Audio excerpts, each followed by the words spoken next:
It's 5 o'clock, and welcome to the January 2026 regular school board meeting of the Tehachapi Unified School District. And first item is roll call, Ms. Barnes. President Kaminsky. Here. Vice President Kelly. Here. Clerk Wood. Present. Trustee Cooper. Here. Trustee Christensen. Here. Trustee Napier. Here. Trustee Sweeney absent. Superintendent Bell. Present. And I'm Deanna Barnes. Thank you, Ms. Barnes. Flag salute and moment of silent reflection. We're being led tonight by Andrea Paxton, Chief Administrator for Instructional Services. Please stand for the flag salute. Place your right hand over your heart. And once we complete the flag salute, please remain standing for a moment of silence. Ready, begin. I pledge allegiance to the flag of the United States of America and to the republic for which it stands, one nation, under God, indivisible, with liberty and justice for all.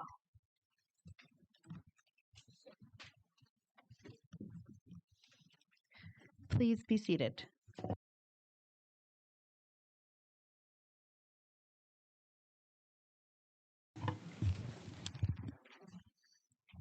Thank you, Mrs. Paxton.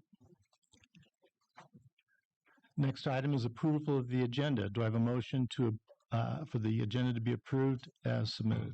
Kelly make the motion. Second. Who's the second?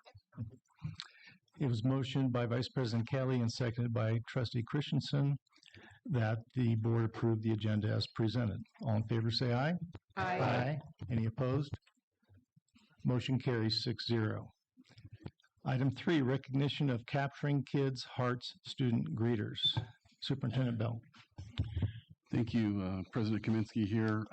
For Capturing Kids' Hearts greeters, I'd like to extend my gratitude to our Capturing Kids' Hearts greeters from Golden Hills, as well as Principal Ms. Kendra Bailey for selecting and encouraging these individuals to be present here tonight. For January, our focus is on Honor You, Honor Me this month. We're focusing on respect, which comes in many forms: respect for life, for property, for parents, elders, nature, and the beliefs and rights of others. Respect includes being courteous and polite, as well as respecting yourself by avoiding self-criticism. And TUSD is proud to partner with families to grow and develop their child's sense of respect. And we can do that by modeling this by how we speak to them and treat them. Respect is not only an important character trait, but it's also a source of real joy. So that is our Capturing Kids' Hearts notification for tonight. So if I can get our Capturing Kids' Hearts students to come up front, and we'll come out and take a photo real quick.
Again, thank you, Principal Bailey and your students. They did a great job.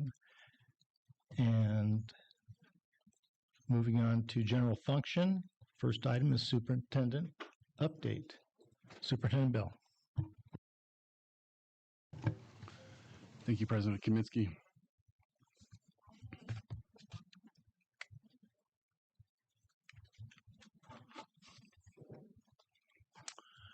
All right, for the superintendent update for the January board meeting here, we'll start with our current enrollment. This is measuring our week 19 of 25-26 on the far right-hand side compared to week 19 of last year, and then, of course, end of the year from the previous year. You'll recognize that we are still having a slight decrease in enrollment. Two of the items that I'm checking into right now is number one, interdistrict transfers, and then number two, I wanted to communicate with the high school staff as far as midterm graduation points and what our total number is there. So for the end of week 19, we ended up at 4103. And just for the record, you'll see a little bit later on, as of Friday, we were at 4093. So this one's a little bit harder to see. Our overall cumulative attendance, the green line, which happens to be the top line, happens to be the attendance cumulative for the entire school year. You'll see the previous school years are in orange and blue, and our district goal this year is at 95%, and we are trending higher than the previous 2 years for each of those particular months. And that's really, truly dedication of our site staff that continue to work with our parents and our students about being here present every day and creating that welcoming environment. So I appreciate that especially. For the overall attendance over the last 30 days on the left-hand side, you'll see that we did have a struggle in the month of December. We were at 91.64 overall, which was up 3.52% from the previous 90 days. So it's nice that we were up, but unfortunately, would like to get back higher than that as well. And then overall year-to-date attendance, we were at 93.01, which is an increase of 1.3% over the prior year at 91.71. Again, looking long-term, overall long-term goal, the county average for attendance is at 95%, and I think that we will get there in the 2-year span. So our December attendance winners, wanted to highlight those that are in yellow. Those happen to be the teachers that received the luncheon or will be receiving the luncheon with their students and themselves. So I want to congratulate all of them for winning for the month of December. And those that are not highlighted, those individuals are anybody over 95%, and they receive a treat from the district office in order to give out to the students and staff. The month of December winner was Cummings Valley with a 93.44. And then overall, you kind of see the overall percentages for the other school sites as well.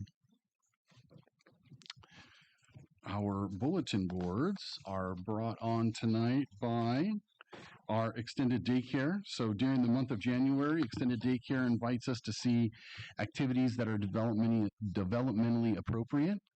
Extended daycare provides a variety of planned indoor and outdoor activities designed to support children socially, emotionally, and academically. These activities include crafts, games, sports, and structured homework help for all grades from TK through 5th grade. All activities are developmentally appropriate, encourage creativity, teamwork, physical activity, and problem-solving skills.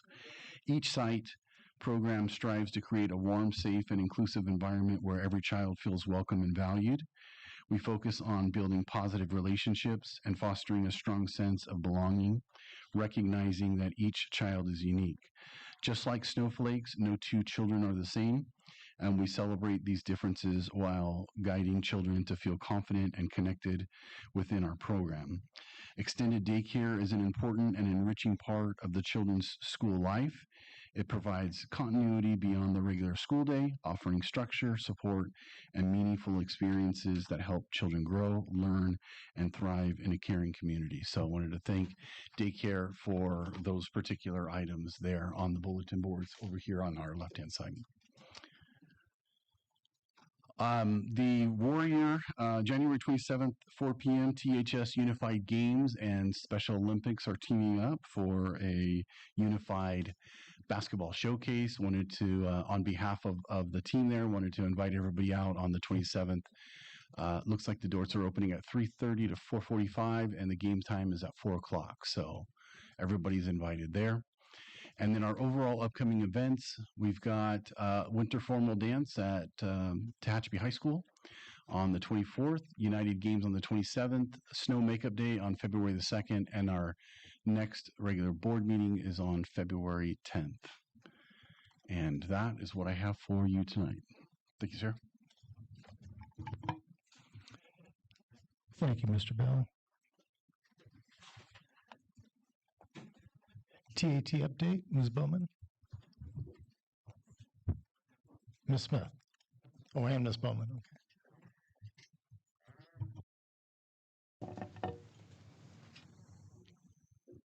Good evening, President Kaminsky, Superintendent Bell, members of the school board, colleagues, and members of the public. Lots of the public.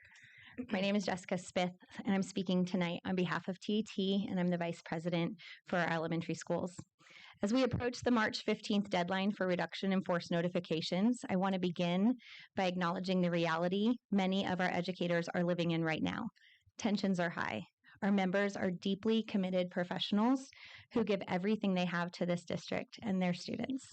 This uncertainty surrounding potential layoffs weighs heavily on our community, as you can see tonight, as layoffs and RIFs affect the bottom line of local large and small businesses too, staff, their families, and ultimately our classrooms. TAT anticipates and expects that both our district and our unions, plural, will continue to work together collaboratively to navigate these challenges. We believe it is possible to take a student-centered approach that is fiscally responsible while also honoring the people who have dedicated years and in many cases decades of service to this district. We encourage the exploration of options such as retirement incentives or a golden handshake for those who are eligible or choose retirement. These types of solutions can ease financial strain while respecting the professionalism and contributions of our educators. In addition, we would like to propose another strategy that could provide the district with clearer and earlier staffing data. The district could consider offering a small compensation or incentive for teachers who return their intent to return paperwork by January 30th. This would allow the district to gain a more accurate picture of how many retirements and resignations are likely before finalizing layoff decisions. Earlier, more reliable data would support better planning, potentially reduce unnecessary RIF notices, and ease anxiety for staff, while ultimately benefiting students through greater staffing stability. In addition to these much broader concerns, I want to address two calendar and grading practices that directly impact teaching, learning, and educator well-being. First, regarding the school calendar. Currently, the proposed calendar asks teachers and students to return on the first day following winter break as a full instructional day. TAT strongly believes that it is in the best interest of both teachers and students that that first workday following Christmas or winter break be designated as a teacher workday, not a student day. The reality is that the grading period ends on the Friday before winter break. Teachers spend the days leading up to the break administering finals, assessments, completing report card comments, and ensuring grades are accurate and fair. Expecting teachers to fully prepare classrooms, lessons, and materials for students while also closing a grading period without extra contract time pushes into their personal break. A teacher workday on that first day allows educators to return prepared, rested, and ready to welcome students back successfully on that second day without being expected to work over the holiday. Second, I want to address grading timelines district-wide. Historically, past practice in this district has been to allow teachers 3 school days following the end of a grading period to complete grades, with grades due by midnight on the 3rd day. However, this past January, just 2 weeks ago, grades were due by Tuesday night following winter break for everyone. Then elementary teachers were given a later additional time until the following Monday, even though report cards did not go out until the second Thursday, nearly 2 weeks after the grading period ended. TAT proposes a clear, consistent, and equitable grading practice across the entire district. Teachers at all levels, elementary, middle, and high school, should have 3 school days after the end of a grading period to complete their grades. Grades would be due by midnight on the third day. Report cards would then be printed on Thursday and sent home on Friday, uniformly throughout the district. This approach promotes continuity within our unified school district and allows families with children at different grade levels to receive report cards on the same day. It is also important to understand that what this timeline means in real terms for teachers. By contract, educators have only 45 minutes of prep time per day, 30 minutes before school and 15 minutes after school. That time can also be consumed by meetings, IEPs, parent communication, and supervision duties. And heaven forbid you need to use the restroom. Under the current model, teachers were effectively given only about an hour and a half of contract time to complete grades and report cards. Extending the grading window to 3 days provides approximately 2 hours and 15 minutes of contract time. Still modest, but far more realistic for completing grades and detailed comments and required reports with the care our students and families deserve. Tonight, we respectfully ask the board not to approve the 2026-27 school year calendar yet. It is on your new business items. It is number 10. We ask that these adjustments be considered and incorporated, designating the first day back from winter break as a non-student workday, teacher workday, and establishing a district practice that guarantees 3 school days after every grading period for teachers to complete grades with consistent report card timelines across all schools. These are reasonable, student-centered proposals that honor professionalism, respect contract time, and ultimately improve the quality of instruction and communication with families. Thank you for your time, your consideration, and your continued partnership as we work together to support students and educators of Tehachapi Unified. Thank you, Ms. Smith.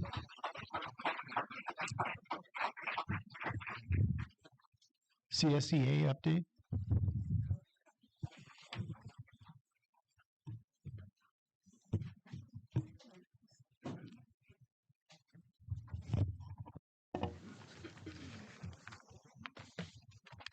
Good evening, President Kaminsky, board members, and Superintendent Bell. My name is Sandy Resendez, and I'm the CSEA chapter president. I am here to speak in strong opposition to the reduction of force proposal impacting classified employees. Classified staff are the backbone of our schools. They keep our schools running every day. They are the first to arrive, the last to leave. They support students throughout the day, from classrooms to transportation to meals and campus safety. When classified positions are cut, students feel the impact immediately. Both classified staff and teachers deserve meaningful and competitive pay, but not at the expense of one another. The school board approved salary increases while knowing that classified staff would face significant cuts, and those increases would further contribute to the district's ongoing deficit. This is why the reduction of force proposal is so troubling. Proposing $5.5 million in cuts while advancing salary increases is fiscal malpractice. This approach is fiscally irresponsible, unethical, and deeply disrespectful. Classified employees should not be the collateral damage for years of excessive spending decisions made by this district and approved by the board. Amen. Classified employees are being asked to absorb $2.3 million in cuts, 43.85% of the total reductions. That is unfair and disproportionate burden placed on the lowest paid segment of this workforce. The deficit did not happen overnight, and it would not be solved through sudden layoffs. These reductions must be measured, not rushed. We employ a chief business officer to ensure financial decisions do not put students and staff's futures at risk. That safeguard failed, and this community deserves to know what happened. Leadership means taking responsibility for long-term financial decisions, not shifting the consequences onto frontline workers. The district has also failed to curtail excessive spending in the current year. The district hired a superintendent at a salary significantly higher than the previous superintendents, continued to send staff to expensive conferences, and renewed an iReady contract that now appears in the reduction of force proposal, just to name a few examples. These choices directly contradict the claim that extreme layoffs were unavoidable. The district continues to pay expensive contractors, outsourcing work that was previously performed by maintenance employees. At the same time, a funded maintenance position has remained unfilled for 19 months, despite multiple interviews. Contractors cost more, yet the district has refused to invest in training or competitive pay. That is not fiscal responsibility, it's mismanagement.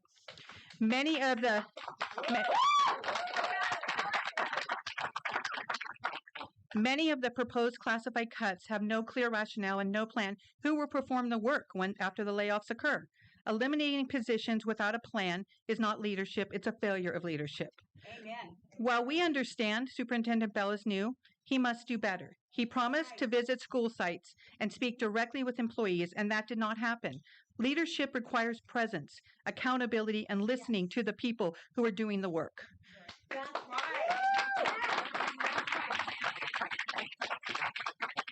Classified employees are not line items on a spreadsheet. They are community members, parents, neighbors, taxpayers, and voters.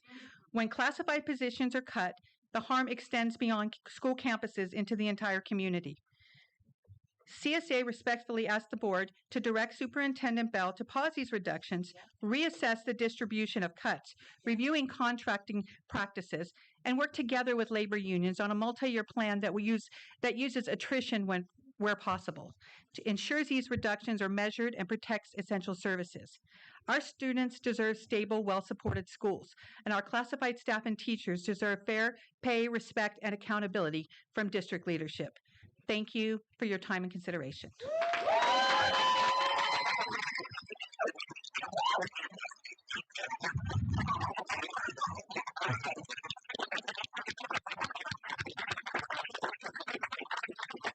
So good evening, Mr. Kaminsky, or President Kaminsky, board members, and Mr. Bell. CSEA board supports Sandy Resendez and everything that she just said, and we just back her 100%. Thank you. Right. Yes,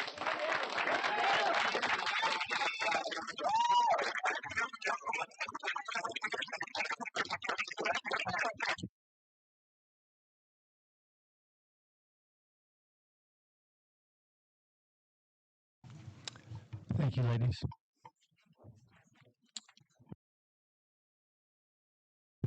And before board communications, any trustee wish to share anything? Okay.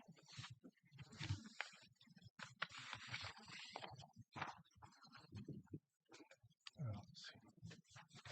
Some of these are going to have to go.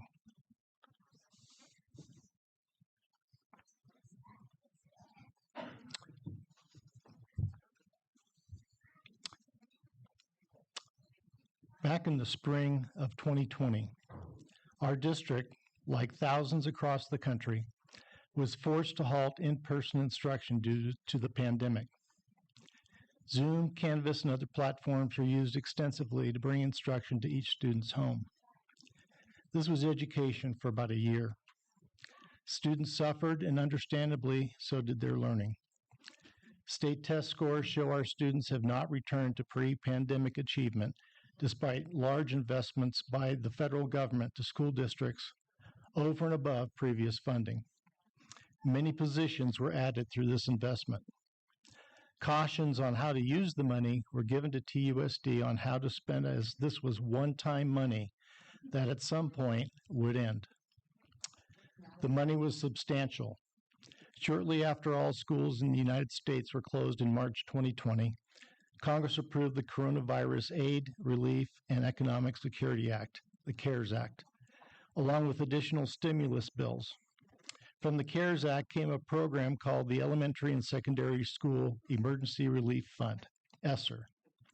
The ESSER award was a proportion to Title I funds given.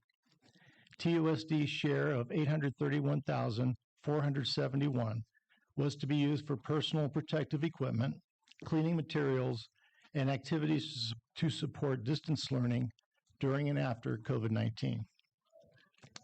In late December 2020, Congress passed another stimulus bill with the funds designated for education called ESSER II. In March 2021, the American Rescue Plan Act was passed with education funds called ESSER III. In the March 2022 second interim report, Mr. Intezari reported that the ESSER II money TUSD had received and were to later receive was a total of $3,629,756. In the same report, he included the ESSER III funds would be $8,157,766. This makes a total of $12,618,993 in federal funds designated to support distance learning, but more in the attempt to regain learning loss during the pandemic that were received by TUSD. Over time, the ESSER money in TUSD helped fund additional instructional aides, more custodians, raises for all employees, intervention specialists, social workers, and programs like Capturing Kids' Hearts, iReady, and others.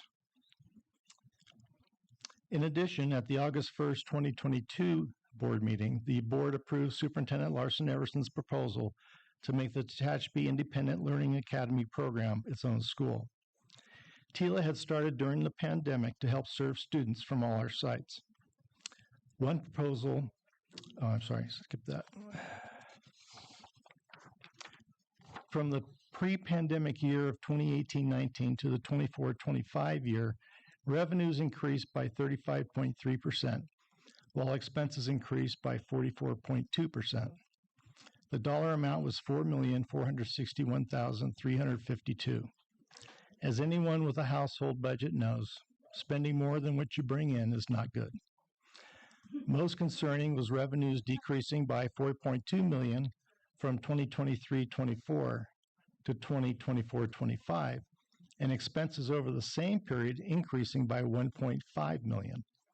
The deficit spending in 2024-25 was about $4.9 million, and so far this year, it is estimated to be $3.1 million, a total of approximately $8 billion. In addition, our enrollment from 2018-19 was 4,307. This year is at 4,093, a reduction of 214 students, which translate to a loss of revenue of $2.8 million. As I mentioned in the first paragraph, the ESSER monies were one-time funds. They aren't returning. Revenues fortunately won't return to pre-pandemic levels thanks to the high COLAs due to the high inflation as we came out of the pandemic. But our expenses remain high, and the last 2 years have produced a total deficit spending dollar amount of about, as I mentioned, $8 million. If this continues in just a couple of years, the board reserve goal of 9% will not be met. In another year or two, the state mandated reserve percent of 3% will not be met. The consequence of falling below the board goal is endangering our cash on hand to pay salaries and other expenses if the state uses deferred funding, which they have in the recent past. The consequence of not making the 3% mandated by the state is being taken over by the state or county office. Some folks in the past, during the Great Recession, in this very room, said basically, so what? Well, if that happens, local control, all local control is gone. Board, gone. Superintendent, gone. Administrators, teachers, and staff opinions will have no effect on decisions made by the new controlling body. As I was ruminating on this information, I recalled receiving training at one point in the later stages of my career on a website where you could see each school district's revenue sources and the dollar amounts. I couldn't find it a few weeks ago and shared my frustration with Mr. Intezari. He remembered the site being, and you might want to remember this, ed-data.org, eddata.org. I went home to my computer, typed the address in, made a few clicks to find Kern County and our district. A wealth of information appeared, and I narrowed my search to financial data and revenue.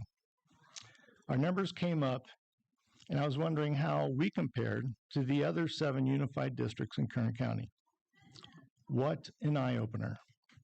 What I saw as I compared average daily attendance, ADA, and the various revenue sources, to be honest, infuriated me.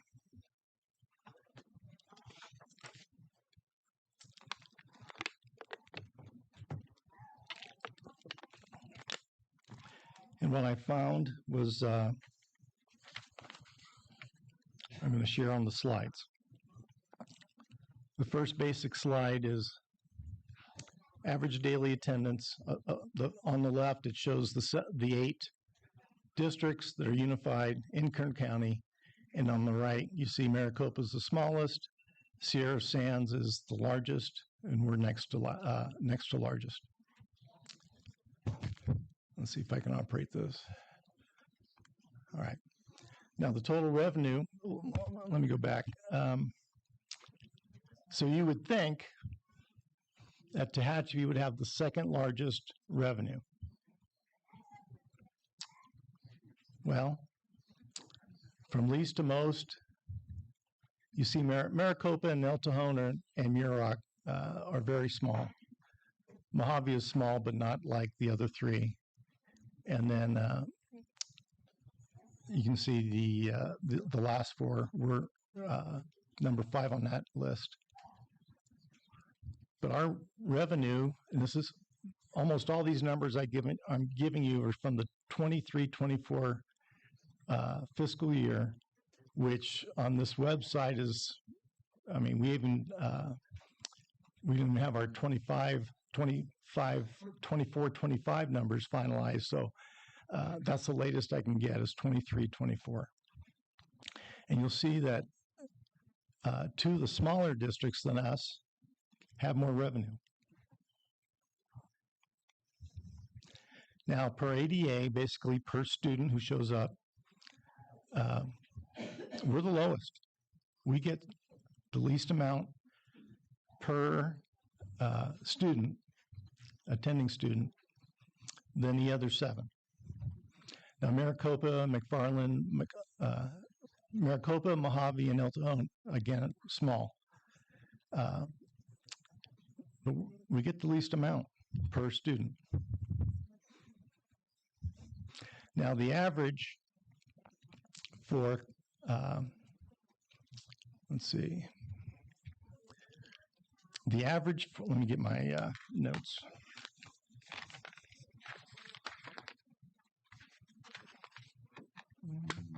Yeah.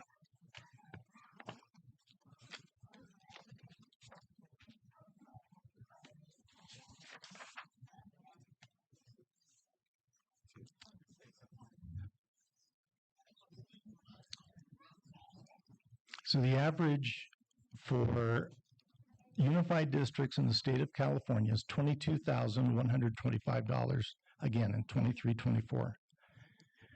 We are $4,193 further away from that than any other of the 8 unified districts in Kern County. That is per student. You'll see what a big number that is in a later slide.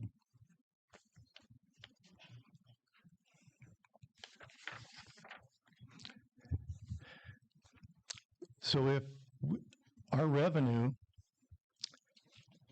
per ADA was $19,000, you see the revenue $72,523,000, an increase over.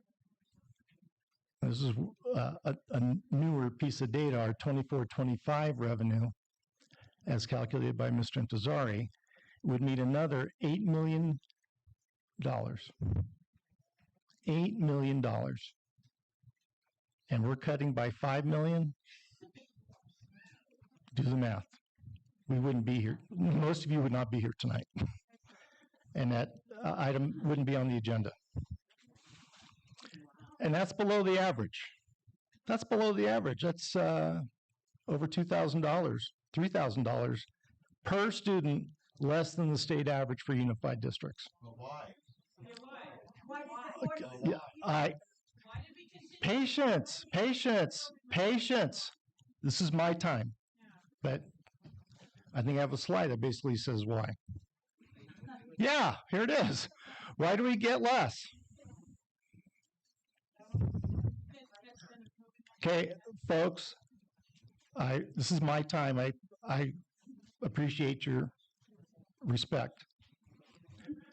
So, in California education, supplemental funding primarily refers to extra money provided through the local control funding formula, giving districts 20% more per student for those identified as high needs, low income, English learners, foster youth, homeless, plus an extra. Now, let me stop. The next slide will show the supplemental funding. It's fair. It's fair. plus an extra 50 to 65% via a concentration grant for districts with over 55% high-need students. Ms. Paxton, off the top of your head, is it like 32, 34%? No? 44? All designed to increase or improve services for these students.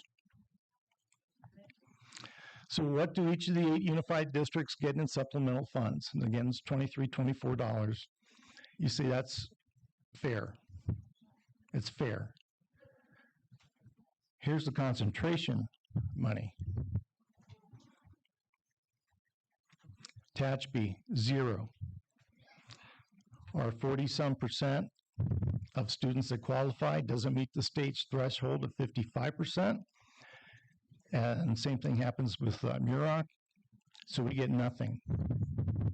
Nothing. You see the money the other school districts in Kern County that are unified get, from a low of almost $750,000 to a high of $8.3 million. Add those up together, the concentration and the supplemental. There's the totals on the left side. And on the right, you see Muroc, Maricopa, and El Cajon, again, with smaller districts, don't get as much as we do. But they're servicing, I think Maricopa's enrollment, if I look back at my first slide, was 200 something. Ours is over almost 3,900.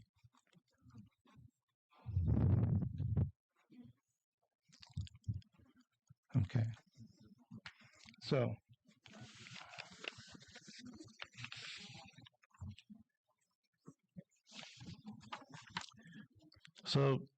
the bottom 3, Mojave, Southern Kern, and McFarland, in my opinion, have so much more, it is not fair nor equitable. And I use those words because as a teacher, principal, and board member, I've heard from the state different talks about being fair and equitable. So if we have 40-some% of these students and we get nothing for it, we are expected still to serve these students. And as I mentioned before, I take a sliver per student. And so here I have a proposal, and I'd like the board's input. And this is not a short-term fix. This isn't going to happen overnight. But I'm prepared, with the consensus of the board, to draft a letter to our state representatives at the legislative level, Senator Sharon Grove and Assemblyman Stan Ellis, to propose something has to be done to be more fair. And I'm sure we're not the only school district that's in the same position.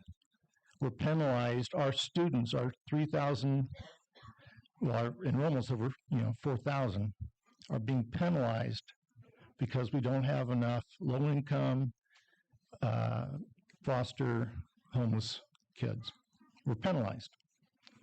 And again, I'm not believing we should have the average, but certainly I feel like calling up, I wish we could take $1 million or $2 million from each of those 3 districts, but we can't.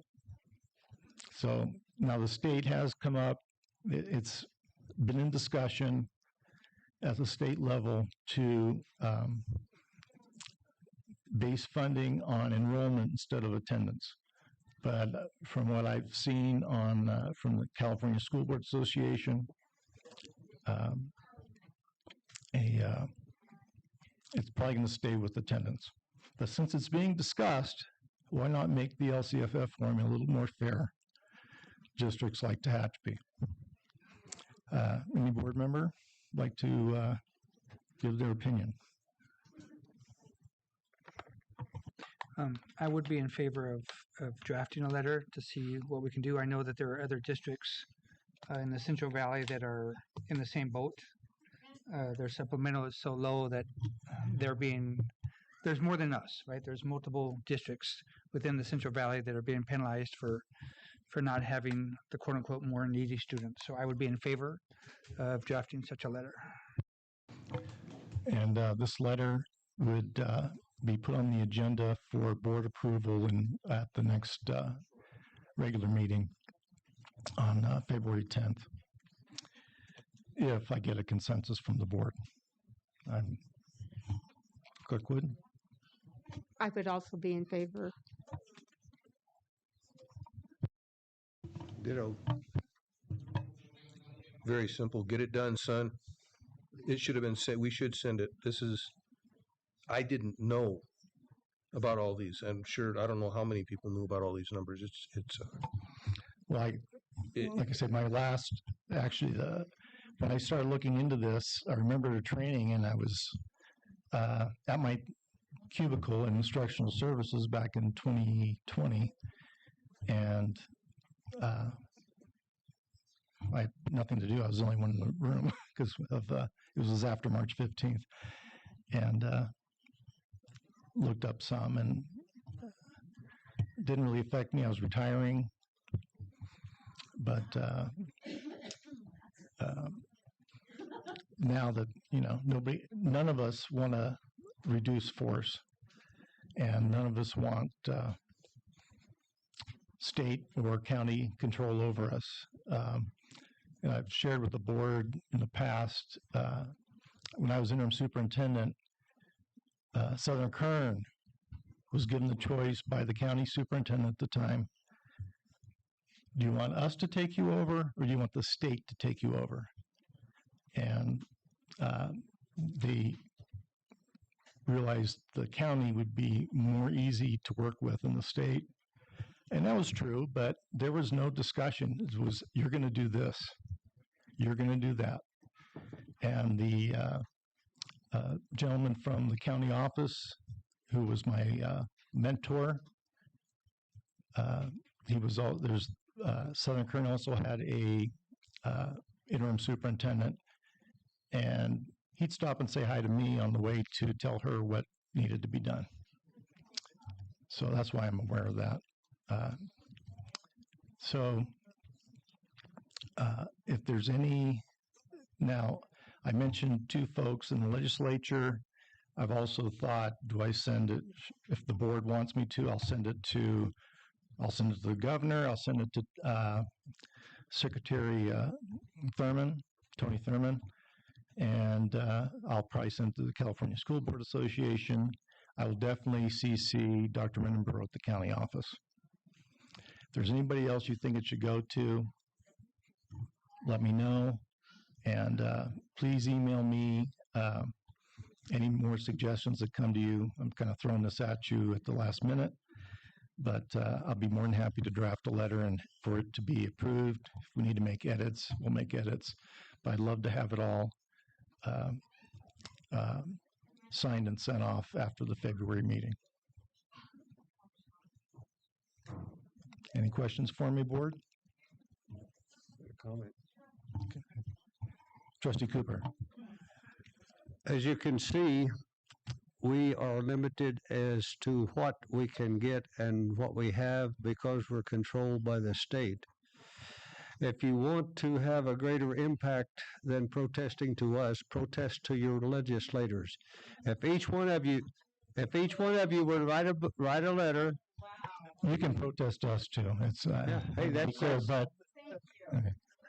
I appreciate everybody being here. Yeah. Well, here's what I'm saying. If we let our representatives know, each little letter is representative of a significant number of voters. So that would help. And again, if you want to check the data, ed-data.org. And if I can navigate through a website like that, I'm sure you can too. It was pretty easy.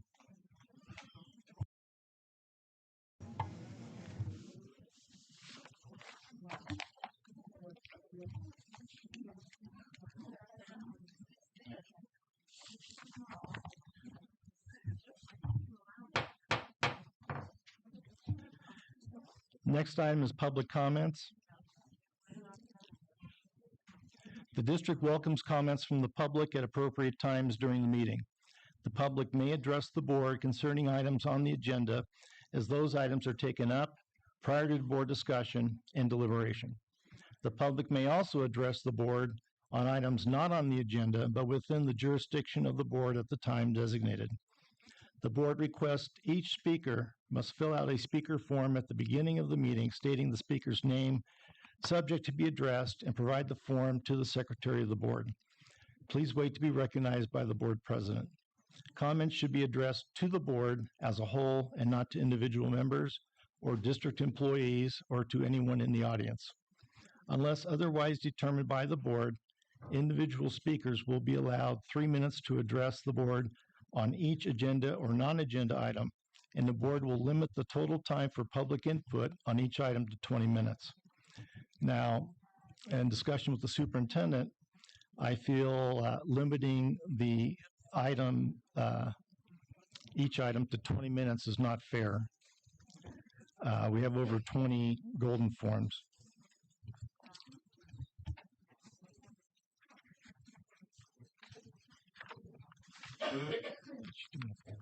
Find that. Take it out.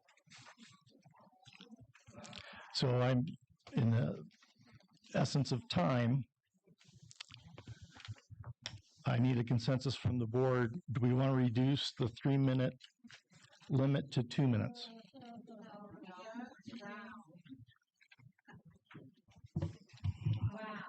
I have a comment. Go ahead. I don't think we should reduce the time. I think we it's unfortunate that we're even here. It's a bummer, but voices need to be heard. If we're in for a long night, we're in for a long night. That's fine with me. Give me a second. Back during there was times with the COVID world. There was oftentimes I spoke up against the previous superintendent when she tried to stifle the speakers, and that's the last thing I want or need in this community. So I say we hear them all. So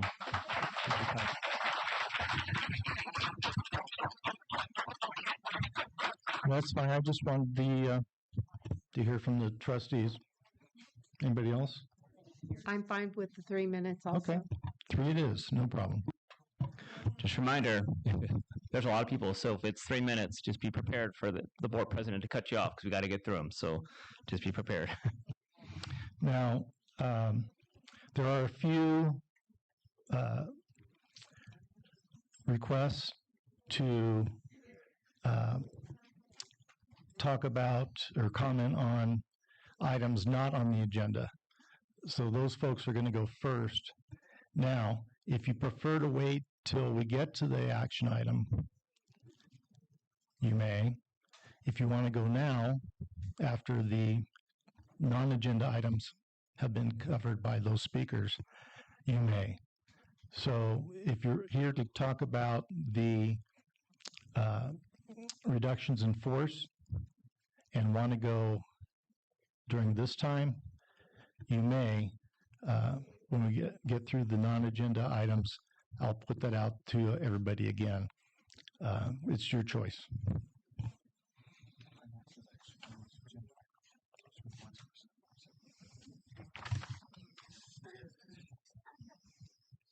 Ivy Thomas.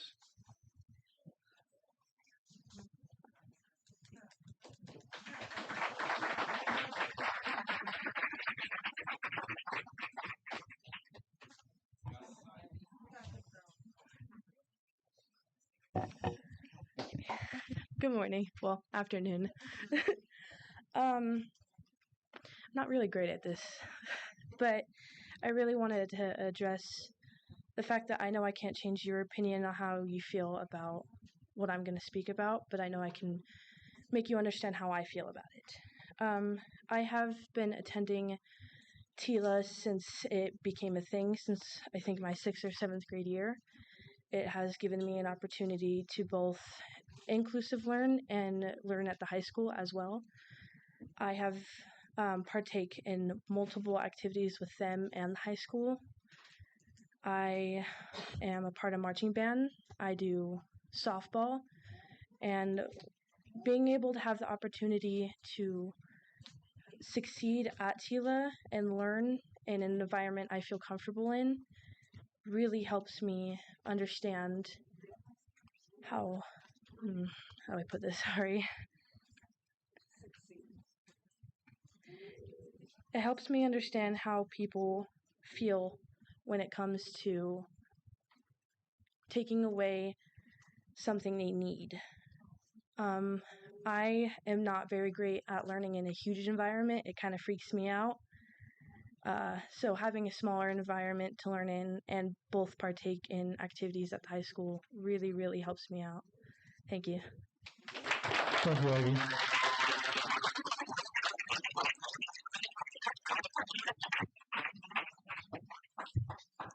Veronica Corona.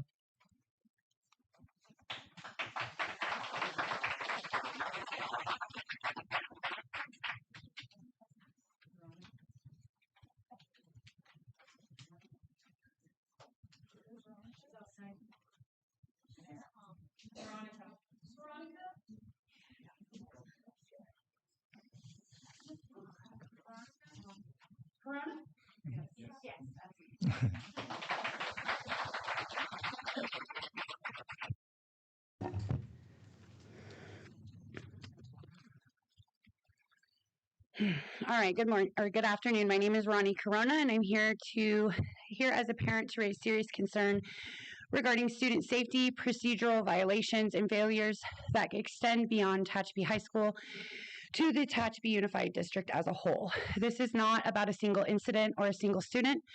It is about repeated failures to follow required procedures designated to protect children, to inform parents, as well as staff. In my son's case, law enforcement involvement occurred on campus several days ago. District policy requires the completion of a release of custody to or to interview by a peace officer and parental notification. That form was not completed and I was not notified during this incident. Staff later acknowledged that there was no documentation as well. This form exists to document the legal basis for questioning a student, parental consent, exigent circumstances, and whether a student was released to or interviewed by law enforcement. None of those safeguards were followed after my son was interviewed by law enforcement.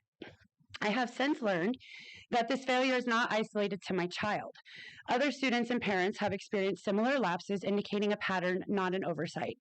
In addition to these failures, less than 2 weeks ago, I personally myself observed a known perpetrator who was recently arrested on multiple counts of felony assault against minors, sexual misconduct, and drug use that was being outside of our high school.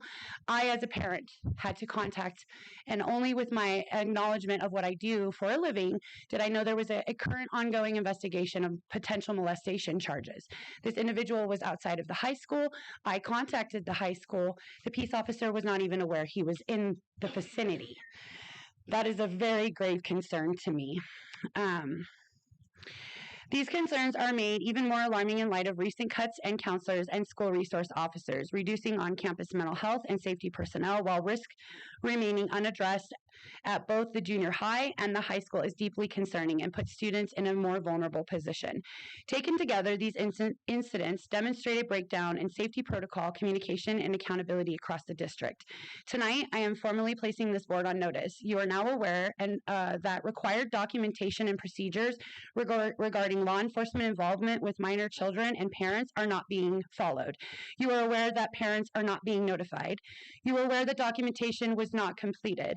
And you are aware that serious safety risks are going on unaddressed. With this knowledge comes responsibility.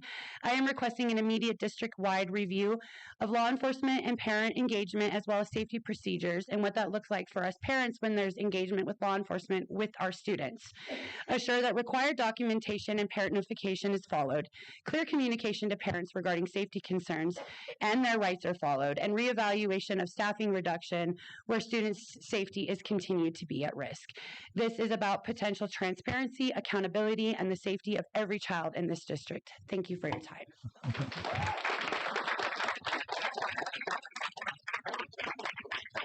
Jennifer Jolly.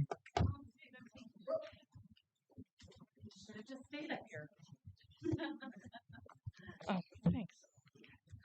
All right. Good evening, school board members. I'm sure you're absolutely thrilled to see my smiling face back up at this podium. Let me tell you, I'm thrilled to be here. Don't worry, I didn't forget about any of you. I've simply been busy building my own case against this district, and it's going very well.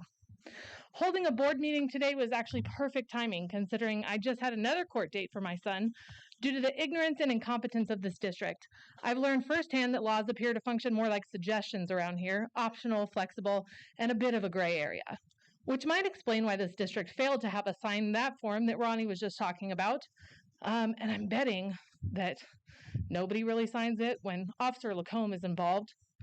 I couldn't help but wonder today if the dire financial situation this district finds itself in has anything to do with the numerous lawsuits brought against it over the years. I know you can't answer that. Don't worry, it's rhetorical. I think we can all make an educated guess that a combination of repeated lawsuits and bloated salaries at the top may have something to do with it. What's truly sickening is that the children of this district continue to pay the price for adult misconduct, while the district appears to violate students' civil rights left, right, and center without remorse and without meaningful accountability. You bring up lack of attendance as a reason of why this district is suffering. But what child would want to go to school here? I know mine don't. Parents of TUSD, I'm now directing my comments to you. I urge you to finally take a stand and hit this district where it hurts in its wallet. I am urging you to pull your children out. If they want to strip away programs and rights that affect all of our kids, pull your children out.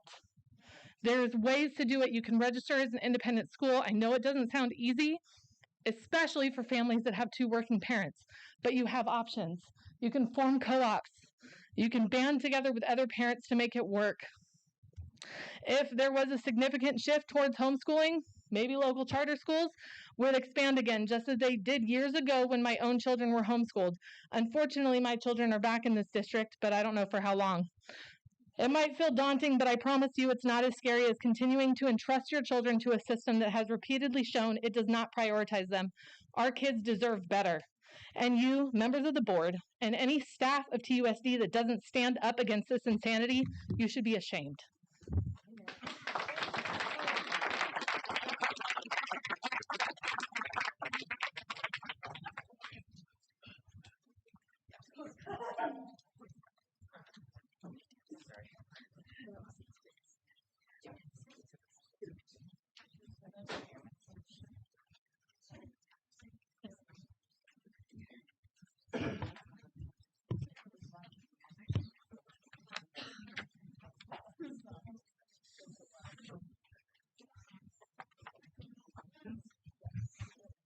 Colleen Kager.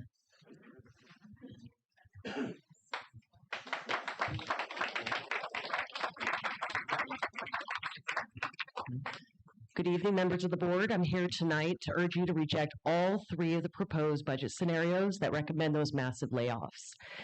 So although the scenarios differ slightly, they rely on the same approach, addressing the budget shortfall through layoffs, program eliminations, and reductions to student-facing services. The differences are incremental, but the outcome is the same: harm to students, staff, and the long-term stability of the district. And I also want to address a concern regarding compensation. Approving any raise for staff members while simultaneously eliminating positions, increasing workloads, and cutting programs sends a conflicting message. When layoffs and reductions are presented as necessary, even a modest raise becomes a symbolic rather than meaningful, and risks undermining trust among all employees who are being asked to do more with fewer resources. If the district truly faces a budget crisis, raises should be paused until staffing levels and student services are stabilized. And I also want to raise a serious concern regarding the proposed closure of TILA. Closing TILA would likely reduce district enrollment, not increase it. Many families rely on a charter-style independent learning model and would not return to a traditional campus if TILA was closed. Instead, they would likely enroll in another local charter school, resulting in a permanent loss of students and associated funding for the district. Therefore, I have I have several reasonable alternatives that could be fully explored before eliminating people or programs. First, end paid travel to conferences. According to the 25-26 adopted budget, approximately $79,000 is allocated to travel and conferences under item 5200. So utilizing platforms such as Zoom would reduce discretionary spending while preserving access to professional development. Now, second, I believe we should review maintenance and consulting contracts to determine what work is being outsourced unnecessarily instead of handled in-house. Now, also, the 25-26 adopted budget allocates approximately $4.42 million to professional and consulting services under item 5800. Now, reducing this category by even 5 to 10% could save $220,000 to $440,000 without directly impacting classrooms or staffing. So third, I also recommend strengthening accountability for employees' attendance and workers' compensation abuse, because excessive absences and misuse of benefits create significant and ongoing costs that should be addressed proactively. We could also reevaluate and pause extra duty stipends, including admin stipends for attending student sporting events. I believe those responsibilities should fall within regular job expectations. We could even sell or lease unused district office property. Even here, much of the district office is currently just for storage and can generate revenue if repurposed. And finally, I'm wondering if we have a grant writer, if there is one employed, and prioritizes aggressive pursuit of grant funding to bring in revenue without cutting staff. Colleen, your time's up. Okay. I just urge the board to reject scenarios 1, 2, and 3.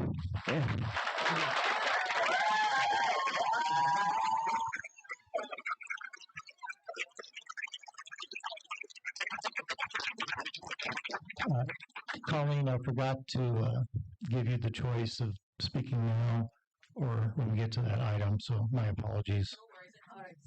Okay. Anyway, so as each person is called up, if you want to wait till we get to that item, just holler out. I'll wait. And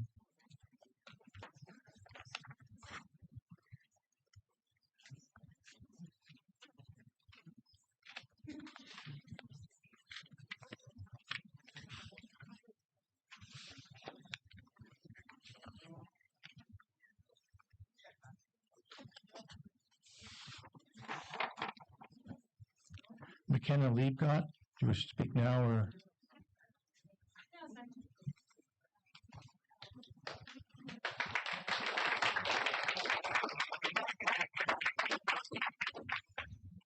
Oh, it's cooler up here. Good evening, Board President, Trustees, and Superintendent. My name is McKenna Liebgott, and I am the Program Manager for this district's Adult Education Program. I am here to speak specifically about the proposed reduction of our Adult Education High School Diploma Completion teacher to part-time status and the elimination of our dedicated classroom space at TILA. Our adult education program is funded entirely through CAPE and AFLA funds under the 23 through 2027 WIOA Title II Block Grant, along with supplemental funding from the California Department of Education. These funds cannot be reallocated elsewhere in the district, and the district does not pay for our staffing, curriculum, or instructional costs out of the main budget. Our entire operating budget is small and fully restricted, but it supports measurable outcomes, and the high school diploma instructor is the backbone that makes that outcome possible. While our program also offers English as a second language and welding as a career technical education course, they are small evening programs taught by hourly instructors, typically serving 10 to 15 students per class. The high school diploma program is our only full-day instruction program and serves the largest and most academically complex student population. The outcomes of our high school diploma students also are the primary data used to determine future state and federal funding levels for our adult ed program. Adult education is not structured like K-12. Our students do not move through courses as a cohort, they do not follow semesters, and no two students have the same remaining credits to complete. On any given day, our teacher may tutor one student in MLA formatting on an essay, another in modern government, and another in algebra or business math. and across content levels spanning grades 9 through 12 in every subject area. That level of individualized instruction requires full day availability. Since COVID, we have spent 5 years intentionally rebuilding in-person instruction for our program. Students who attend in person consistently complete coursework faster and earn higher grades than those who rely solely on virtual meetings. The success depends not only on access to the instructor, but on access to dedicated classroom and computer lab space, where students have equal access to technology, digital coursework, and testing platforms. The 21-22 school year through 24-25, our enrollment has continually increased in our adult program, and diploma completions have more than doubled. Each student is required to meet with the teacher for a minimum of one 30-minute review, testing, or tutoring session each week. Reducing this position to part-time would immediately limit the students' access, slow completion timelines, and reverse the progress we have worked years to build. I respectfully ask the board to reconsider maintaining this full-time position and classroom access, and that does not directly increase district costs, but reducing them will directly and measurably harm our students' outcomes, workforce readiness, and access to education in our community. Thank you for your time and consideration. Thank you, McKenna.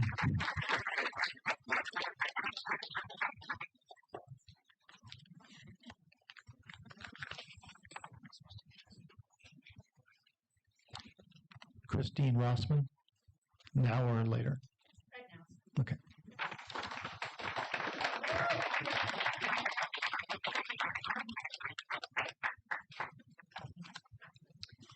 Good evening, board members, Superintendent Bell. My name is Christine Rossman. As both a concerned citizen and an employee of Tehachapi Unified School District, I am deeply concerned about the impact the proposal budget cuts will have on our students and community. Many districts facing similar financial challenges offer employees nearing retirement a golden handshake to help reduce long-term salary and benefit costs, while minimizing staff layoffs and program cuts. I am personally aware of many employees who would potentially be interested in this gesture, and it should be considered. I urge the board to review the benefits of this option before making their final decision on the proposed cuts. Thank you. Thank you.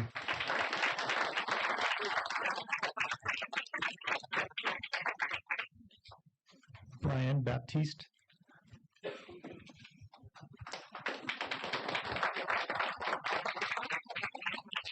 Just making sure, Brian, you want to go now instead? Yep, now. Okay, got it. Please. I'm going to read a letter that I emailed to the board on Saturday and also to Mr. Bell. My name is Brian Baptiste, and I'm the intervention specialist at Jacobson Middle School. I'm concerned about the budget cuts, including for my position. I'm not just advocating for myself, but for all the students I work with, which include the most vulnerable of all student groups. Last year, there were 152 McKinney-Vento homeless students and approximately 200 foster youth identified in Tehachapi Unified. Those students rely on stability and safety of school. I know every foster and homeless student by name at JMS, and I work with them all closely to ensure their regular attendance at school, leading to ADA dollars for the district.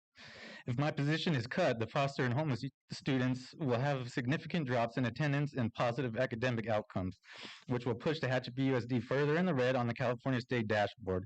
JMS is currently orange, one step away from red in chronic absenteeism on the California dashboard. Chronic absenteeism was at an all-time high at JMS in 2022 with a 54.6 chronic absenteeism rate. It dropped significantly in 2023, the year I was hired and began working with students, to 33.4%. It has been dropping since then. However, if my position is cut, it is likely that the chronic absenteeism rate will skyrocket again, leading to negative consequences for TUSD from the state of California. More important than numbers, however, is the well-being of the students I work with. In addition to foster and homeless students, I also work with students who have severe mental health needs, behavioral problems, and students in poverty. These services are critical for middle schoolers, especially following the tragic death by suicide of one of our students this past year. I'm trained in wellness coaching, de-escalation techniques, and suicide prevention. When teachers have students in their classroom who are escalating and putting other children at risk, they send students up to the counseling department so I can work with them on de-escalation. Without my position, students and teachers will be put at risk by students engaging in dangerous behaviors. Additionally, without intervention available for the students with severe mental health issues, it is sadly possible that JMS will lose more students by suicide in the future. On a more positive note, I want to share with you all some successes that I've had working with students this past year. I am an advisor of our Student Voice Ambassador Program chapter and our Youth Empowering Success chapter at JMS, both programs which are managed and heavily supported countywide by the Kern County Superintendent of Schools. The JMS Student Voice Ambassador Program chapter is a leadership program for students who are not typically heard, including youth who are homeless, foster, English learners, and living in poverty. Our chapter has been incredibly successful for our youth. Many have stated they only believe they belong in school because of the Student Voice Ambassador Program, and student members who were previously frequently disciplined at school have now vastly improved their behaviors.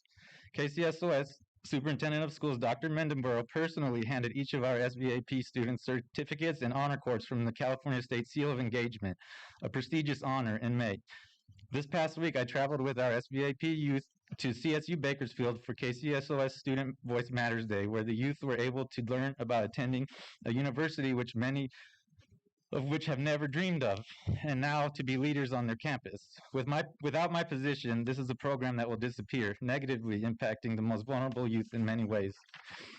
Additionally, I advise the JMS Youth Empowering Success chapter, which includes all foster youth, giving them a sense of belonging in school when they struggle to feel they belong anywhere else. Another critical part of my job is meeting with all JMS students who have gone through in-school intervention to come up with goals and track their progress. This is to bring down the rate of suspensions, which also brings down the rate of chronic absenteeism on the California State dashboard. Additionally, I speak with parents of JMS students who are missing school, having behavioral issues, and need resources to ensure JMS students are not only attending school, but successful in school. I'm advocating for my position today, as I do believe if the intervention specialists are cut, JMS students will be severely negatively impacted. The district will also suffer as the California dashboard for JMS will get worse and lead to state intervention. Thank you for your time. I understand you have tough decisions to make, and I just ask that you consider what repercussions may happen for the students in the district if the intervention mental health support positions are cut. Thank you, Brian.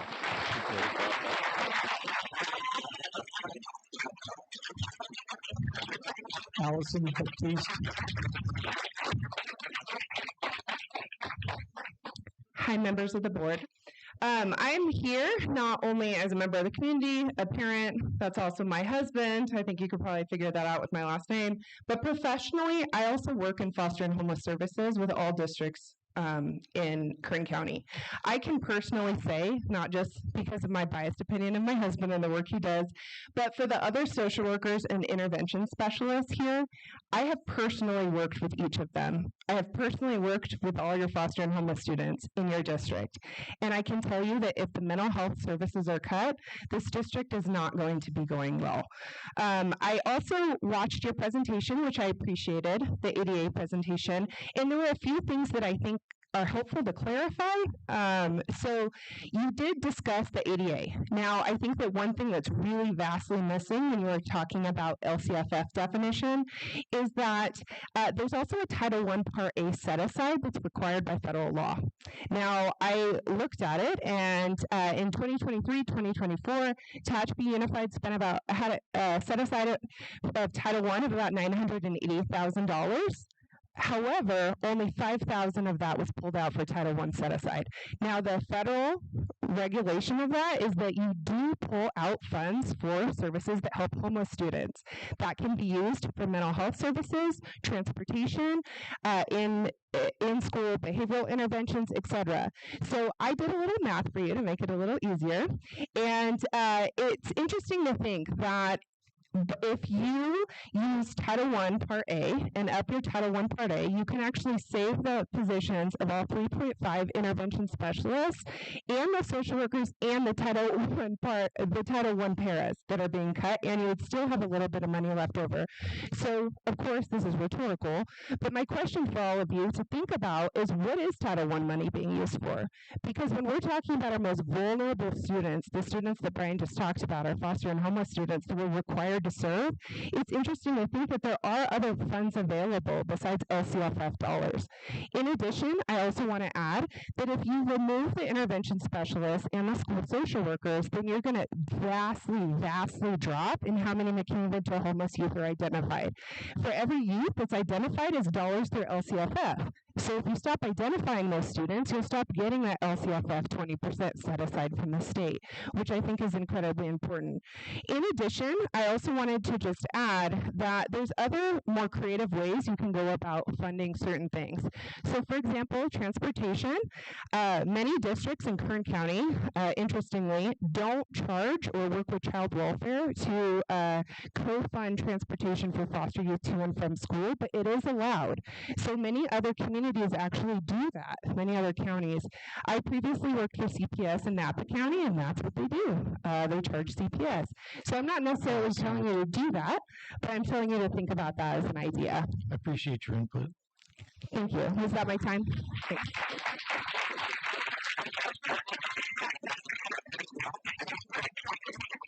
Sherry Verdugo.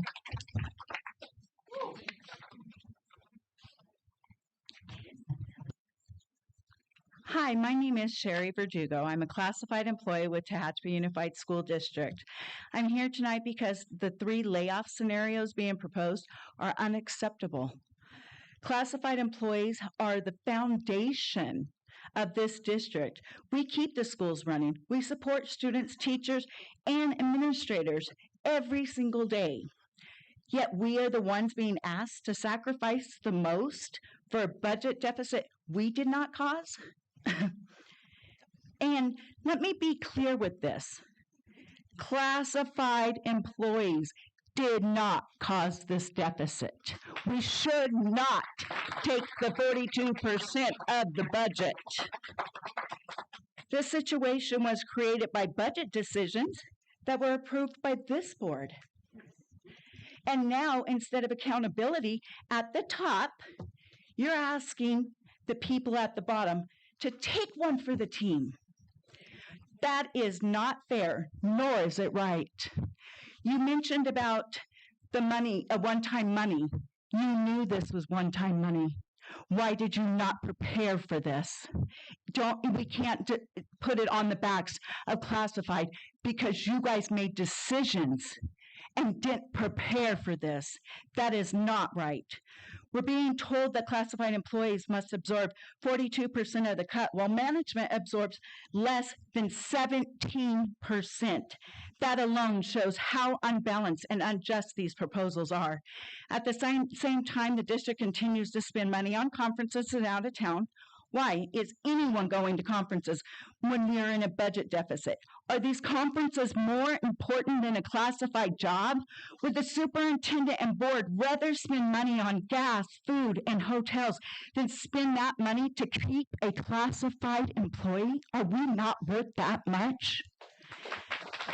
During a budget crisis, how can this be justified by people who serve students every day are going to lose their job?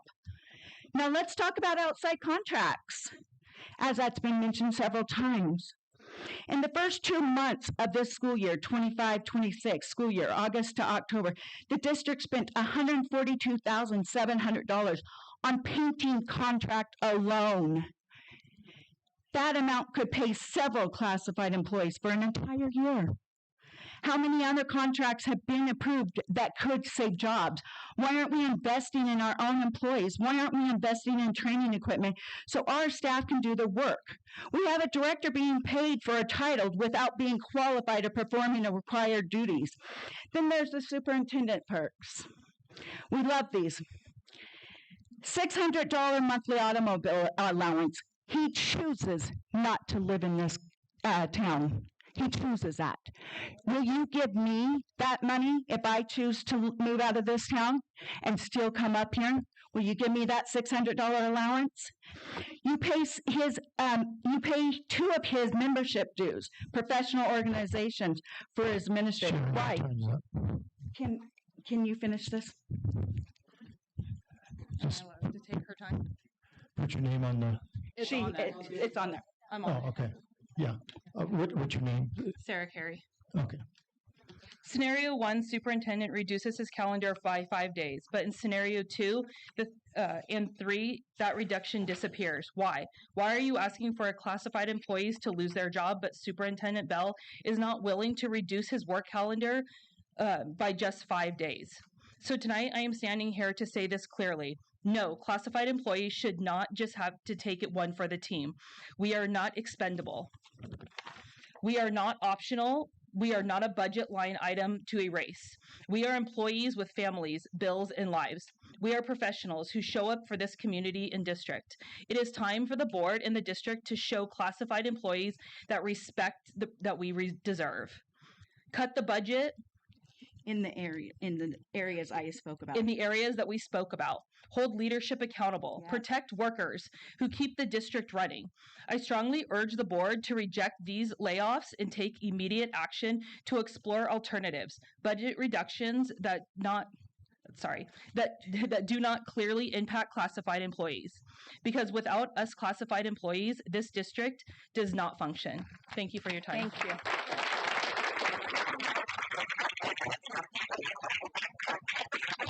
Amanda Westerby.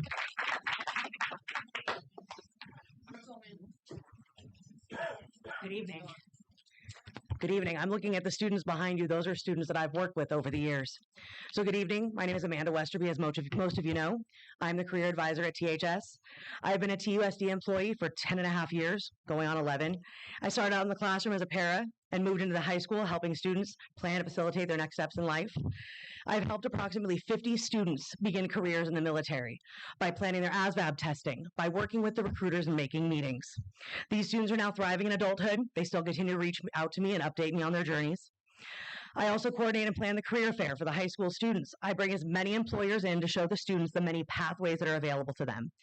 The students are exposed to careers in banking, real estate, aerospace, and many more. I also coordinate Senior Awards Night, which is a nine-month process from start to finish.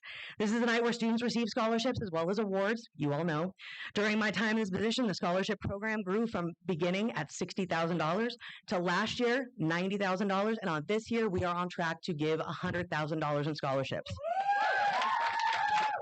I've been told by graduates how these scholarships impacted their life in college and in their future. I'm also a resource for students when they need someone to talk to or have questions they don't not sure who to ask. I have been at THS for 5 years, and countless number of students that have said I have personally impacted them is heartwarming.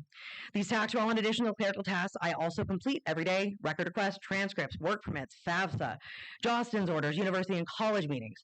The classified staff that are being threatened with layoffs are the people that support our students and staff, making TUSD the best district we can be. I ask you to please choose option 3 or shoot this down altogether. We want to be here for our students going forward. Thank you. Thank you, Amanda. Elizabeth Bathgate.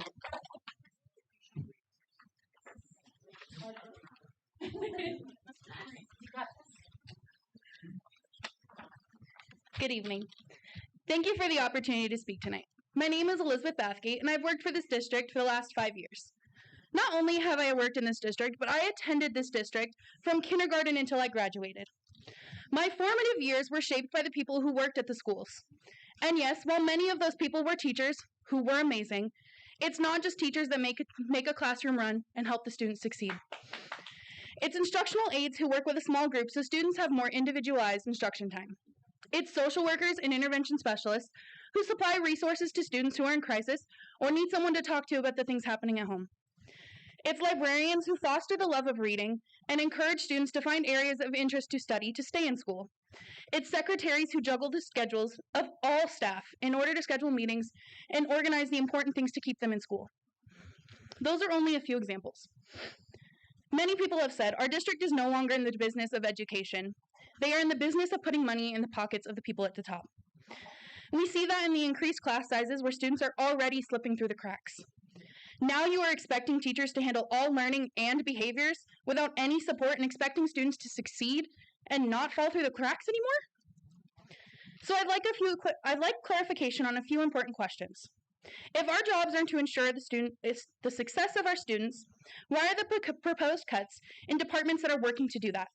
If the career advisor is gone, who is helping these students prepare for the next steps after they graduate? If social workers and intervention specialists are cut, who is checking and supporting students in crisis? If our district is top-heavy with money at the top, why are the cuts coming from the bottom? If our focus is supposed to be the students, Why are the students going to be the most impacted by these cuts? I urge you to look at the options and shoot them down and reevaluate. Thank you.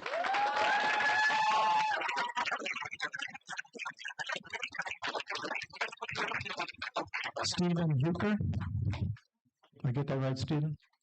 Hecker.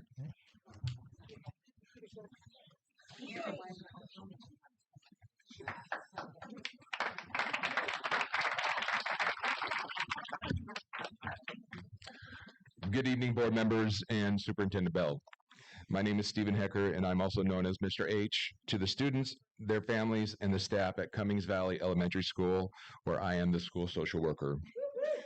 I am very concerned for our students and staff to know that the positions of school social workers and intervention specialists are possibly going to be eliminated for the upcoming school year. The world is a much different place than it was when you and I were in school. Our children are experiencing rising rates of depression, anxiety, having mental health crisis, experiencing socioeconomic disadvantages, and are exposed to terrible traumatic events.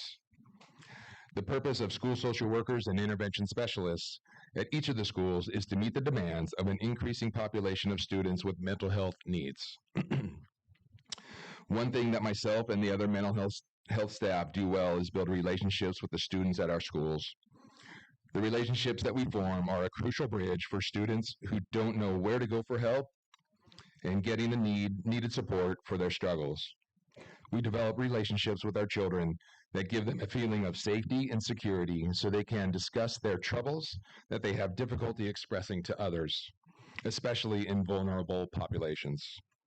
When a child's social or emotional needs are not met, we find this will affect a student's learning capacity, their attendance, increased undesirable behaviors, increased classroom disruptions, and the impediment of other students' learning. The mental health staff work to meet their needs so our children can be successful both academically and behaviorally. There are ways to have mental health staff on campus, all campuses, and reduce the district's financial burden. The school districts in Bakersfield utilize billing options through state-funded programs and Medi-Cal to sustain their mental health staff. I know TUSD has been presented with this opportunity in the past, and I think it's a good time to revisit this possibility so we can continue to provide support to the students of the Tehachapi Unified School District. California also has the California Behavioral Health Student Services Act, also known as the Mental Health Student Services Act, which offers grants to establish and grow school-based mental health programs. It also provides funds to help create systems where schools become centers for wellness, addressing student mental health needs early on. Our students need our support now more than ever. I love Tehachapi, and I love my job. I love working in the helping industry and supporting my community. I'm hopeful the Board of Directors will do what's best for the students of the Tehachapi Unified School District. I thank you for your time and thoughtful consideration. Thank you, Stephen. Jessica Smith.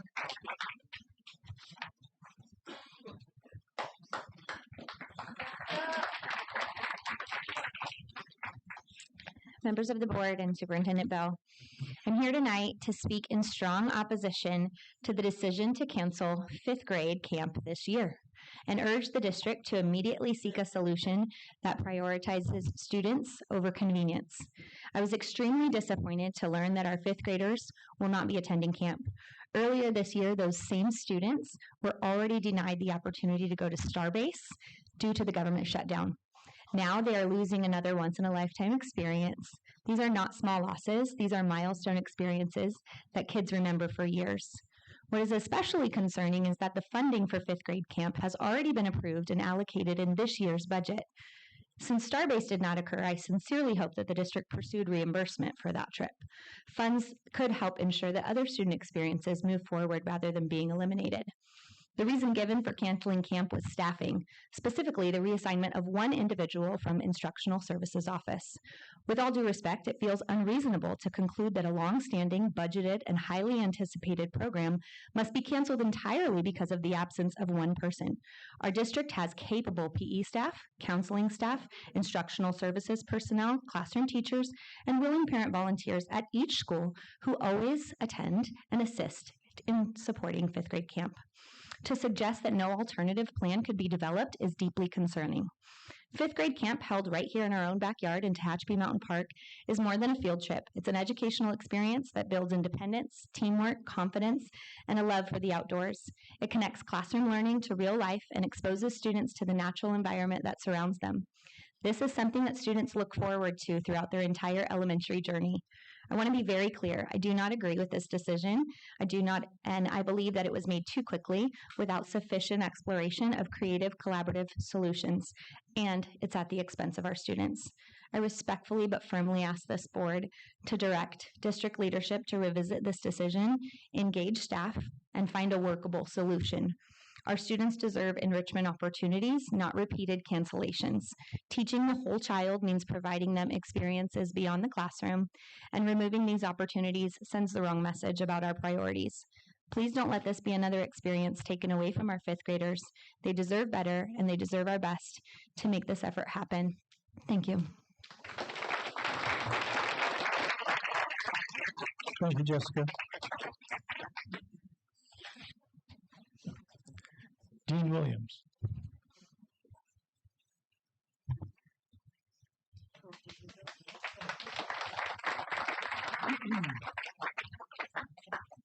All right. Good evening, President Kaminsky, board members, and Superintendent Bell. My name is Dean Williams, and I'm a skilled groundskeeper in this district. I'm here to oppose the elimination of 2 groundskeeper positions because it puts student safety at risk. Groundskeepers maintain safe walkways, emergency access, and athletic fields. When staffing is reduced, hazards like uneven surfaces, overgrown areas, and debris increase. These are not cosmetic issues, they are safety risks. Students use our fields every day for PE, sports, and after-school activities. When maintenance is delayed, the risk of injury goes up. Safe campuses are essential. Cutting groundskeeper positions makes our school less safe.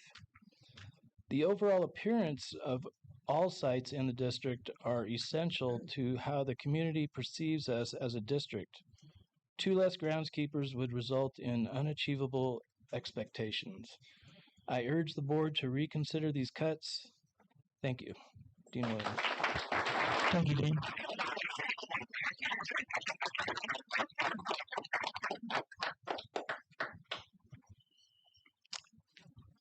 I don't want to butcher this first name, so it's Seymour.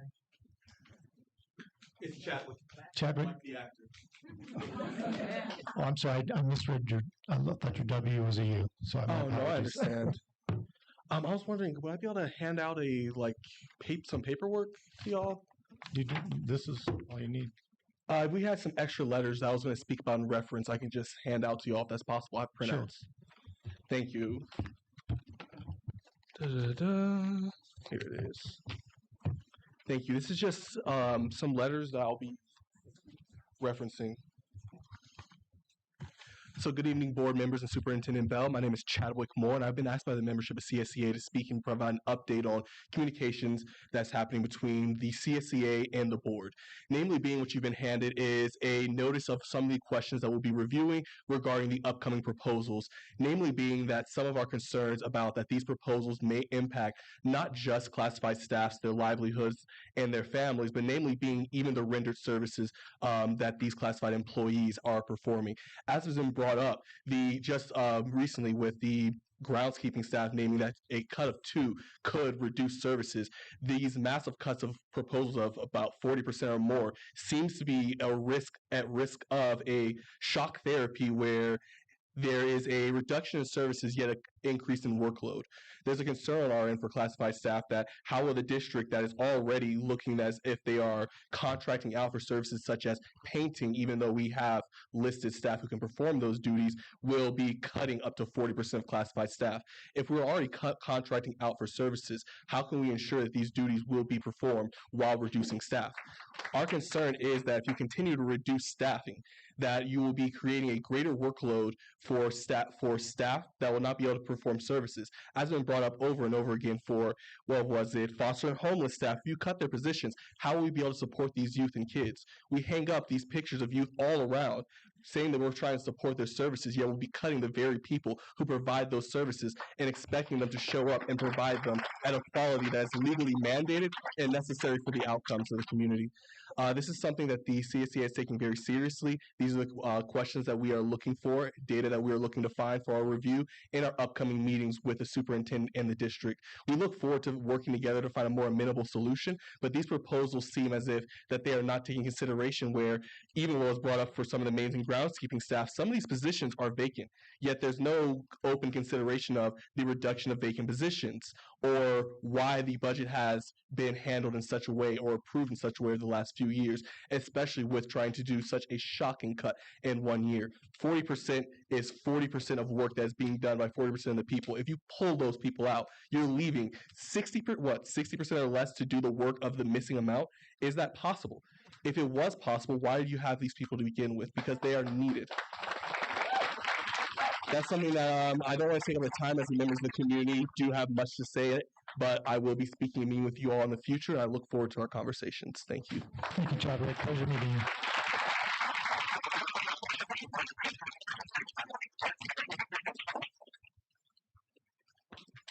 Terry Ryerson.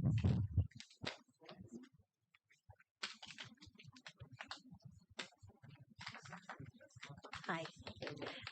I'm not here as an educator or a professional. I am a retired teacher, but I'm here as a grandma.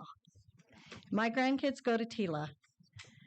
The reason they go to TILA is because this district, in the traditional school setting, did not work for them.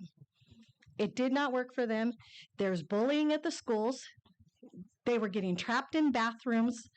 When it was brought to the attention of any of the principal, I won't say the school they were at, or anybody else, it was overlooked. It was discarded. Anytime we had a meeting with them, nobody listened. We tried it from kindergarten to second grade with my grandson. And I don't know how many of you are grandparents or parents, but this is unacceptable for me. Totally unacceptable. We took them out of the traditional school and put them in TILA this year. It has been 100% turnaround. 100%. This district is small, and it's a small town. We need alternatives. We need this alternative. As you said, no child is the same. Snowflakes are, that was a beautiful thing that you said about snowflakes, that children are all different. You're right. You cannot fit every child into the same box and expect them to learn. It doesn't happen. You have to meet the needs of these children where they are. My grandkids, this district didn't work for. TILA does. TILA has turned them around completely. Every day when I would take them to school, because I watch them, my daughter's working, when I would take them to school when they were at the other elementary school, every day, Grandma, can I stay home? Grandma, I'm sick. I don't feel good. They were in the nurse's office every day wanting to come home because of the situation. And I hate to say it, this might sound rude or mean, but the campuses are run more like a prison yard than they are a schoolyard. The children are treated more like prisoners than students. And that's a problem. My kids were military. They went to 7 different schools. Never had this issue. Never. But because nobody listens to the parents or the children, we need alternatives. Please do not shut down the one alternative we have. It is the only one. Please do not shut it down. There are kids there, and I know there's a waiting list. So the fact that attendance is an issue, not there. It's not an issue. My grandkids are there every day, every single day. And so are the kids in their class. So I am begging you to please make it about the kids. Don't make it about policy. Don't make it about any of that stuff. And I understand. I get it. Trust me. I worked in the system for over 20 years. Terry, your time's up. Okay, please make it about the kids. It's not about the adults in the room.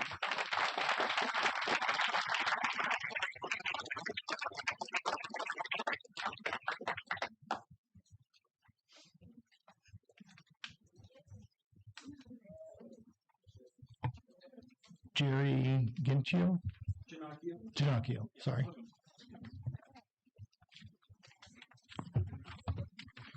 Superintendent Bell, President Kaminsky, and the board, thank you for this opportunity tonight. In 2019, we spoke earlier about the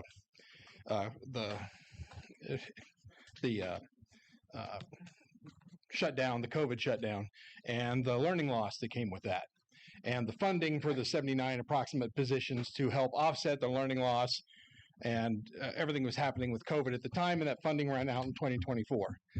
The learning loss did not. My daughter was a kindergartner that was supposed to attend the online kindergarten.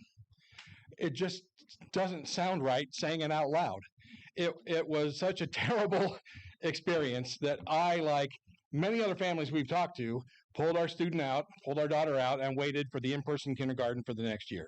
Losing a year, but gaining the social that was being lost on this online attempt that was terrible. That learning loss now shows up in her as a fourth grader, when her teacher, who we love, is getting them ready for, as she explained it to us, more writing, more reading, more deeper thought, more expressive things that they have to do in the next upcoming grades. And it wasn't working with my daughter.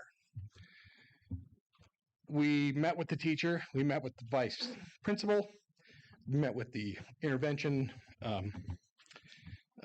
counselor. I know that's not the right intervention specialist. Yes, thank you. And they came up with an SST for my daughter.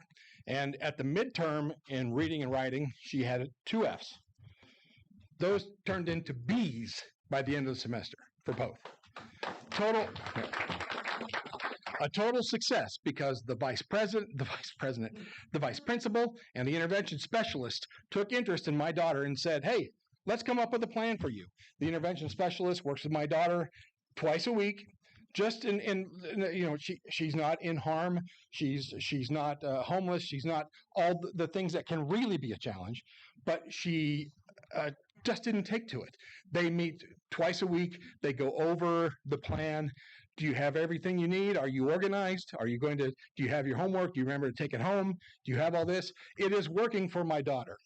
And I see in every scenario the 3 budget alternatives. You're cutting the specialist, all 3 options.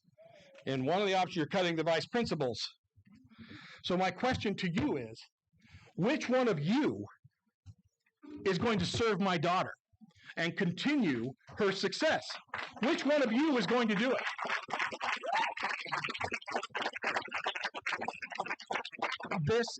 It's outrageous. To hear the story of what this man does, and Jerry, I appreciate your comments. I want to know what you're going to do.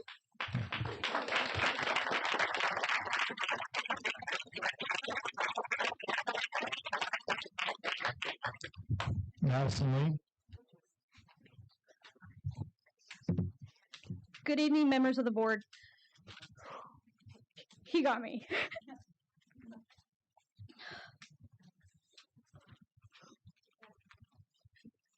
My name is Madison, and I'm here as a parent, a community member, and as a daughter of an intervention specialist whose position is being considered for elimination. One that you say was COVID funded, but has been around for over 25 years. Yes.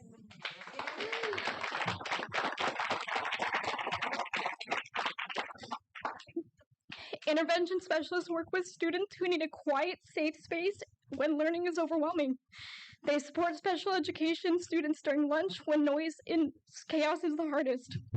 Sorry, I'm pregnant. They help children who are grieving the loss of a parent, navigating divorce, or struggling with anxiety. They mediate peer conflicts before they turn into discipline issues, listening and intervening early. She serves well over 100 students every year. These are not rare situations. These are daily needs. When a child is melting down at lunch, she is there. When a student can't focus because their home life is falling apart, she is there. When a student is trying to work through conflicts instead of being sent to the office, she is there. If this position is eliminated, those needs do not disappear. They are simply shifted onto teachers, administrators, or ignored until they become a crisis. I'd like to raise another important concern with all of these cuts: liability and lawsuits. Schools have a legal obligation to provide appropriate support and accommodations, especially for students with special needs, students experiencing emotional or behavioral challenges. When intervention and mental health support are removed, warning signs can be missed, escalations can occur, students can be harmed, emotionally or physically. At that point, the question becomes not if something happens, but whether the school took reasonable steps to prevent it. Eliminating staff whose role is specifically to de-escalate, intervene, and support vulnerable students increases the risk of student injury or self-harm, behavioral incidents or disciplinary escalation, failure to meet IEP accommodation requirements, parental complaints, legal claims, or lawsuits. Preventative supports protect students, but it also protects the district. Do not underestimate their impact because their work is quiet behind the scenes. For many students, my mom and professionals like her are the reason that they make it through school daily. I urge you to reconsider these cuts and explore alternatives, like cutting the rumored $50,000 Crumble Cookie Fund that this district has for attendance, or applying for grants like every other district. Thank you for your time, and thank you for remembering who these decisions truly affect. I promise you that when it comes to my children, when it affects them, I will be pulling them out like every parent should. Thank you, Madison.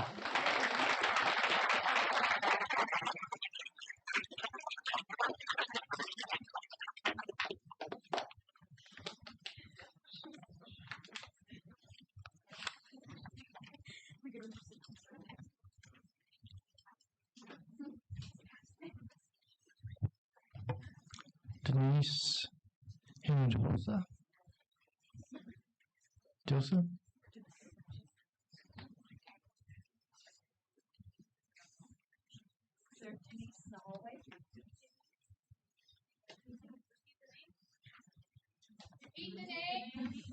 First name's Denise, the last name's Hinojosa.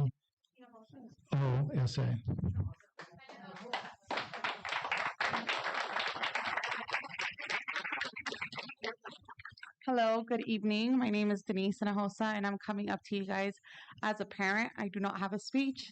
I did not write anything. This comes true from the heart because my child is a student in TILA. The reason I took him out of the other schools, the other public schools, is because it was a constant fight in the morning. It was a constant, Mom, I don't want to go to school. Mom, they bully me. Mom, they're not doing anything. It was a constant cry in the morning.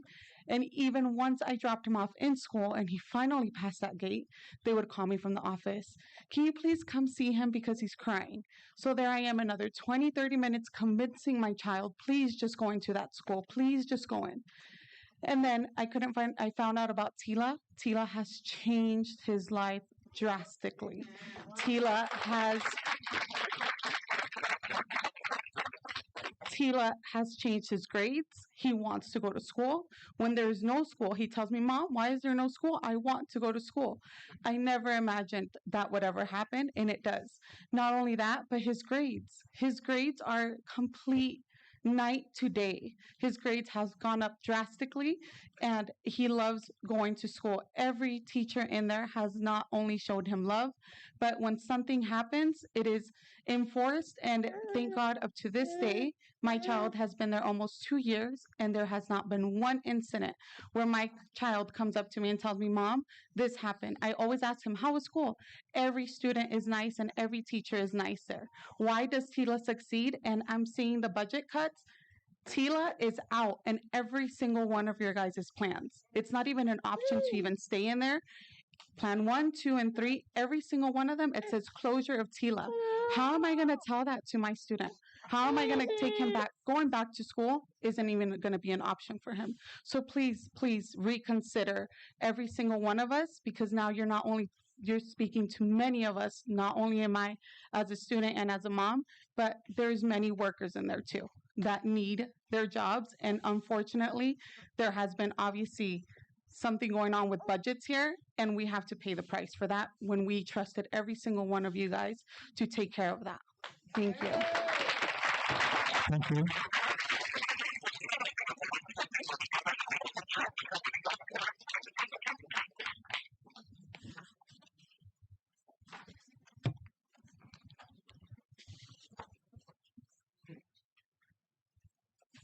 Bonnie, I'm having a hard time reading that first letter of your last name. Is it T? Termio? Jaramillo.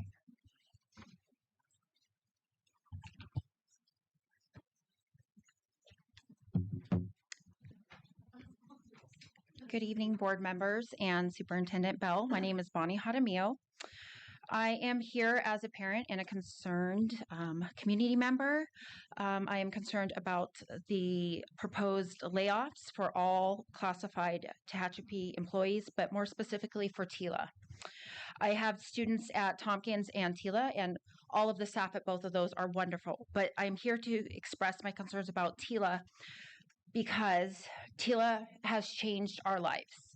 TILA has provided an environment where my son can learn and flourish. Not every student can perform well in large classrooms or in-person attendance on a daily basis. TILA fills a role and a unique need for many of our families in this community. Some get overstimulated, and many have anxiety or other issues that TILA really provides for. My son, again, has flourished, and he is finally really able to learn in an environment that supports his needs. My son loves going to school now, and that was not the case previously. The teachers and staff there are really exceptional. They are committed to their students, and they really help them achieve their potential. I respectfully ask to reconsider any proposal that would eliminate TILA for our students and family members. Thank you. Thank you, Bonnie.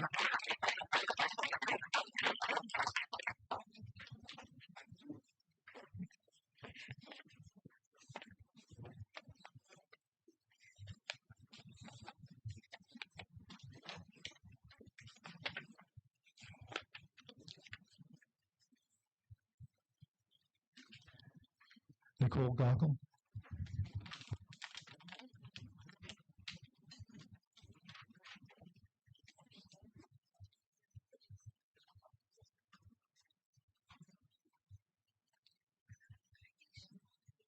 Is Nicole out in the hallway?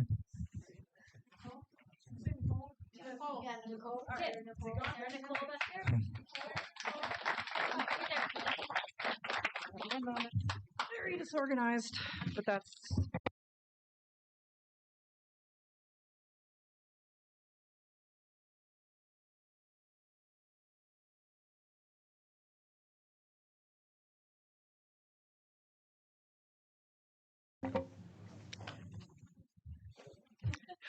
it's like, okay, redo, right? Start over.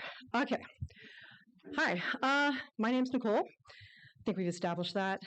I'm a parent of 3 THS graduates. My youngest is currently in 3rd grade at Cummings Valley. My older children have also attended Golden Hills, Jacobson, and TILA. I've also, years ago, I worked as a classified employee as a paraprofessional at both JMS and THS, and I was a student teacher at THS for 12th grade government or civics. So I'm also currently, I've also served on TUSD Citizens Task Force since 2022, and I'm currently finishing up my final term as CTF's chair. I bring this up to show I've been fairly involved, and I'm pretty familiar with many of our school sites here at TUSD. So, first I'd like to bring up that being part of CTF, what we've been briefed time and time and time again regarding our budget doesn't jive with this sudden, seemingly knee-jerk reaction to this deficit. The proposed budget cuts feel very reactive. They feel very rushed. They feel very slash and hack without concern, for the long-term impact. And I'm not seeing a lot of other potential mitigations to address these deficits. So I'd like to speak, specifically to the point about the cuts in mental health and intervention specialists, because frankly, I don't know what I could say that wouldn't, I can't say anything better than Mr. Baptiste espouse, Mr. Hecker, or many other people as well have said. And that being said, it has been said time and time and time again this evening that these budget cuts are going to have a tremendous negative impact to our most vulnerable students. Students that have already started off in this crazy game we call life at an enormous disadvantage. And you're choosing to remove the staff and services that are there to help them try to close that gap in their most formative years. Think about that impact. And yes, we could point to them, say it's the parents, it's this or that. We all know that not everybody's given that same starting point in life. And some parents like me, like my daughter has ADHD, she does benefit from some of the services that will be cut. Like we love Mr. H. So when I heard he was going to be cut, like I'm here because he has had a tremendously positive impact to her alone. But I know that for other students as well. So I wanted to, I want you to really think about what that impact's going to be, because I could always pull my daughter, take her out. I work out on base, but there are going to be students that can't escape that. They don't have those resources. They don't have the parents that can get them other places, and I would hate to think about what's going to happen to them. Like, I know my daughter's going to be okay, but there are plenty of other students in Tehachapi that aren't going to be.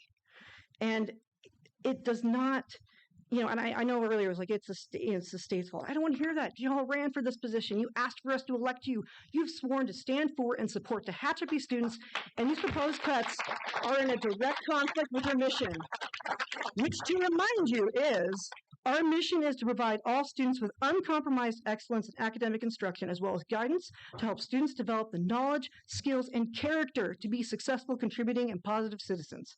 We are dedicated to our governing board's goals: student learning and achievement, and safe and effective learning environments for students. These cuts will be the exact opposite of that. And with that, I thank you for your time, and I really hope you consider the long-term implications of these cuts. Thank you, Nicole.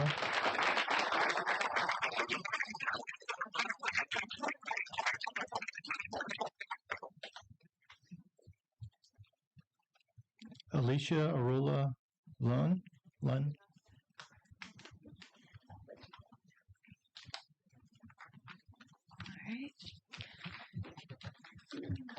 My name is Tiffany Arnold. I'm here for Alicia Arola, and we are speaking on behalf of Jamie Cookson, the girls' varsity assistant coach.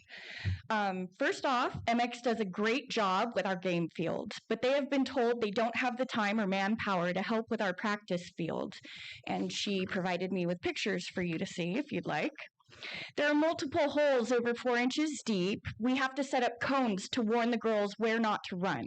It's hard as concrete. When asked why we can't have it watered, we were told to practice on the grass in the middle of the quad at school or at the front of the school because that grass is watered right now. This is beyond demeaning and asinine. You would never even think to suggest that to the football teams.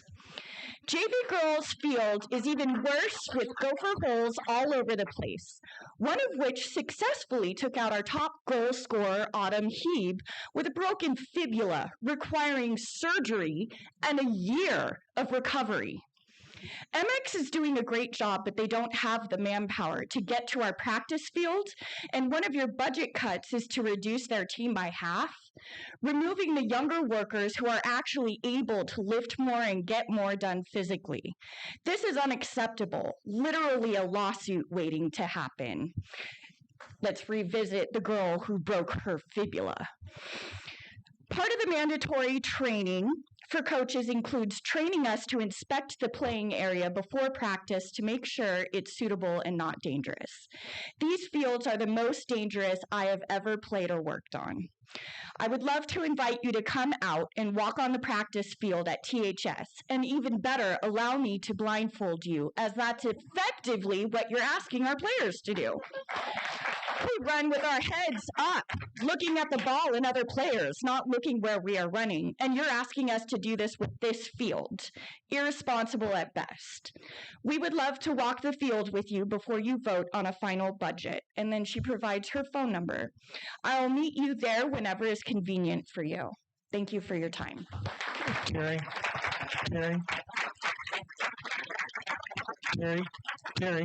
can I ask are the fields at THS? At THS. Okay, just want to make sure. Yes, Okay. thank you.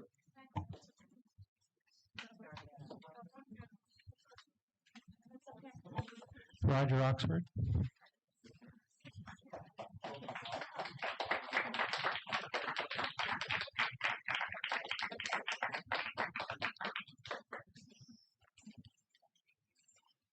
Good evening, Board, Superintendent Bell. First, just for the record, to make it clear for the public, our teachers have not received a raise. We entered into negotiations, and those are still ongoing. And we entered into those negotiations prior to being made aware of any cuts or rifts that were oncoming. So just for that public record. On a separate note, I teach high school seniors, not the AP kids, not the dual enrollment, just our everyday seniors. And when they turn 18, as a lot of them have, there's this expectation that they're instantly going to know what they're going to do. I'm already an adult. I've got it made. They have no clue. Because of that, a lot of them turn to two massively important staff members. First, Mrs. Westerby, and Miss Bryant, our counseling secretary. I don't think you took into consideration the sheer volume of work that those folks do when you decided to put their jobs as an option to remove. Those seniors rely on them more than anybody else on campus. They come to them on a daily basis, usually with panic, don't know what to do next. They walk them through not only where to go, who to talk to, but also make sure that the forms that they need to get for their future are filled out correctly. When you start thinking about these positions that you're going to remove, you might want to consider who they're going to impact and just how much they actually do on a regular basis. Just something to think about. Thank you, Roger. Maria Nayan?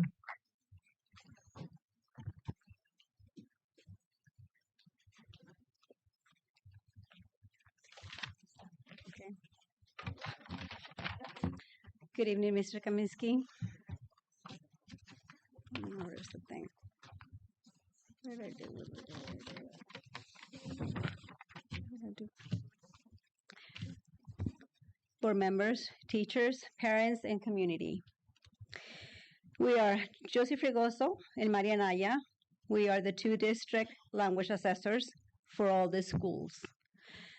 We assess 270 Hispanic families and EL students.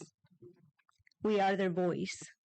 And sometimes some of the students are left behind, and we are the voice for them and their families. We are responsible for translating and interpreting psychoeducational reports, speech assessments, as well as managing confidential and data through CIRES, CalPATS, Laserfish, and we handle LPAC, and summative LPAC testing. We also translate IEP, ELAC, and DLAC meetings. Given the technical, confidential, and district-wide scope of all responsibilities, we respectfully request your support to maintain both language assessors' positions with the Tehachapi Unified School District. I also want to add that when Mr. Paul Kaminsky was giving some information about the intervention specialist position, there were positions that you said that they were COVID money. Those were not COVID money. They were prior to COVID money. Our positions also are prior to COVID money. We are needed. Our Hispanic families need us. So please, I'm asking you to reconsider eliminating our positions. Mr. Kaminsky, you know what we do. I work with you. You know exactly what we do. So please reconsider. Thank you. Thank you.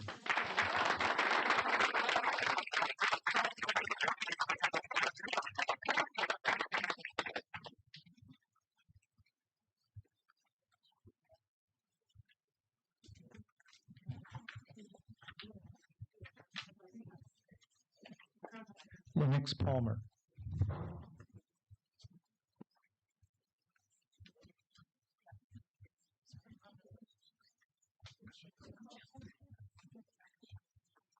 Really, the first one for Tehachapi High School? All right.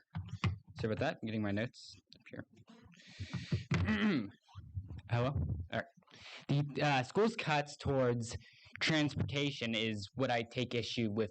Well, not the most. There's a lot of terrible things in this, but I wanted to focus on the cuts towards free transportation for a lot of people who rely on these transport programs, who, although may not be poor, their parents really don't have the time or still yet the disposable income to pay for.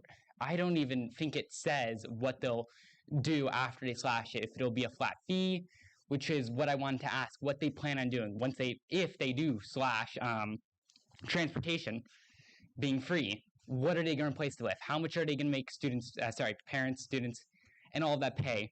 And I really find it sad that they're cutting all these wonderful programs for mental health, and it's a really serious misstep.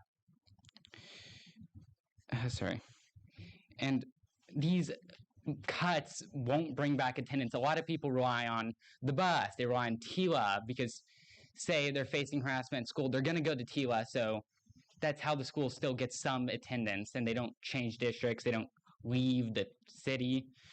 And I think that's most important of all, that instead of cutting all these wonderful programs for mental health, for students, for transport, what we're really doing is we're cutting happiness and opportunity for these students. We're cutting opportunity for the teachers, too, to teach these students, to help them. Thank you. I'm not good at speaking. Thank you, Lennox.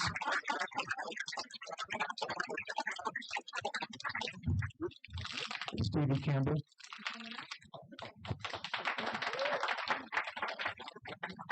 Hi, can you guys hear me okay? Okay. Hi, I'm Stevie. I spoke with you last month regarding my 12th grader who was accused of academic dishonesty along with 17 other students in her class. And, just seeing the lack of progress that has been made and the way that situation has been handled is just so disappointing. And the last thing the schools need are less people there.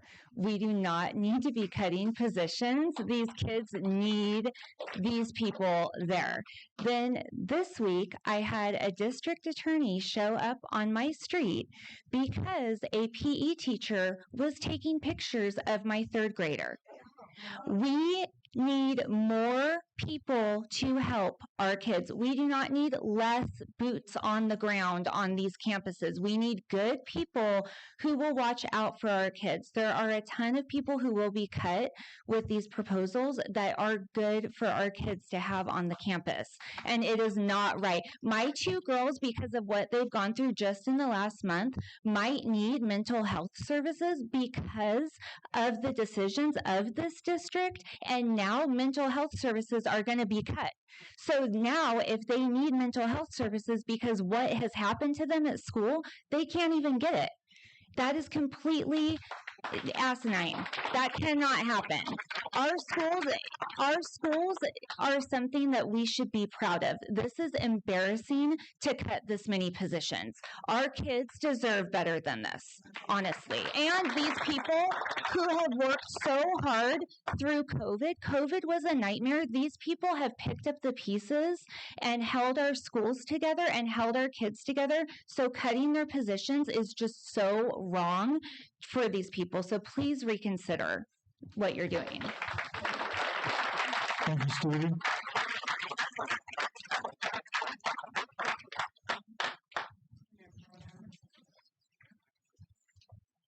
Joanna Palmer.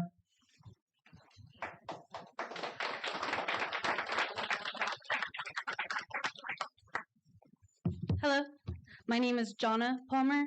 I'm a parent of two students enrolled at Tehachapi Unified School District. I'm also an active member of PTO and a committed member of this community. I'm here tonight because I'm deeply concerned about the proposed budget cuts, especially those affecting TILA. It is no secret within our school district that we have a serious problem with bullying. When we first started looking at schools, our son really wanted to go to public school. So we looked at Tompkins. And we thought, what harm could come to a little kindergartner the first few years of public school? We were wrong. Several times I was called to pick him up from school for disruptive behavior. I get him home, calm him down, and ask him what happened. It was bullying, a kindergartner. The turning point came when one day I was called to pick him up again for disruptive behavior, and I found my son in the fetal position at the middle of the little reading rug, crying while all the other students were outside the room. The behavior wasn't the root of the problem, it was a result of what he was experiencing. No parent should ever have to see their child like that in a place that's supposed to be safe. We couldn't find a homeschool program that fit our needs at the time, and we were desperate, and a friend told me about TILA. So I drove over there middle of the afternoon, and I met Miss Mary. She gave me a tour. She gave me a tour of the facilities. I saw it was safe. It was welcoming. I met a couple of the teachers. They were wonderful. And I thought, okay, let's give this a shot. My son has now completed his second year at TILA, and my daughter just finished her first. Well, she's finishing her first, sorry. The change in my children has been profound. My kids love school again. That last day I pulled my child out of Tompkins, he asked me if he could never go back to school again. This was my son was so excited that summer every time we drove past that school, I'm going to go there, I'm going to go there. And then to be called, to be asked, can I never go back there again? So please, TILA means so much to our family.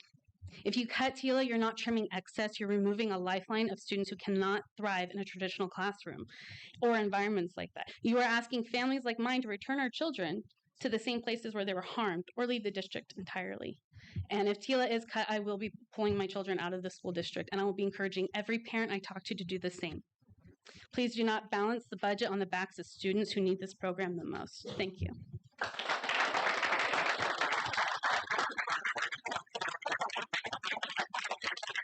Eli Martin.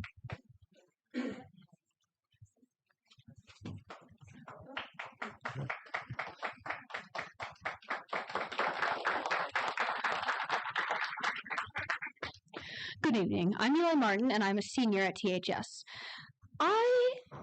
My first year of public school ever, actually, was freshman year. God, was it a shock. I was struggling. It was post-COVID, and this was my first year ever going to a school where I didn't get to go home in the middle of the day if I wanted. I was struggling, to say the least. And without Miss Stella Ward specifically, hi Miss Stella, I think I saw you earlier, hi! I probably would not either be in the district or be here today. It was a bad year. If you remember my friend Everett Bean from last year, he's a very good friend of mine. We've been friends for about 5 years. And I know that without the support of these classified workers you want to cut, due to your bad budgeting decisions, by the way, all of you are responsible for this, not them. Thank you. Without the support of those classified workers, none of us, me, my friends, my siblings, we would not be in this district. I guarantee you my family would have packed up and moved. When I came up here, I decided I would think about my sister. My sister, we may not get along that often. She's 2 years younger than me, and we've had our fights, as siblings do. I have never been angrier in my life than when I saw her come home crying in the middle of the day, calling me to pick her up. I was at home sick that day, and our mom was busy at work, to pick her up because a boy had been calling her racial slurs. She's a little darker than me, for reference. I've been called so many slurs here, and I can't go to anyone at home. It's a little different when both of your parents are white as a sheet, and they don't really get the same issues you're dealing with. But I can go to these specialized workers, and my sister can go to them, and we can talk to them and get support. My friends have been able to get support. And you guys want to cut them because of, again, your decisions. Not to beat a dead horse here, but that thing looks like it can still take a few hits. Thank you for your time. I want you to consider this. I'm going to look all of you in the eyes when I say this. You guys are putting money in your pockets, and you're prioritizing that over students. Thank you.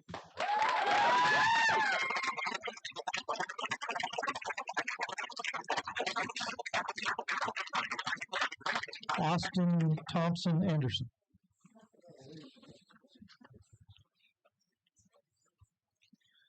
Hi, I'm Austin. I haven't attended this district in over a decade, but I still feel like I should speak my mind. I'm going to start off with Mr. Kaminsky. You failed me as a vice principal when I was at that age, when I was in junior high. I don't want this failure to be district-wide. I don't want to see people lose their jobs. I have friends and family who work at this district and do all that they can to try to keep this district going. But yet, as the previous person mentioned, the decisions that were made were above everybody who's going to be cut. So I ask for you and anybody who can make these changes to reconsider not cutting people who actually try to keep this system going. Instead, why don't you reconsider maybe cutting your guys' salaries? Maybe consider that. But, if anything, I'm not going to come up here and say that I know what I'm talking about, because honestly, I've been out of the loop of this district for so long because it failed me as a person. But it shouldn't fail the upcoming kids. It shouldn't fail the teachers. It shouldn't fail any of the staff members because of mismanagement, because of poor funding, because of anything like that. So please reconsider. Thank you. Thank you, Austin. One more thing, I want to thank all of the faculty members, especially Smith, who keeps this place going, along with his buddy Mike, and any of the IT and teachers, any of that. They keep this school running, not you guys. Giovanna Angeloni.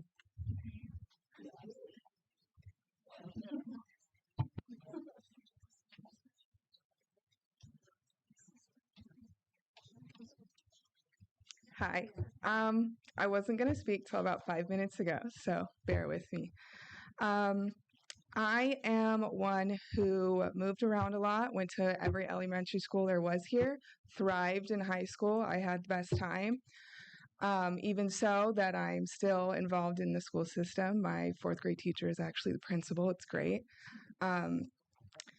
But also, I am a very hard worker. I believe that you apply for a job and you do the job and you do the job more than you should. That is not the case for everybody that works, and I think that's where you need to start. And that does not start at the bottom. I've only been here for 4 years, and I can tell you that I do more than my job. And also for the specialists, I walk one particular student every day to my specialist. I do not want to take his safe place away from him. I don't think you should be taking anybody's job who's doing their job above and beyond. I understand if you have to make cuts for the people who need to be cut. And I think that's the difference, is that you're maybe cutting the 40% that work, and I think you need to look at the 60. Thank you. Thank you.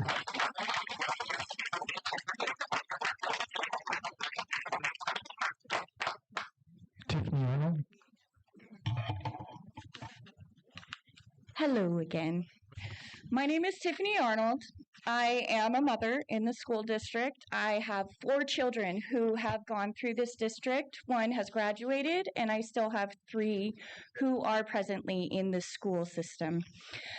My introduction to the Tehachapi Unified School District was for this district to take away my oldest daughter's autism diagnosis and take away her IEP and to stick her in Gen Ed because they felt like it.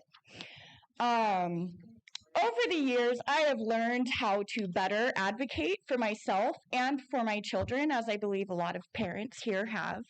And I'm here to say that getting rid of our paras, our intervention specialists, our mental health specialists, and any of our support staff is a huge mistake. Huge mistake. We need to make cuts at the top, not at the bottom. We need everybody we can possibly have supporting our children. And this district has continued for the 8 years that we have been here to not support our children. In fact, I have watched you make decision after decision after decision that destroys the safety of this school. As a single mother who is working 2 jobs full time, I'm not currently available to homeschool my children. That would be very difficult. And yet my children do not like going to school here. They should be able to feel safe. They do not. I have had one student, my middle daughter, has been poisoned a few years ago by Benadryl at Cummings Valley Elementary School. I was never even notified about this, and yet I get notifications almost every week or month regarding my children not being at school. I personally wish you would take more accountability and prioritize our children and their needs, their medical, their mental health needs, and get rid of the bullying. And we need to prop up all of these positions that you are suggesting we get rid of, because they're the ones that count. None of you are in these classrooms. You are not dealing with these children. You have other daytime jobs. It's time to cut from your own pockets and start supporting the rest of the school that actually does the work. Thank you.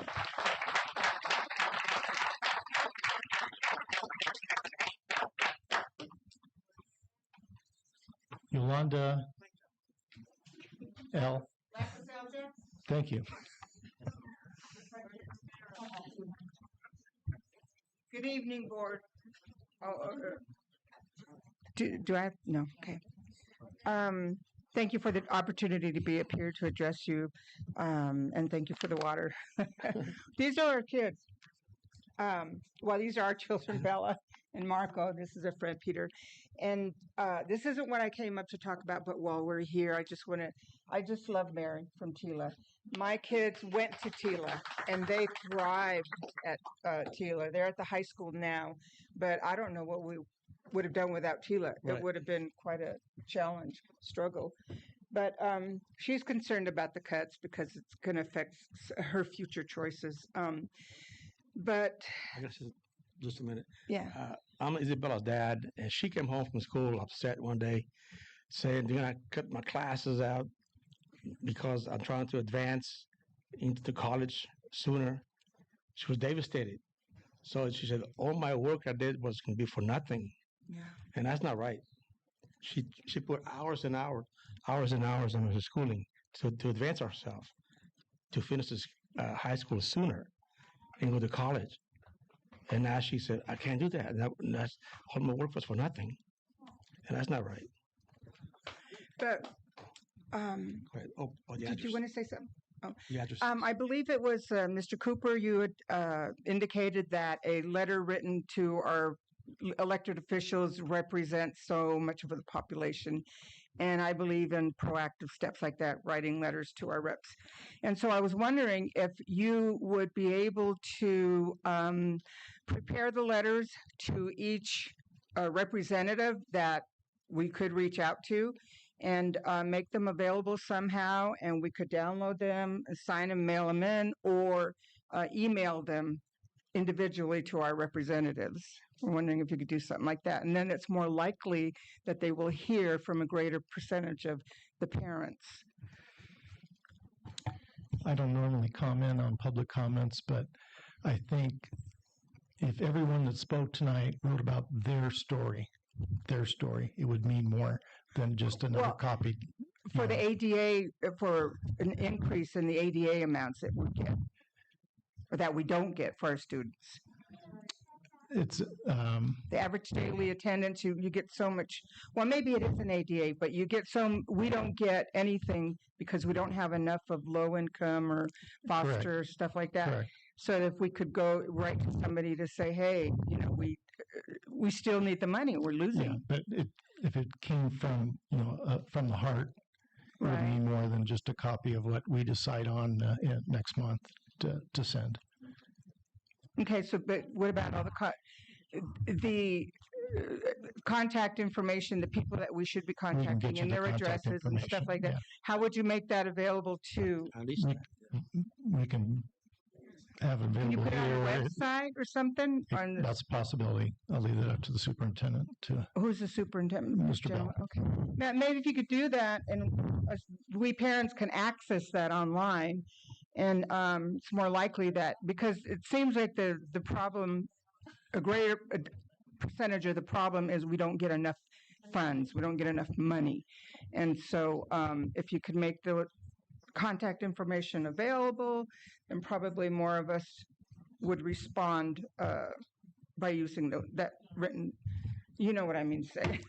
I'm Thank sorry. you, Rhonda. Thank So you. how do we follow up on that? We'll get that on the website. Yeah. Okay, very good. All right. Well, thank you for your time. Thank you, Linda. I have one comment. I have one comment to make. Just, I worked for 50 years. I'm retired now, but a lot of taxes. And what I understand is half the budget, California budget, goes for schools, and then a lot of money goes to school also. So where all the money goes to? There's got to be somewhere left over for you guys, for this district. Thank you. Well, Newsom doesn't help. Yeah.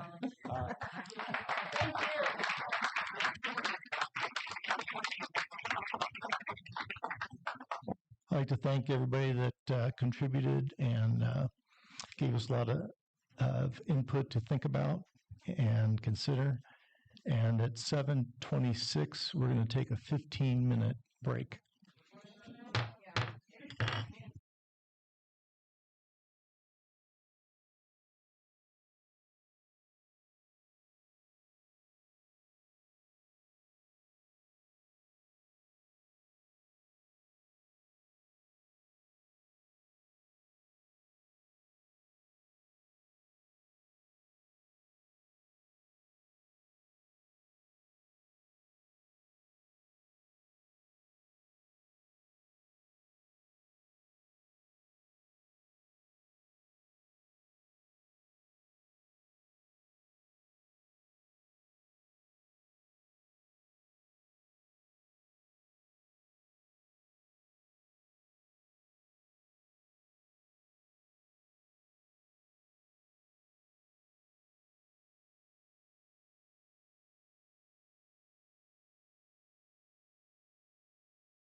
It's probably, I'm sure it's gopher holes.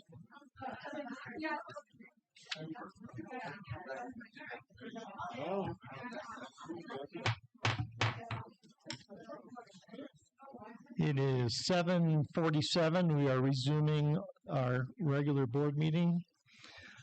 Before I go to the next item, I'd just like to commend the audience for their civility and really politeness, but with enthusiasm. I appreciate that. Shows where your hearts are. And again, I just want to thank everybody.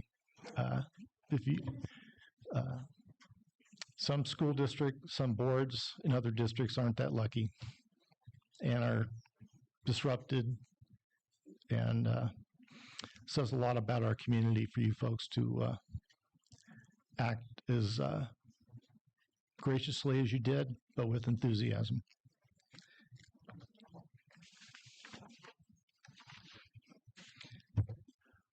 Our next item is the consent agenda. In order to promote efficient meetings, the board may bundle a number of items and act upon them together by a single vote through the use of a consent agenda. Consent items shall be items of a routine nature and items for which board discussion is not anticipated and for which the superintendent recommends approval. When any board member requests the removal of an item from the consent agenda, the item shall be removed and given individual consideration for action as a regular agenda item. Is there any trustee that wishes to pull or even discuss one of the consent agenda items? I just want to mention that my wife's name is on the certificated position as a prep period contract. She's not pulled out individually. So if anybody wants me to recuse myself, I will. Thank you for the offer, but that's not necessary.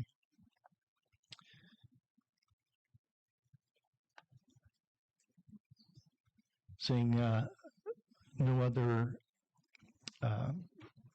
remarks on the consent agenda, it's been recommended the board approve the consent agenda as presented. Is there a motion? Also motion. I'll second. There's a motion by Trustee Cooper and seconded by Clerk Wood to approve the consent agenda as presented. All in favor, say aye. Aye. Any opposed? Motion carries 6-0.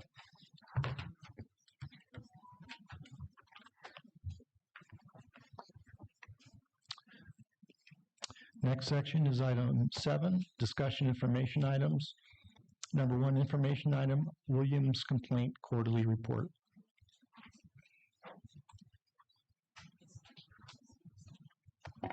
Good evening. At this time, I have no Williams complaints to report.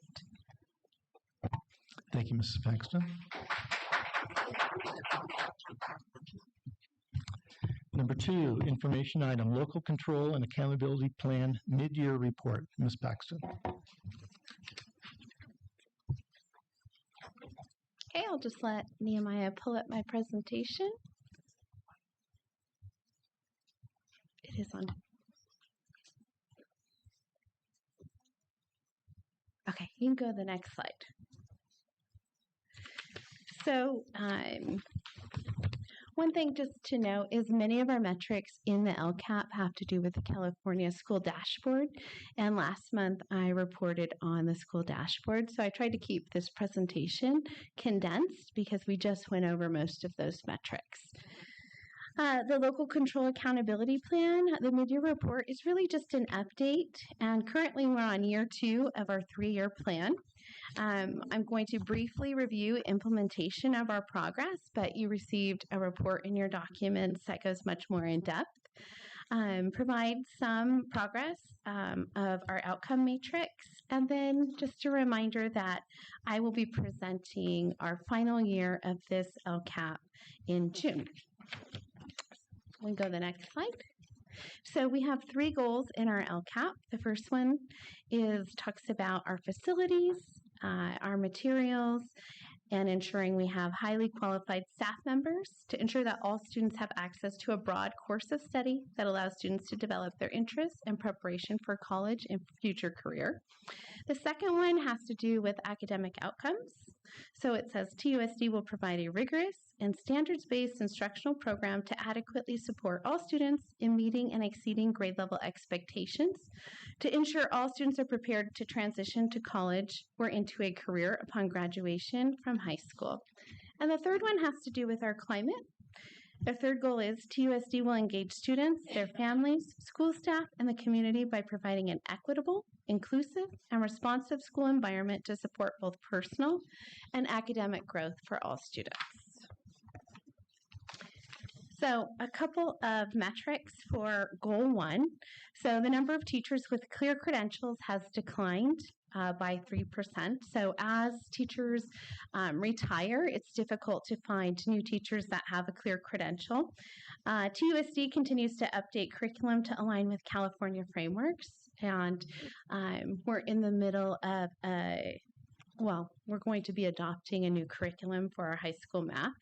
TUSD has outperformed our goal on the CCI metric by 2%, and that wasn't anticipated to meet that metric till next year.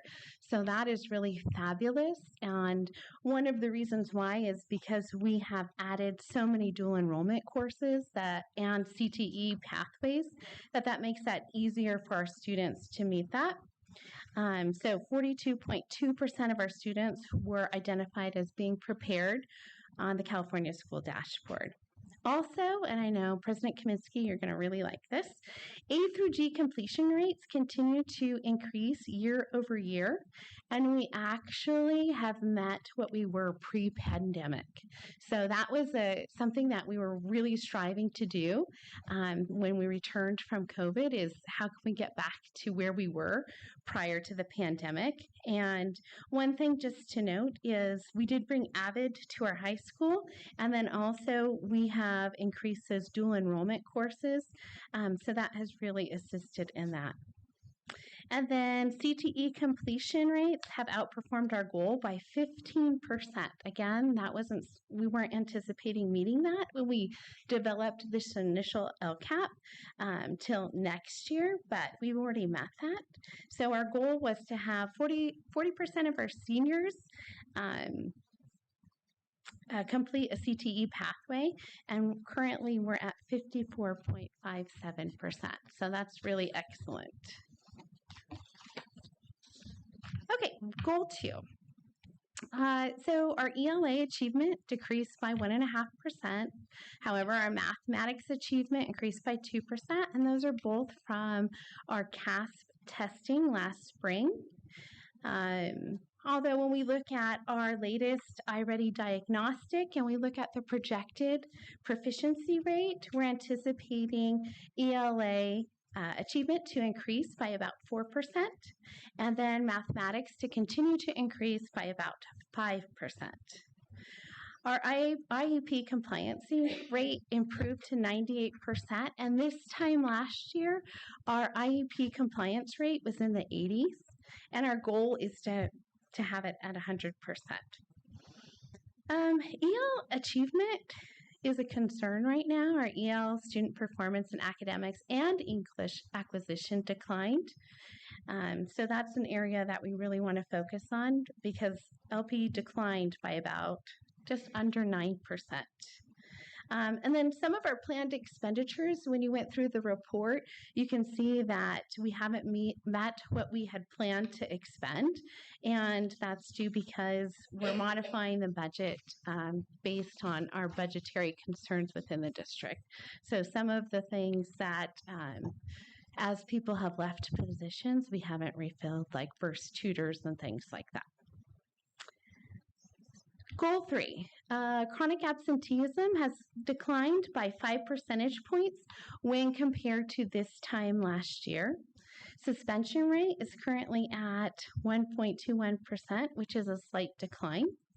Our attendance rate has increased, and parent engagement activities had continued throughout the year.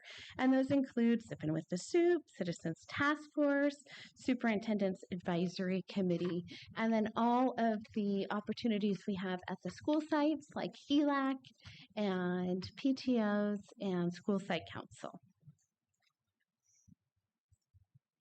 And that's all I have for you tonight, unless you have some questions for me.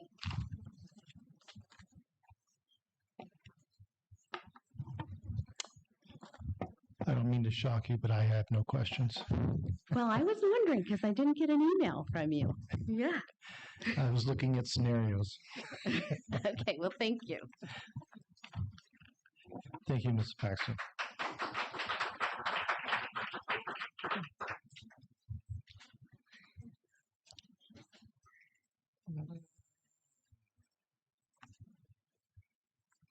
Moving on to new business, number one, first read on board policies.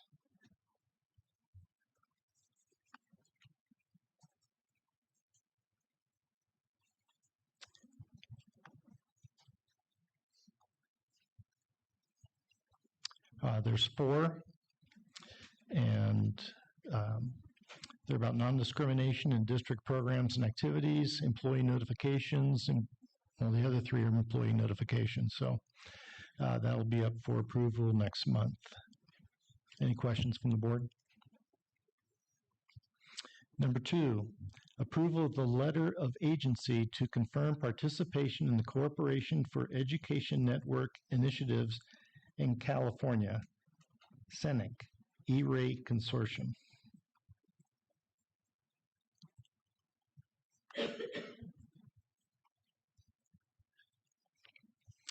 This concerns the consortium pursues E-Rate discount funding for its connections to the California Research and Education Network.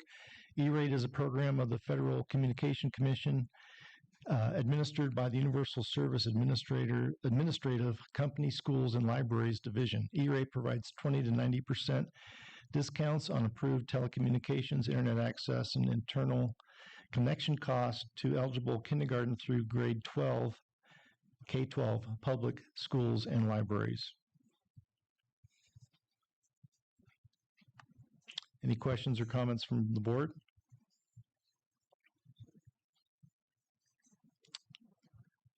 Seeing none, do I have a motion to approve participation in the Corporation for Education Network initiatives in California, CENIC, E-Rate Consortium, as presented?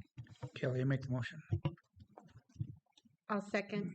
There's a motion by Vice President Kelly, seconded by Clerk Wood. The board approve participation in the Corporation for Education Network initiatives in California, E-Rate Consortium, as presented.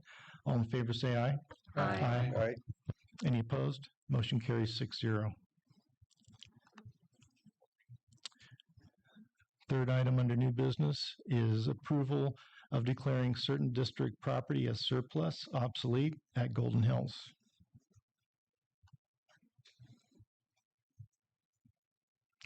Any questions or comments from the board?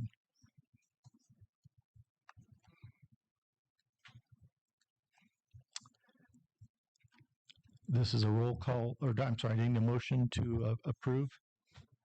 Kelly, I make the motion. I'll second. There's a motion by Vice President Kelly, seconded by Trustee Cooper. The board approve of declaring certain district property as surplus, obsolete at Golden Hills. Roll call vote. Ms. President Kaminsky, Aye. Vice President Kelly, Aye. Clerk Wood, Aye. Trustee Cooper, Aye. Trustee Christensen, Aye. Trustee Napier, Aye. Trustee Sweeney absent. Motion carries 6-0. Item 4, approval of coursework, aerospace engineering.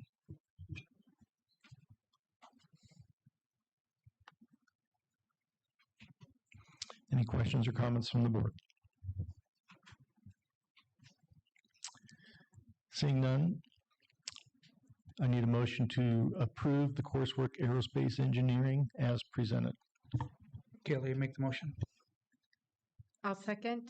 There's a motion by Vice President Kelly, seconded by Clerk Wood. The board approved the coursework, aerospace engineering as presented. All in favor say aye. Aye. Any opposed? Motion carries 6-0. Item 5, approval of coursework, Ag Science 2, Living Systems in Action. Any questions or comments from the board?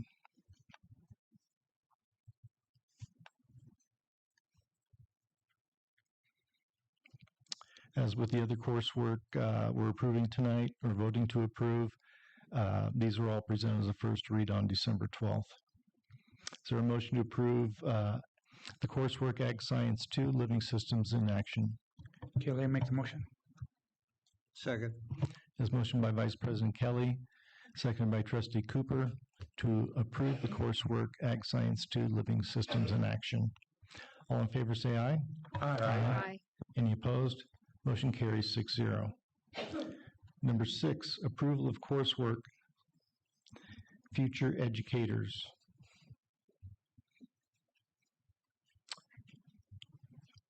Any questions or comments from the board? Do I have a motion to approve the coursework Future Educators as presented? Kelly, make the motion. Second. It was motioned by Vice President Kelly, seconded by Trustee Christensen to approve the coursework Future Educators as presented. All in favor say aye. Aye. Any opposed? Motion carries 6-0.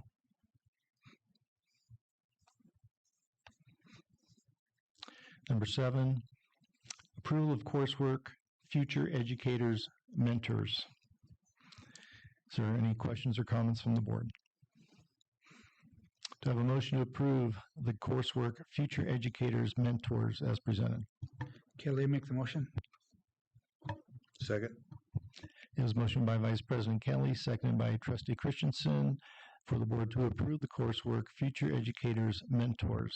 All in favor say aye. Aye. Any opposed? Motion carries 6-0.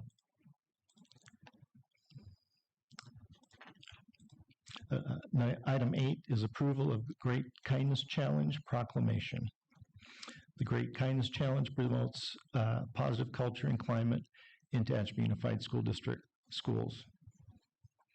Any motion? Kelly, make the motion. I'll second. It was motioned by Vice President Kelly, seconded by Clerk Wood, that the board proclaim the week of January 26th to 30th, 2026, the Great Kindness Week. And this is a roll call vote as it's a proclamation. Ms. President Barnes? Kaminsky, Aye. Vice President Kelly, Aye. Clerk Wood, Aye.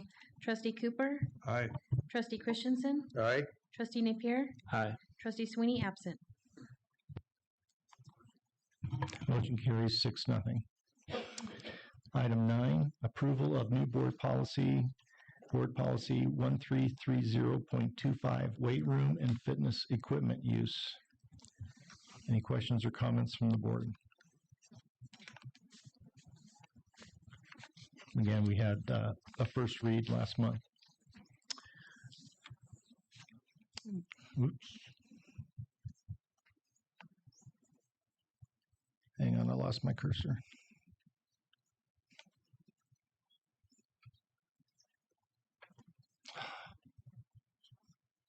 There it is. Is there a motion to approve the attached new board policy BP 1330.25, weight room and fitness equipment use as presented? I'll move. Kelly, a second. It was motioned by sorry, I got in a routine there. It was motion by Trustee Christensen, seconded by Vice President Kelly, to approve the attached new board policy BP 1330.25, weight room and fitness equipment use. All in favor say aye. Aye. Any opposed? Motion carries 6-0.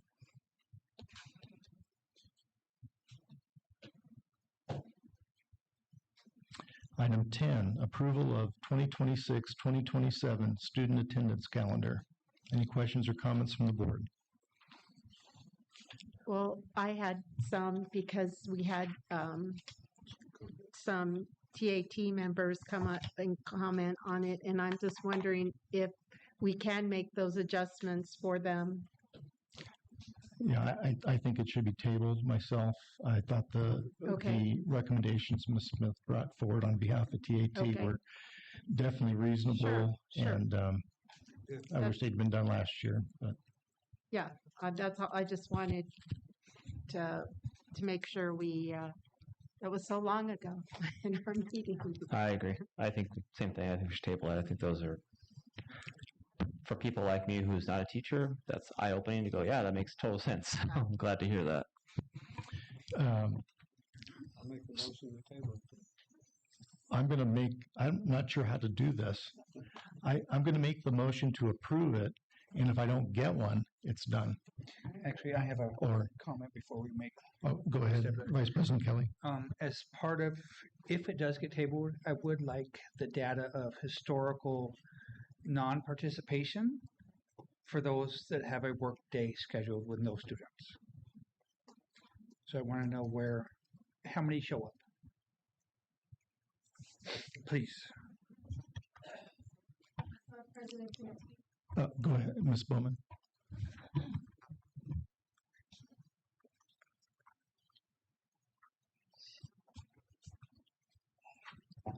So Vice President Kelly, we couldn't quite hear you. Can you repeat that again? Attendance rate for staff that shows up when it's a non-student day for work days. So we've never had one after Christmas before, so that'll be hard to give you that data. Are you talking about the 2 days that we already have that are built in? No, just a historical look at what the percentage of participation is when we have a work day that's a non-student day. That's all. So I can tell you one of them, and that's the one that starts the beginning of the school year, and it has a pretty high turnout. So, because it's the first day of our contract, right? The other one, I can't tell you that one. I don't know. I know that I'm there usually, so Yeah, no worries. Just trying to get a bigger picture of if it's going to be, or if it appears it's going to be successful. I wonder if it's going to be a picture at all. That's the thing. I know that it varies depending on the year. I know one year it was decided, and I thought this was a brilliant decision by the calendar committee to make the day before Halloween, or it might have been Halloween, a teacher work day. I think that's what he's referring to. Because that is But that's not very consistent. But that's a very brilliant thing for sure. Yeah. Because nothing's better than kids who are high on sugar at school. Awake for the morning and asleep for the afternoon. And the teachers are away from those kids. Yeah. I have a question for clarification. Maybe Ms. Bowman can help with it too. But are you asking for clarification on if staff are not attending that day, like calling out, like call out sick or whatever?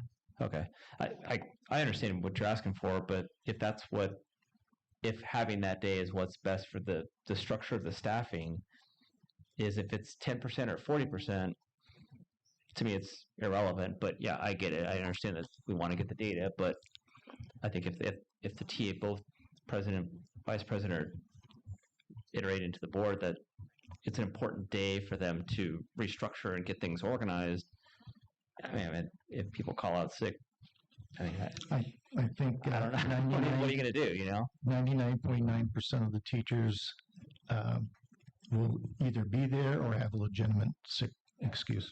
Agreed. I agree. And if they know it well ahead of time, they can reschedule any appointments like dentists.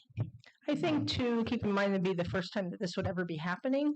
So you'd have to give it a chance to see what would happen with it. Oh, I'm not disagreeing with any of that. Yeah. I just want to see, I want a full picture, right? I just don't know how big that picture would be, Trustee Kelly or Vice President Kelly, just because it's never happened before. No, So totally understand. Yeah.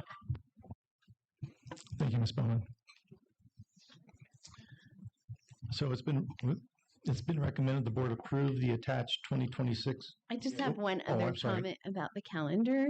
Is the teacher workdays are already in the contract, so it sounds like what you're asking is to add an additional workday. I just wanted. I'm personally asking to for it to be clarify. tabled to reevaluate based upon those comments. That's what I would Okay. be. That would be my direction, Superintendent. Okay. If and when this doesn't get a motion, my recommendation would be to reevaluate, renegotiate, figure out what that is, and live within the contract. Okay, yeah, I just wanted to get some clarifying details. Okay. So do I have a motion to approve the attached 2026-2027 student attendance calendar as presented? Hearing none, it's tabled, and we will reassess in next month if we have the information. Like I said, it sounded very reasonable, so I'd like to see it ahead of time. Number 11, presentation and board action on possible budget/program reduction scenarios. Superintendent Bell. Oh.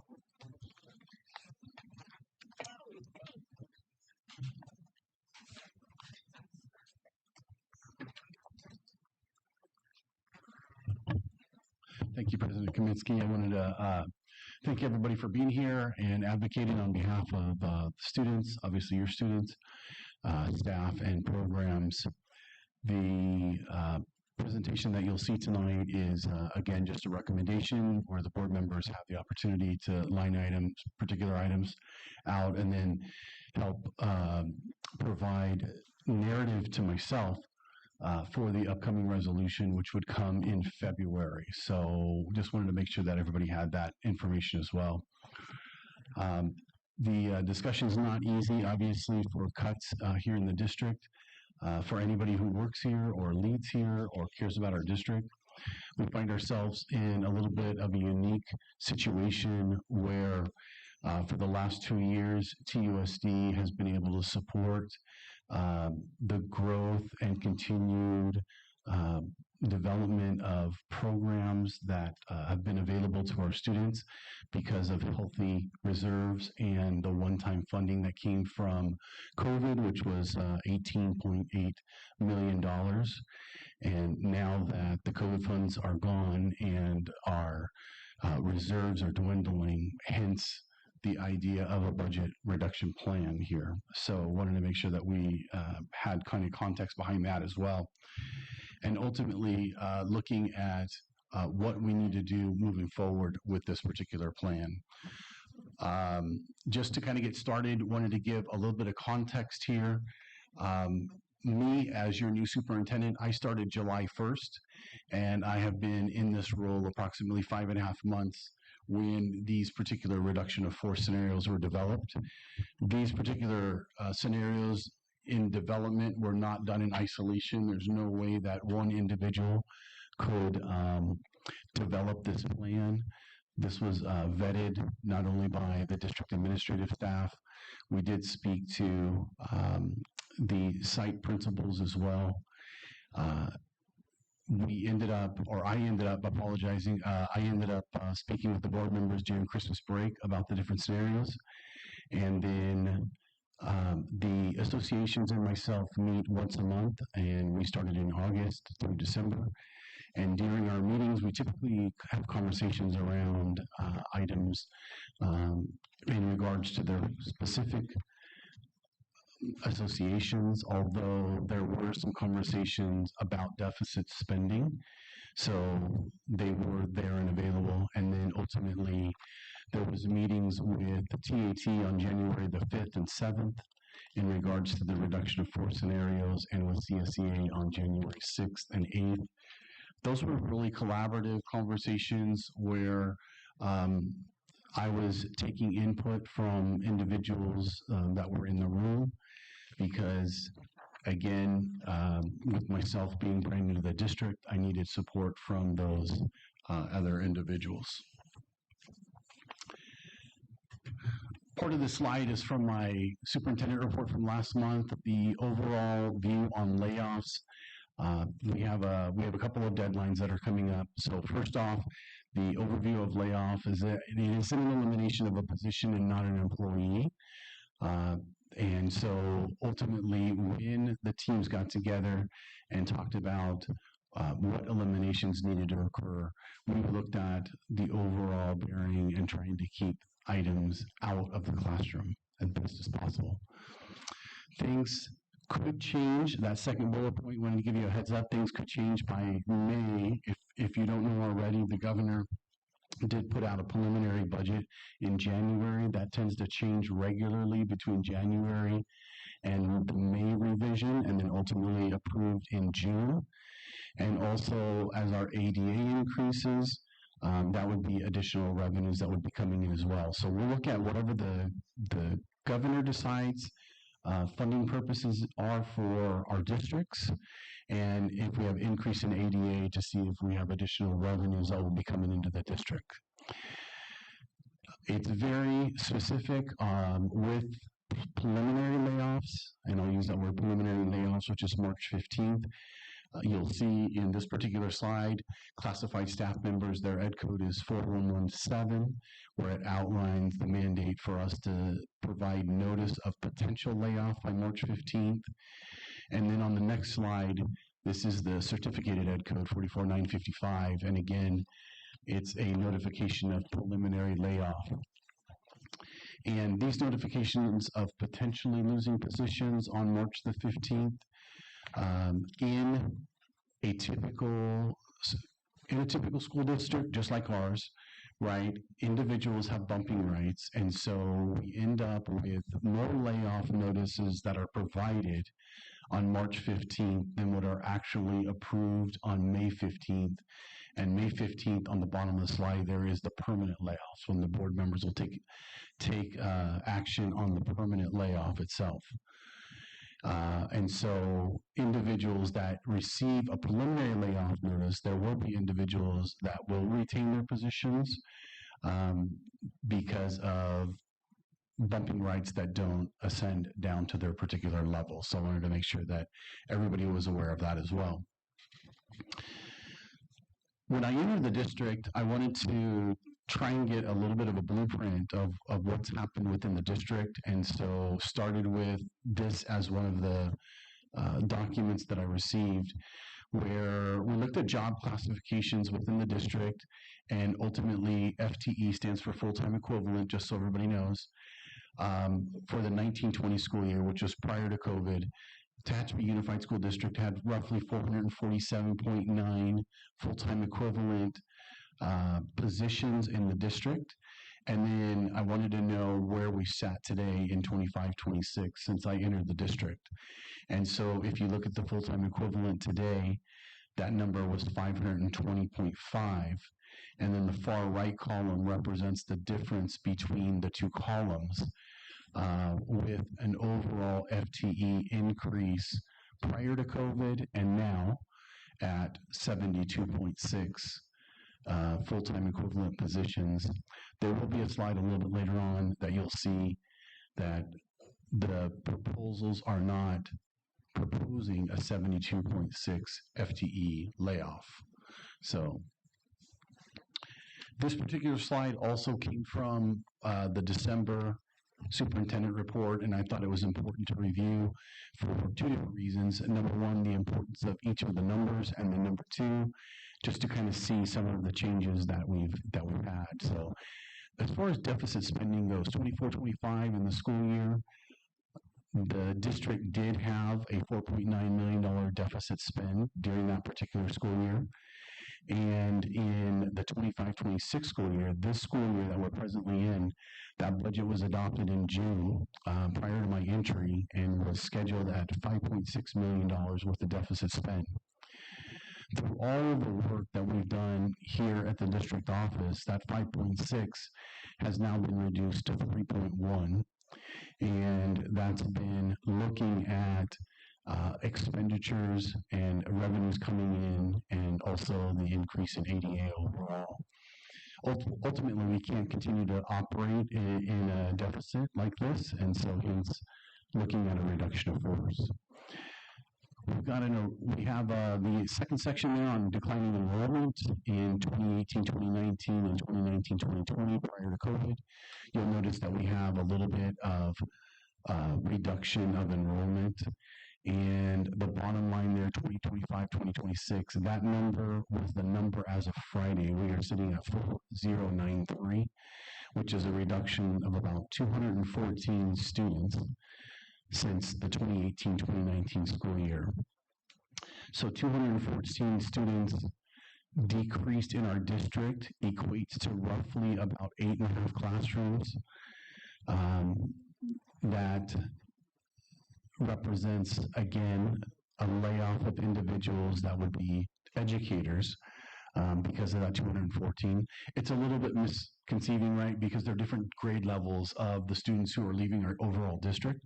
And so we can't just earmark one particular classroom as the classroom that's going to be reduced. Also, with our EDA at $12,943, the 214 students that we've lost equates to about $2.77 million of lost revenue.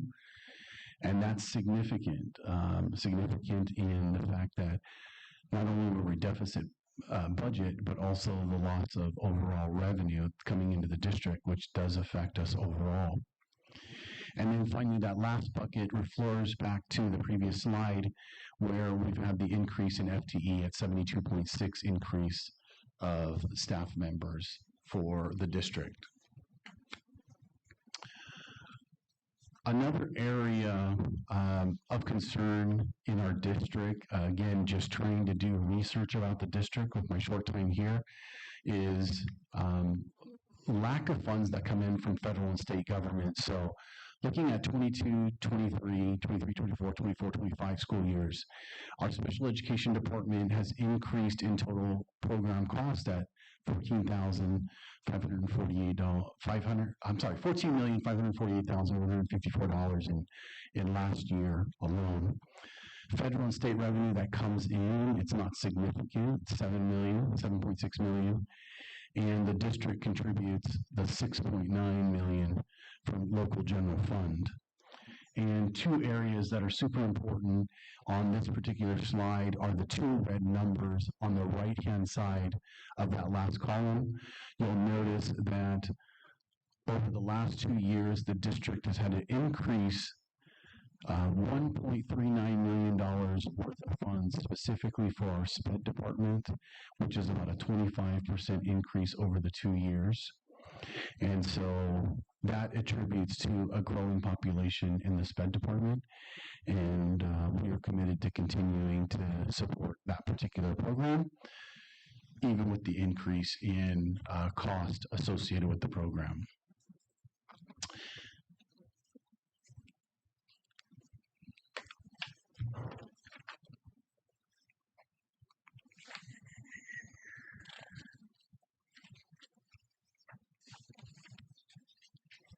Just want to make sure I didn't forget anything.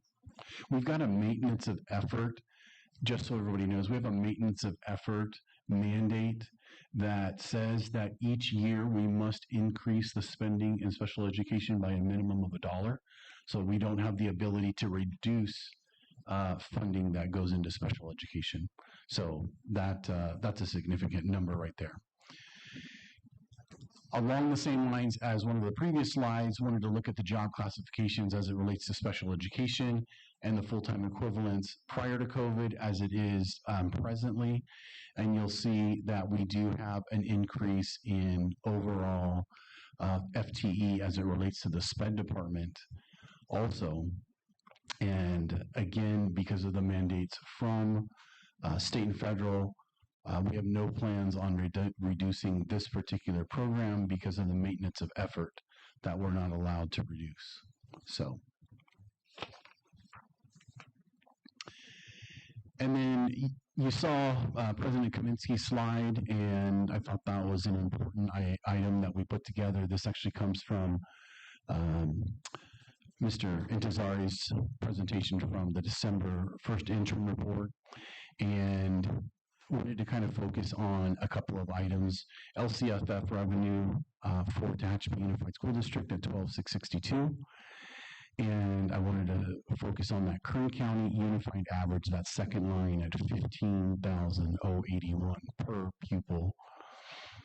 If Tehachapi Unified School District was funded at just the average unified school district in our county, we would receive about $2,419 additional per student. If you multiply that by our 4,100 students, that equates to about $9.4 million. Our reduction that we're looking at in these three scenarios, by the way, the very first scenario, I'll tell you up front, and I'll say it numerous times, that I'm not recommending scenario 1. And for the record, I'm not recommending scenario number 1. But if we were funded as the average unified Kern County district, that $2,419 would equate to about $9.4 million. And since we're trying to cut $5 million, we wouldn't even be having this discussion today if we were funded at the same level as the other unified schools in our county.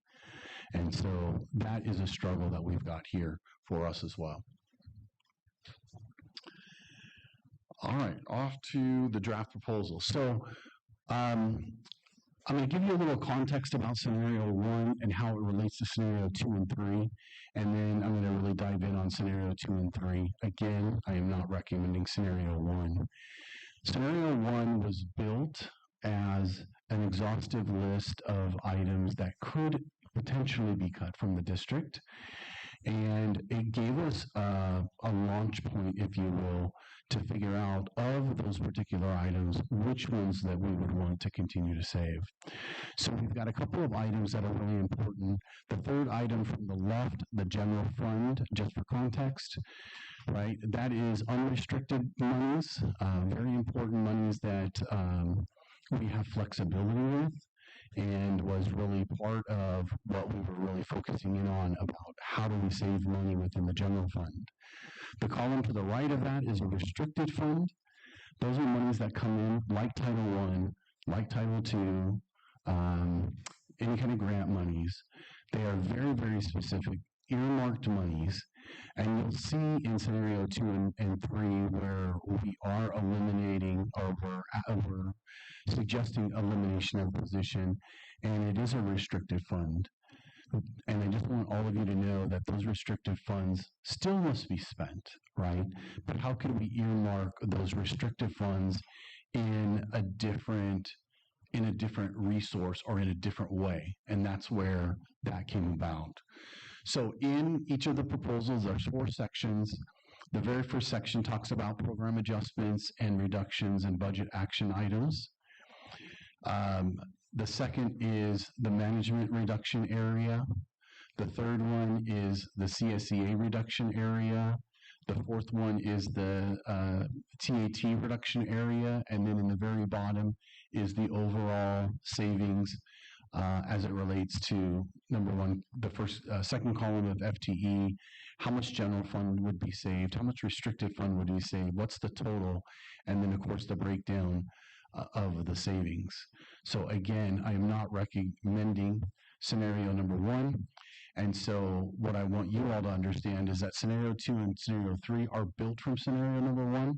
So I'm going to go through those so that you can see them. So over on to scenario 2, you're going to find 2 different highlighted colors. The first highlighted color is gray with the strike through line through it.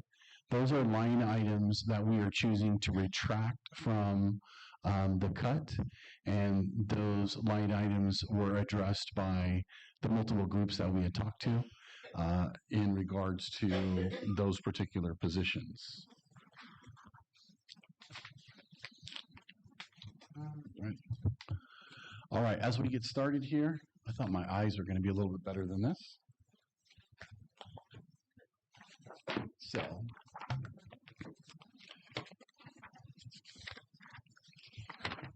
all right, so on scenario 2 for the programs and budgets.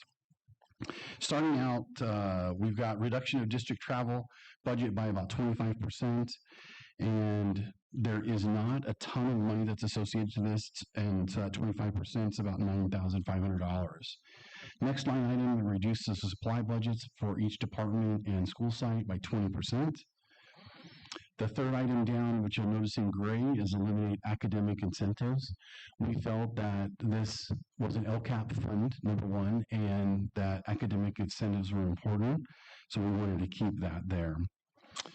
Next line item was to terminate the contract with Capturing Kids' Hearts. It's a restricted fund of $60,000, and we feel that we can actually create internally our own processes similar to PBIS or Capturing Kids' Hearts and not have to spend the money for that. The next line item is iReady. You'll notice that it's a $0 amount.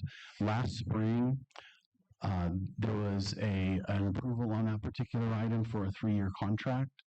So unfortunately, we're not realizing the savings initially. We are going to have to address our elementary math curriculum, which is associated to iReady. And also I'm going to be trying to work with iReady about the diagnostic that we take. Those diagnostic tests are super important.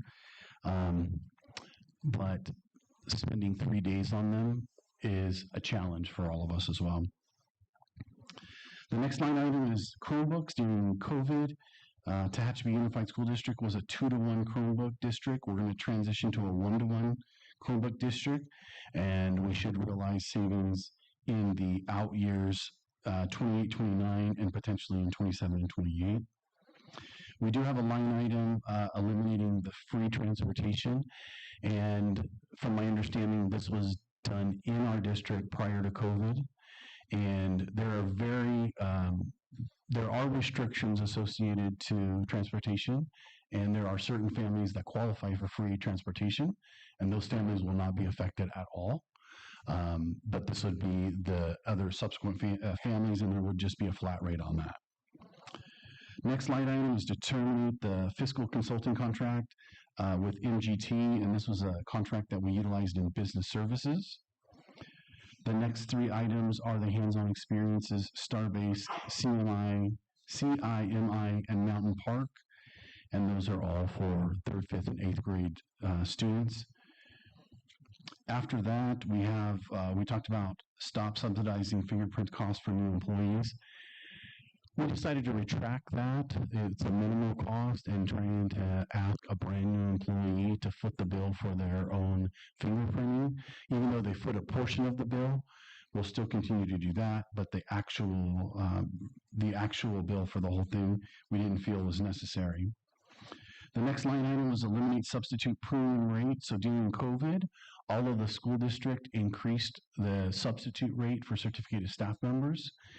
And in scenario one, we talked about eliminating that. The problem, and why we're talking about keeping it now, is that none of the districts in our surrounding areas has reverted back to the old rate. And so if we did eliminate this, then the subs that live in Tehachapi would most likely venture to outlying districts because they would get paid more, which would mean we would have a very hard time filling our empty classes. So we wanted to keep that as well. Next line item is the elimination of the summer enrichment K-8. This was an enrichment program that we had. There were 6 teachers, a clerical, and an admin staff. The next line item, reduce extra duty and overtime by 20%. We actually have, we're going to be developing a process for pre-approval on extra duty to make sure that we're not spending money foolishly for any particular item. The next line item has to do with textbook adoptions. We are in the process of a math, an ag textbook, and ELA for the elementary sites. We have money earmarked for all 3 of those presently, so we're going to accept those, but any other changes, we're going to put those on hold for the next 2 years to make sure that we're not spending additional monies that aren't necessary. The next line item was eliminate the college and career field trip. That's another line item that we felt was important to keep within our district for our students, and so we lined that out. The next line item is elimination of the freshman athletic teams. This would be stipends and transportation.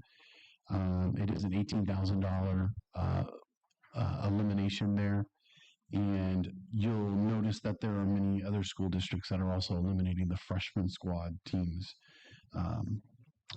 The next line item is we have 1 social worker listed in this area and the other social workers listed in another area, but basically the elimination of social workers.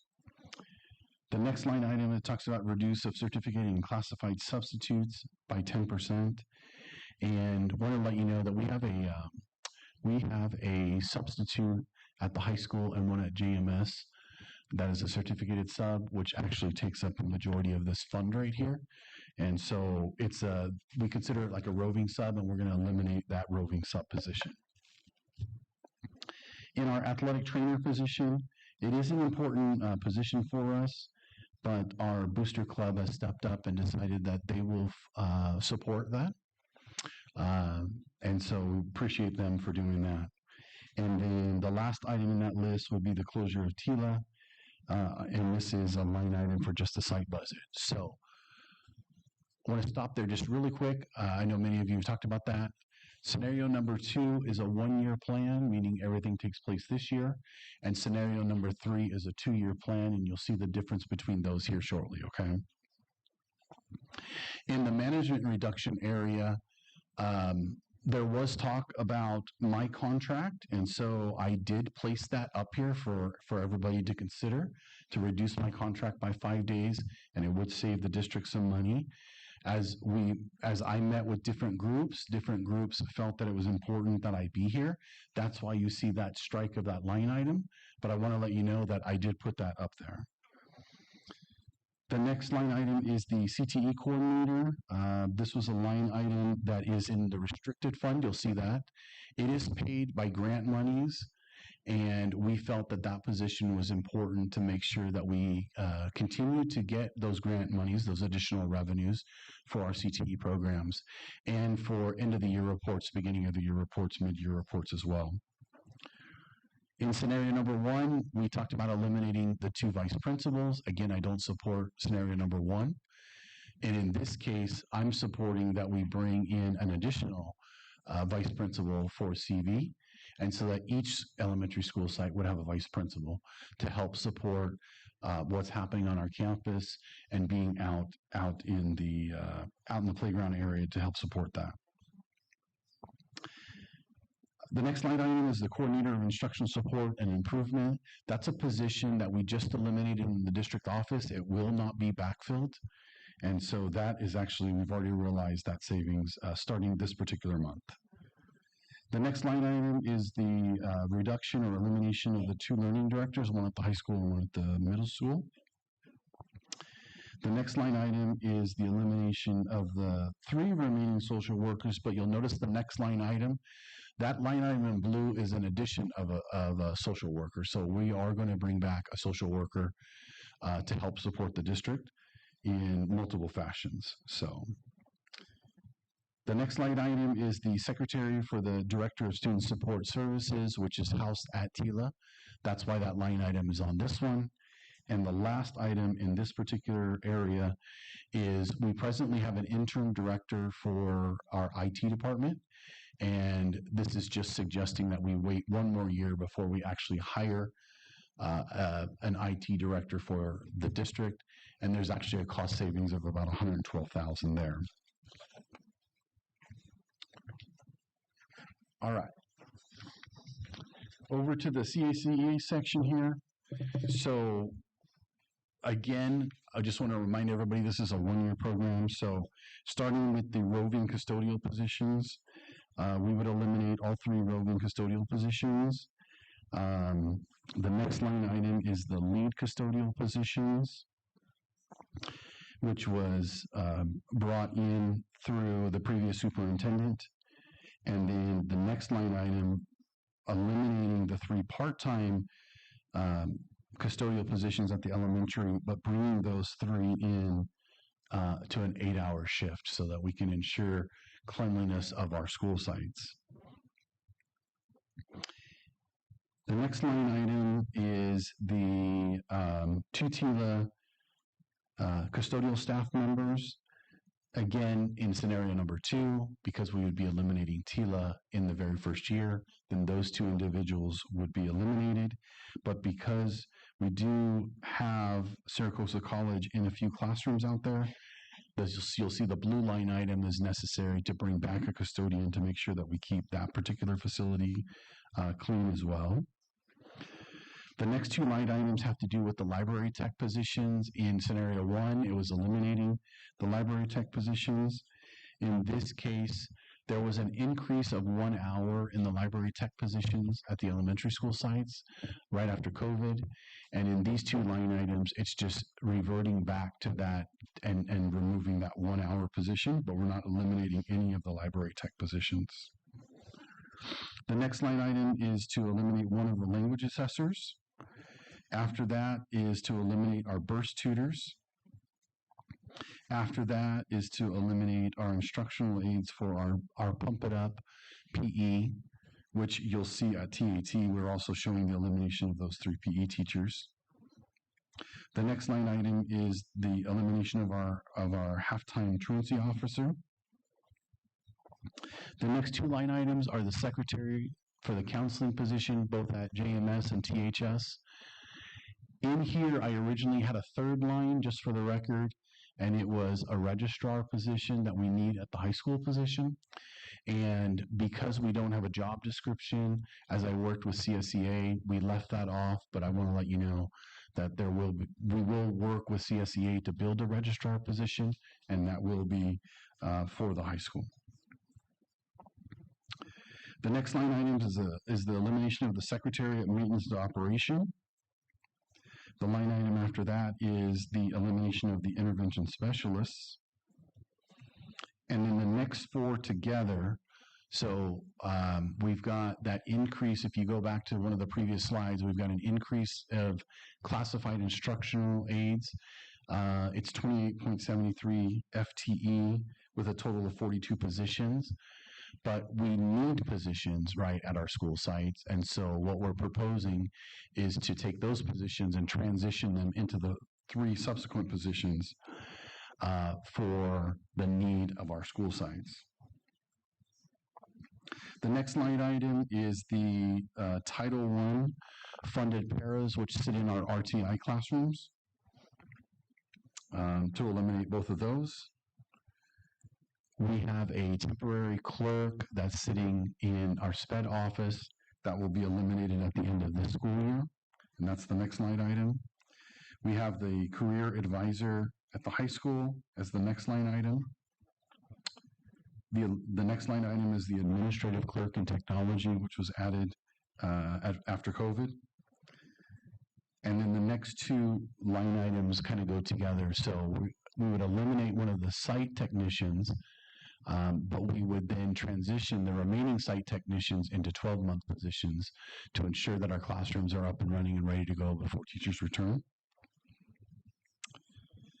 The next line item, we had talked about removing the receptionist here in the district office, and then after, again, communicating with different subgroups, they felt that that position was important and we needed to keep that position, so that ended up in gray. The next line item is to eliminate 2 groundskeeper utility positions. The next line item would be the school clerk at TILA, again, because of that closing down in the immediate year. The next line item is the roving health clerk position. And the last item there would be the admin clerk for athletics, would be the last line item in the CSEA position. Over to the TAT positions there. We would eliminate the 3 pump adept PE teachers at the elementary schools. If the board decides to move forward with scenario number 2, then we would also, the next 2 positions kind of go hand in hand. Eliminate the 6 TILA teachers, but we still are going to need to offer an independent study program specifically for students, more like a homeschool. And so we have suggested to have 2 open positions for the independent study school. The next item would be to eliminate 2 of our RTI teachers. The next line item is to transition the full-time adult education teacher into a part-time position.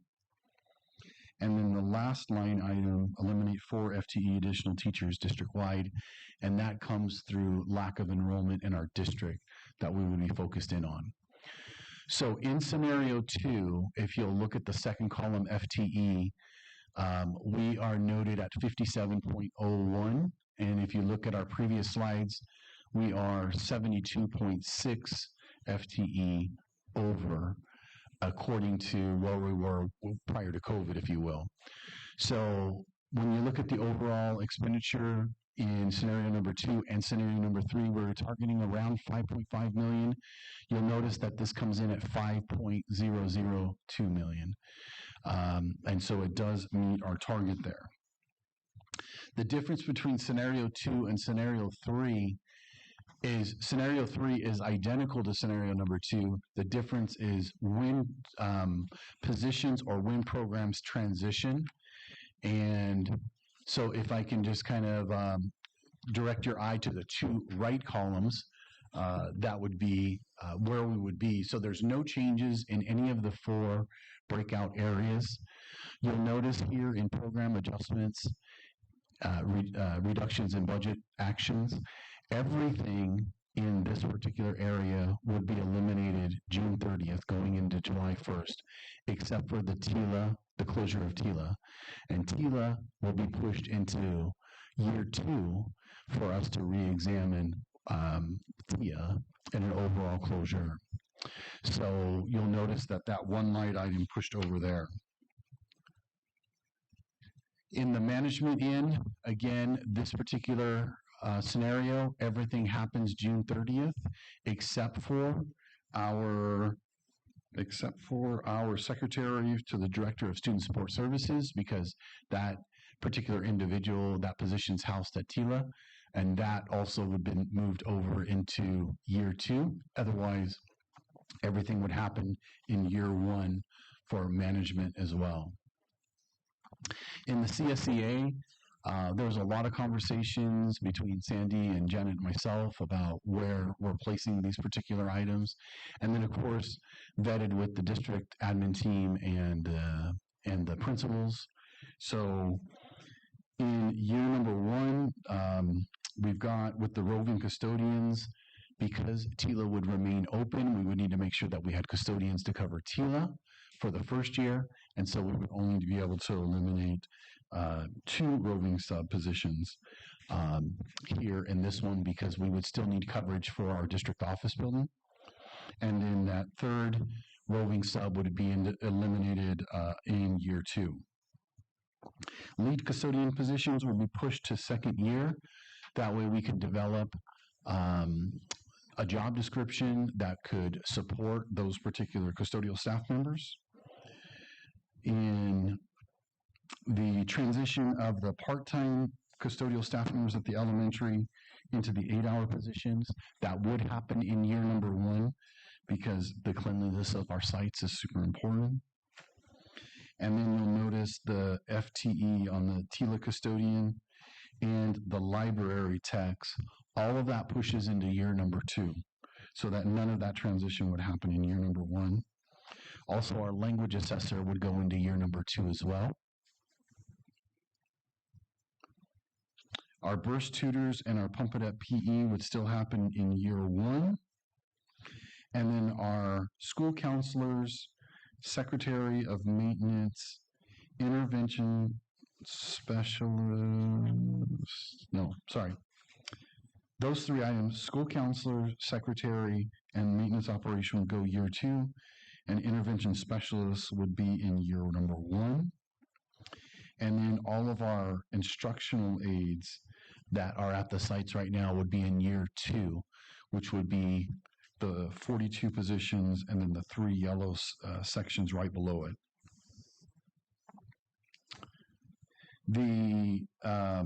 The Title I funding for the paras that are in the 2 classrooms, that would happen in year 1. Our SPED administrative clerk would still happen in year number 1. Our career advisor would happen in year number 2. Our administrative clerk of technology would still occur in year number 1. And then our site technicians would also still happen this summer, and that transition would occur. The groundskeeping positions here, I'm suggesting to have 1 in year 1 and 1 in year 2, so that we could take a good look at that year 2 particular item as well. The school clerk for TILA would be in year 2.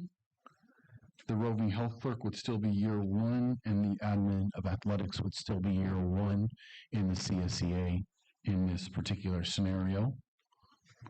And then over to our TAT section, our Pump It Up PE teachers would still be year 1. And because we would be keeping TILA open but additional year, those next 2 line items would be pushed over to year number 2. And all of the remaining items, the RTI teacher, the adult ed teacher, and the 4 additional teachers would be addressed in year number 1, which would give us about $3.2 million of reduction in year number 1. It wouldn't take care of everything. We would maybe still have a little bit of deficit spending, somewhere in the neighborhood of about $1 million. And then we can analyze year number 2. This will also give us some time to look at additional revenue sources within the district that could be available to us. And also on that FTE line, again, still focused on 57.01. which is far different than the 72.6 that was noted on the previous slide. And so with the reduction that is presented, again, as the superintendent, I do not recommend scenario number 1. So looking at like scenario number 2 or scenario number 3, all I did was take that previous slide and just expanded it so that we looked at scenario 2 for 26-27. So the difference originally was 72.6 FTE. And with the changes of scenario number 2, we would drop down to 463.5 FTE in the district, which would still give us an overage of 15.5 FTE in comparison to pre-COVID in 2019-2020. And they would still tend to align in the same areas, the classified instructional and the classified support staff. Those would still be the areas that would be keeping the additional resources there. So the board's going to have a discussion here shortly on some items. And one of the items that I would like to address with the board members is to look at potentially either a special or a regular board meeting either on February 3rd or 4th. And the reason for that is we've got a few issues that are below. Number one, there are only 23 work days between February 4th and March 6th, which would be our window of providing notification to all preliminary individuals that are receiving a notice. And we are going to be meeting with every single employee that would be on that particular list. And so that is going to be a little bit of a struggle for Andrea and myself to get out there and get this done. Of those 23 days, we've got 2 snow days and we also have 2 holidays, which brings us down to basically 19 days. And so the March 15th deadline is actually a Sunday this year, which means now that all of our notifications must occur by March 13th. And so to try and turn around preliminary layoff notices within 19 days, it will be a little bit of a struggle for the 2 of us as we're out here. So that is what I have for you tonight prior to your discussion.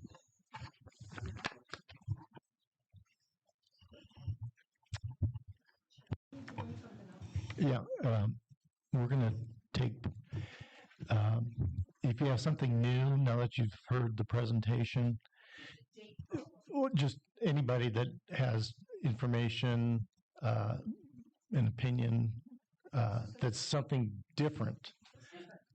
I'm not worried about you, Ms. Bowman.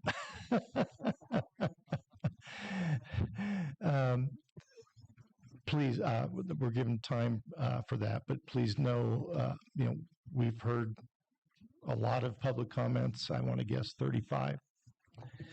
And but if there's something new, questions, please, this is the time to raise them. There's no gold form, so Ms. Bowman, you're first. I'm eating, so forgive me. So TET is very diligent about giving Ms. Barnes our schedule for meetings. And so it would be for the 3rd time this year that our executive board meetings would have to be bumped. So February 3rd is an executive board meeting for us. And so we'd really appreciate you not having a meeting on February 3rd. It really messes with our scheduling. Would it help if we push the board meeting to maybe 6 o'clock? No. Okay. Our board meetings are long. And so, because we have a lot of things coming up, we have Prop 55 stuff coming up. We have elections coming up. So we have a lot of things coming up. So the 4th is a better day, but the 3rd is a terrible day. Thanks. Yeah, if we had to do the 4th or the 5th, potentially.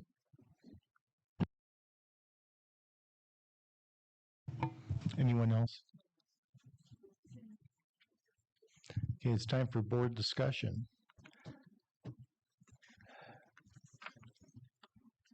Anybody want to go first? Any questions or ideas? I've been jotting down some things. I don't know if I want to go first. I had one, was the attendance clerk. Was that in scenario 3 that it was in or out? No, not the attendance, the, Counseling. no. To you, the secretary. The truancy officer, I think, is an important individual for us. Yeah, that's been moved back to the Year following two. year. Okay. Year 2 on the truancy officer, yes. And then somebody else go. I got to get organized here. I'm going to go over, while trustees are contemplating, I just want to, there are some misconceptions brought forth in the public comments. First of all, before I get to those, this board takes absolutely no pleasure in eliminating positions that are currently filled. No pleasure whatsoever. Back in, when was the year? Great Recession. No, further. I was vice principal at Golden Hills and Cummings Valley. I worked 2 or 3 days a week at each site, and I was pink-slipped.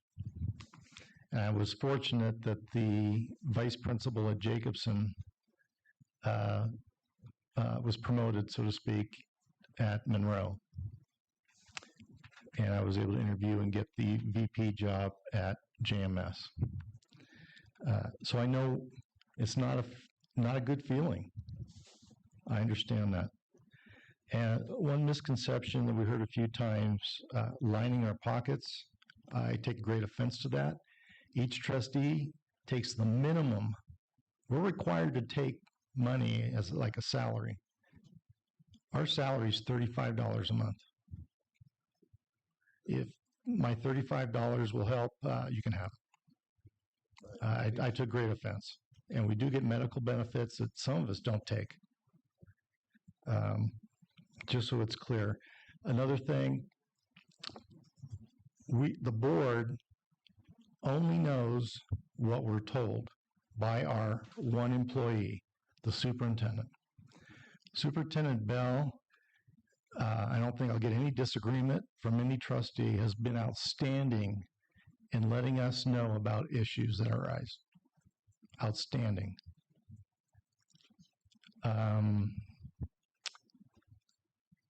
Not counting our interim superintendent from January to June, my year and not quite a half with Superintendent Larson Everson, I can count on one hand how many texts or emails I got from her about items, issues. Now, I will take blame for, let me start. Under Superintendent Larson Everson, everything she wanted from that board, 4 of us here came on December of 22. And the other 3 came on, I want to say, outside of Clerk Wood. Trustees Napier and Kelly came on in 2020. Is that correct? Okay. So, but because of everybody on those boards wanted to help students, anything she asked for, she got. I don't even know if there was a no vote on programs. And that continued with this board. And the iReady contract, there were no comments about it from the public, from staff, from at that board meeting with that contract. I think it was in April of the last year. And so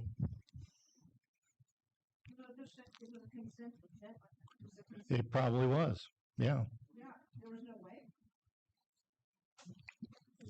There was no what? I couldn't hear you. No. She said that they couldn't comment because it was on a consent. It was on the consent agenda. It could have been pulled. Anybody could pull it. We got to look. Or you can ask them. But you can make a comment about it, and one of us can pull. I've seen that before.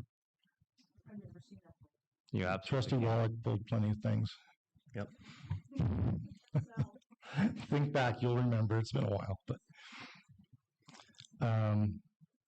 so yeah, when that, I know I've talked to one trustee here about it. We were in total agreement. We talked about a month or two ago. We would have voted no, knowing what we know now. My point is, when a superintendent doesn't be totally transparent, more opaque than transparent in communicating with the board, that's what happened. That's what happened. I want to make another comment. I'm sorry, I just wrote them down as during the superintendent's presentation as they came into my head, because if I don't write them down, they disappear. We hired Superintendent Bell. Now, some things are in closed session. I can't comment on those. But his contract is pretty standard. And we did talk about getting the best we could get, and if whatever, not whatever price, but if we had to pay a higher price. And my opinion, I think the rest of the trustees agree with me, he's well worth it. He works hard. He communicates well.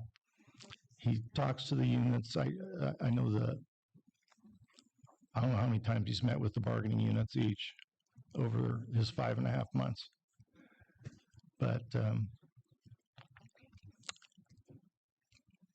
you get what you pay for. You get what you pay for.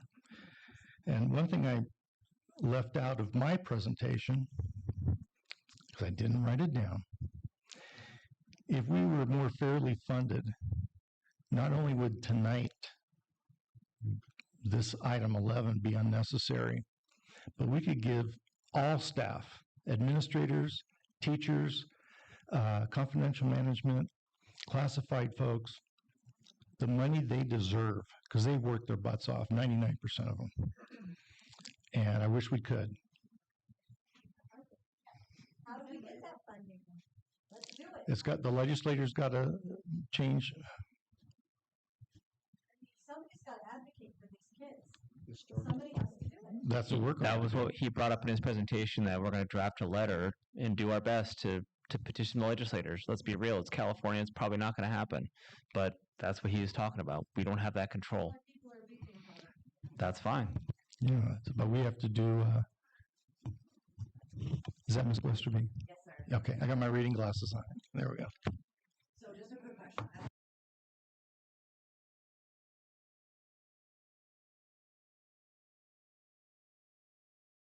Sorry. I don't normally need a microphone, forgive me. We're looking at those numbers, and I think we were looking at 72 FTE, FFE. Yes. Okay. So what I'm curious about is that my job has been in the district since 1996, and my job is not COVID funded. So what jobs got added post-COVID that are not being eliminated now? So if I'm being eliminated even though I was pre-COVID, where are those jobs at that were not there in 2019, 2020? And why are those jobs not the ones being hit? Why are there ones being hit that have been in the district since 1996 and such?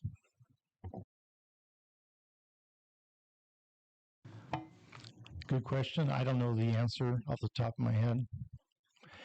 One thing I didn't bring up, I started to talk about it, because a lot of people have a misconception about the board's responsibilities.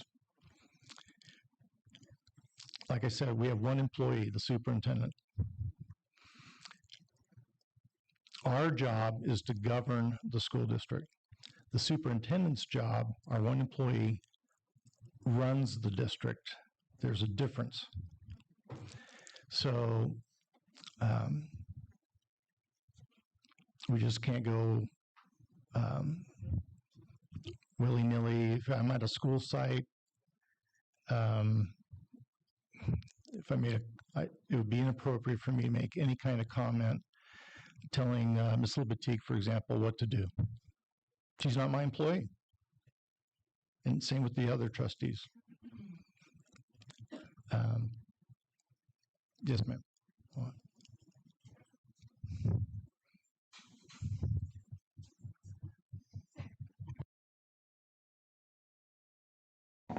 Hi.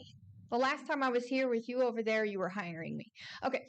I'm Jessica Grizzle. I am a math teacher at THS. I've been here since 2018. And again, you hired me. And a couple of things that I wanted. I did hire you, but Mr. Heitman was the principal at the time, stole you. That Correct? is true.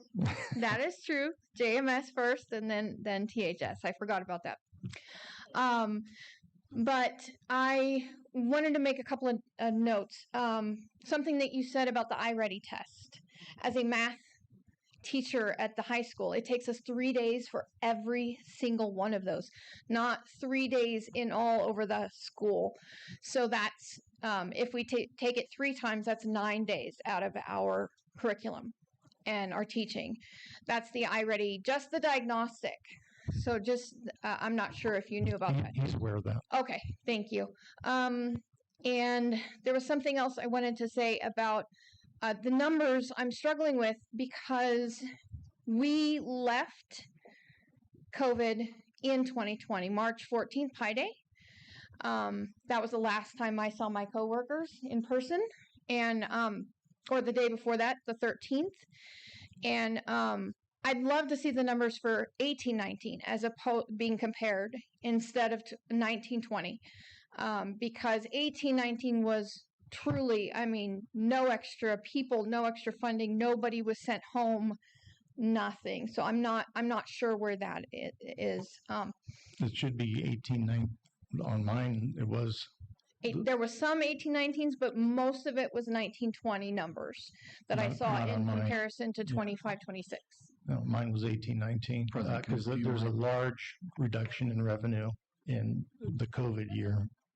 Okay, I just that was something that I had noticed looking at the numbers. Oh, I can just provide clarification. So those numbers came from 2019. So before any reduction, like anything that the impact of COVID, we just try to get the closest figure before the catalyst that started everything. So what you were looking for 18-19, that's essentially what we did. Okay. It's just in the 2019 year. It's Thank just you. that fiscal year. Thank you. The other is, I did notice, yes, TILA, someone said about TILA becoming its own school in 2020, but I have worked as an extra duty TILA teacher since 2018 when I started here, and I can't remember who the principal was at the time, but during 2020 or 2021 is when him and several people were retired, and then it was its own school. It had its own principal. Before that, we were just an independent learning program attached to the high school primarily, but the district as well. So it wasn't its own school, but it did exist. And we had the extra duty. We had, I don't know how many full-time teachers we had. Yeah. There's probably 6 or 7 of us. Yeah. I mean, we're under Anna Hoffman, yeah. So I just wanted to make sure that was also clarified, that it existed way before COVID. Yeah, I mentioned as that. a program. So, thank you guys. Anyone else? Yeah, I'm sorry. Jerry, I forgot your last name. Sorry. Ginocchio. Yeah. Okay, all the scenarios are out. Intervention specialists are gone. That's a mistake, but they're gone. I understand you're the board and you govern, you don't decide. You decide. What's going to happen to all those services that don't have people to perform them anymore? Jerry, can I interrupt you just for a minute? You can. Because when the comments are done, then we are going to add what we feel as individual board members should be altered. And I can speak for myself. I will have some ideas. Okay. Well, I really I didn't want you to get off. I really want to know who's going to perform the duties of the people who are going to be gone, especially the ones that are specifically related to the student. The special meeting, that will be when it's. All right. Thank you. Thank you, Jerry. Any other comments? Okay, board, I gave you time to think. Trustee Christensen. Somebody had asked about the letter that we're talking about. And from personal experience, a letter written from you, from your heart, okay, your personal experience will get a lot more traction than if Paul or Brian or I write a letter and I email it out to you and then you sign it and then you send it. Because you're going to have somebody opening those envelopes. I have a friend who works in the government as the assistant to whatever, the senators or whatever. And they open the letter and they look at it and that's it. They don't do anything with it. And when they start seeing 20 or 40 or 80 of these coming in and it's the same exact letter, it's not going to carry any weight. But if it comes from your heart, from your family, from your experience, when you say, I lived through this, this is happening to me, this is my child, because you guys aren't paying our district the money that they should be having. It's coming from you. I don't know if the government's going to listen or not. It took me 7 years to get a back surgery because of the VA. So I don't know. But one thing I did learn is you don't stop fighting. You write your letters. You tell them. You stand on the treetops and you scream. You don't give up. So write your personal letter from your heart. That's what I'm going to do. Yeah, I'll sign Paul's, but I'll write my own. And I'm not going to be real nice about it either. I'll make sure that they understand just exactly where I'm coming from. So.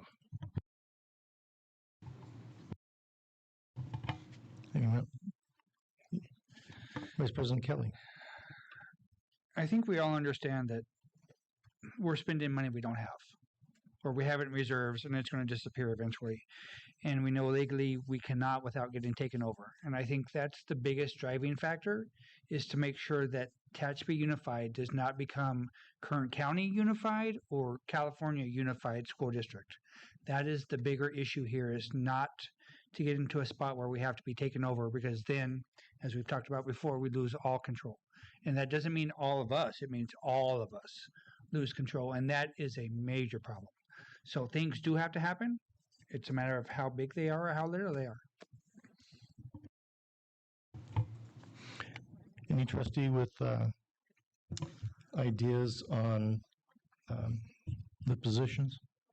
I have a couple comments. I'll kind of reiterate a little bit of what Paul said. I was elected on the board in late 2020 with Superintendent Larson Everson here, and so I was a board member with her for about 5 years. And in that 5-year window, I was begging for her to tell us areas that we could improve on. Where are we struggling? What are the issues? What's going on? And it was, no, we're good. Everything's fine. And I'll be honest with you, that's why we're here. A part of that's why we're here is that she failed to own up to this and to deal with this and to push and to be honest with all of you and all of us towards the end of her time here. And, you know, her time came to the end quicker than she had wanted it to be. But I'll be very blunt. She knew this day was coming and she's not here for it. And so we're here. I thank Superintendent Bell for his honesty and transparency with us. For someone to walk into a position as a leader 3 to 4 months into a position basically saying, I got to go piss off everyone in my entire district, and have 4 board members that are up for election in 3 to 4 months, that could completely turn his life upside down. I understand you guys think his salary is inflated. Leadership comes at a cost. And the leader that worked under us when I first got on this board was not a leader. She was hiding things from us. She was not honest with us. Brian, within days of his employment here, made some radical changes for this district, and he has a large mountain to climb. And I'm here to support him. I have a couple more years on my term here, If I'm not reelected, so be it. There were some signs in the crowd tonight that said, you know, you do this or that, you could lose your spot forever. You can keep the $35. I have 6 kids who have grown up in this district. My wife and I grew up in this district. I have foster kids. I have adopted kids. I have 3 adopted boys in my home. So I get it. I understand the good and the bad and the ugly of these kids. And there's people in this room that I have fought for. There's people that left the room that I have fought for. And this is a terrible place to be in. Absolutely terrible. And every single person from the groundskeepers to the intervention specialist to TILA, every one of those impact our students in a good way. Every single one of them. There's not a single person in this room that I could say, we could get rid of them and move on to someone else. There's just no way. There's no way I could look anybody in the face and say, your position's more important than the other. There's just no way. It's completely irrational and embarrassing that if anybody would even say that. No one on this board saying that. This is a difficult spot to be in. But I will continue to thank Superintendent Bell for his leadership. Leadership comes at a cost. It's lonely. These decisions he's making, he'll be even lonelier, I promise you, because he'll be ousted by employees, his coworkers, the people he works with, the community. It will be very difficult, and we're not in a good spot here.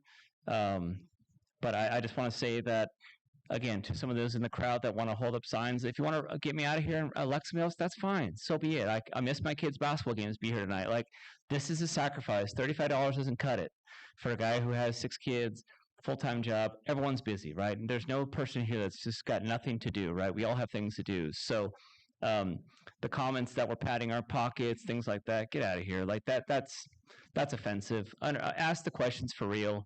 Our phone numbers are on the website. If you want to call me, my phone number's on there. Call me. I'll meet any one of you. Any one of you who wants to ask me questions about what my passions are. Like I said, I fought for a lot of people in this district for many, many years to keep certain people and to make sure certain positions were fought for. And during COVID, same thing. That was a disaster for everyone up and down the country.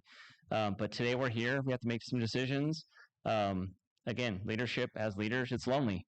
There's some people who are going to hate us. They're going to hate us for these decisions. Re-elect us or not re-elect us, one way or the other, we have to make decisions. But yeah, anyways, we're here. I do want to thank Superintendent Bell again for his leadership to walk into a job basically day one and make decisions that will impact people in a way that's very sad and harmful to their personal lives is tough. So long story short, it is almost impossible for us to sit here and say this position is more important than the other ones. So we have decisions to make. I told Superintendent Bell that I'm not in support of scenario 1. I'm in support of scenario 3 with some modifications. But we'll have to discuss that. So I just want to give that kind of warning and preface my comments from there. Speaking about the public comments going back, it was mentioned a few times that we rushed through this. That's not correct. I know when, I can't remember the month, but I don't even remember her title. She was administrator in instructional services, and she resigned. And I can't remember if Ms. Larson Everson was here that time or not, but whoever I talked to might have been Hojat. I said, she does not need to be replaced. This is where we can cut without cutting. And the same was true when a learning director of Tompkins resigned to get take a principal's job in Mojave. And again, she wasn't replaced. And then I did talk to Interim Superintendent Lynch to save wherever we could save, especially in personnel issues. And to be honest, when we decided, he interviewed for the superintendent job, and we decided on Mr. Bell, and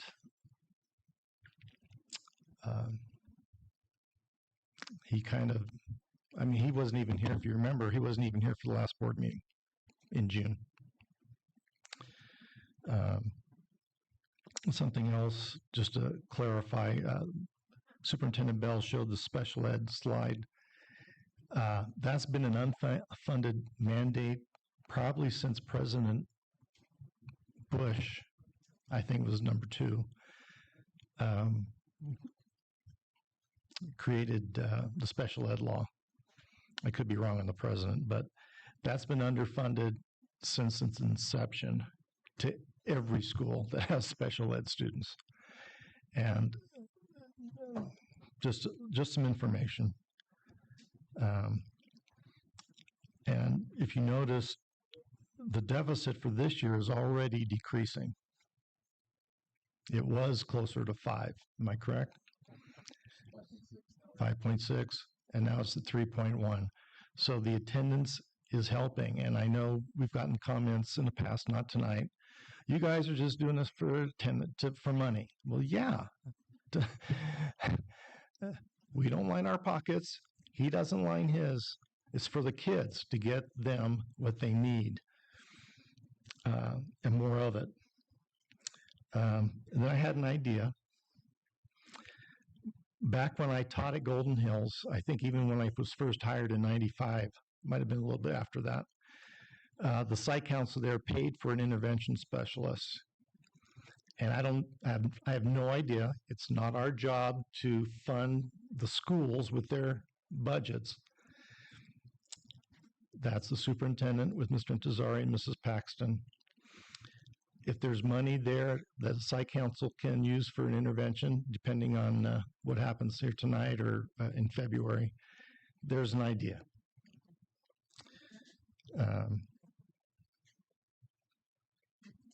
I had a question somebody had brought up about some type of incentive so people would tell whether they're retiring or not.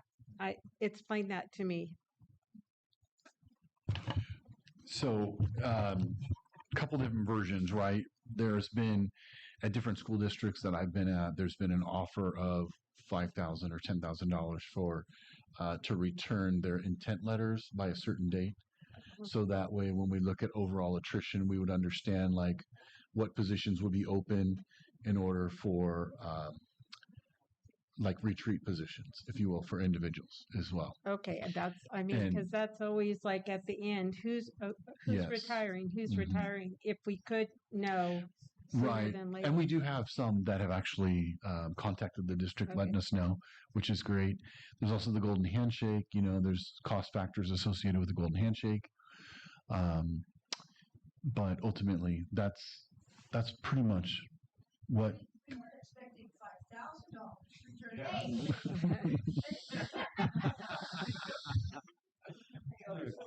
Yeah, keep talking. I just wanted that to, I was thinking like $50 maybe. and then another, just I have little notes here. Another thing was the Mountain Park hands-on science, the 5th grade teacher that got up. I would like to, it says 3rd and 5th and it says 10,000. If we could just do the 5th graders for 5,000. It's here. We have the buses here. And that's all 5th graders. It's $5,000. Let's let them go to Mountain Park. Now that you mention that, that would be something a site council could decide on. Well, I'm too. just saying us. Yeah, just, I know. You know, but I have more notes. in but case we that say was- no, then Okay. yeah, I don't know. Anyways, that was We can another have thing. Ms. Paxton talk about that if you're interested. Oh, So the decision about Mountain Park is in my department, we used to have 3 coaches and a coordinator and myself. And that staffing, as President Kaminsky had talked about, is when people resigned, we haven't backfilled those positions. And so we've continued to do 5th grade Mountain Park, but it's gotten more difficult and more difficult. And now with these proposed reductions, we rely on other people, and it's not something that a parent can just step in and do, because we train them how to do the activity and so forth. And we just really do not have enough people to do it. We already have contracted out with KCSOS, and I can't contract out more. And it just is a liability if somebody's sick. If I have somebody resign that fills a station, we just do not have the manpower to do that field trip anymore, because it does take a lot of people. Thank you.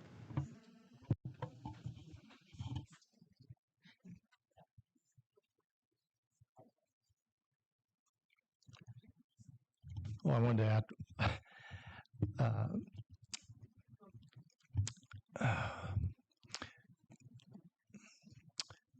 when Superintendent Larson Everson was here, we had issues with attendance with classified folks, and Ms. Colleen, the first public comment, mentioned that. And a lot of these roving positions, instead of dealing with the attendance issues, the superintendent at the time just hired more people and made them roving. So,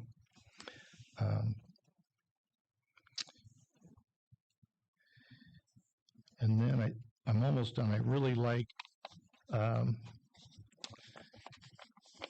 scenario 3. And even though she's here, I'm going to talk about her. I will push for Mrs. Westerby to not have to deal with this in year 2 as well. When I subbed at the high school, after I retired, but before I was on the board, I subbed a lot at the high school. And every time I went by the Career Center, there were kids there being helped. Yeah, and I know we have a lot of kids that really need that help to decide what they want to do, where they're going to go after high school. And she arranges these, and we've been, I know I actually went to the career fair this fall, and it takes a tremendous amount of work. And I've been to the senior awards night since I've been on the board, and every year they give her flowers. And it's for a reason, because she puts that all together. And then on a personal note, due to Mayor Pogan-Cord and Vice President Kelly's example, I'm starting a scholarship this year, and she's helped me through that. I haven't taken up too much of her time, but we're not there yet. So just for the way she helps our kids, I just, that's just not doing. I'm glad to see the counseling secretaries put off till, and the truancy officer. And I did mention to the superintendent, probably other than teachers giving great lessons and wanting kids to be attending school because they're learning, the person with the most effect on attendance that I can think of is the truancy officer. She makes money for the school district. I saw her here. I don't know if she's still here, but yeah. So anyway, that's my, does anybody have any other positions specifically that they want to let the superintendent know how they feel? Not positions, but somebody also brought up something with Title I funding, a creative, I don't know. So I don't know enough about it, but I was listening to people, and she mentioned that some of the salaries could be Medi-Cal, Medicare, and then also out of Title I. So I'm hoping that that could be checked into also. Yeah, one thing, I know that I mentioned the secretaries, the school counselor, they're being moved to year 2 and scenario 3. And from my experience at JMS,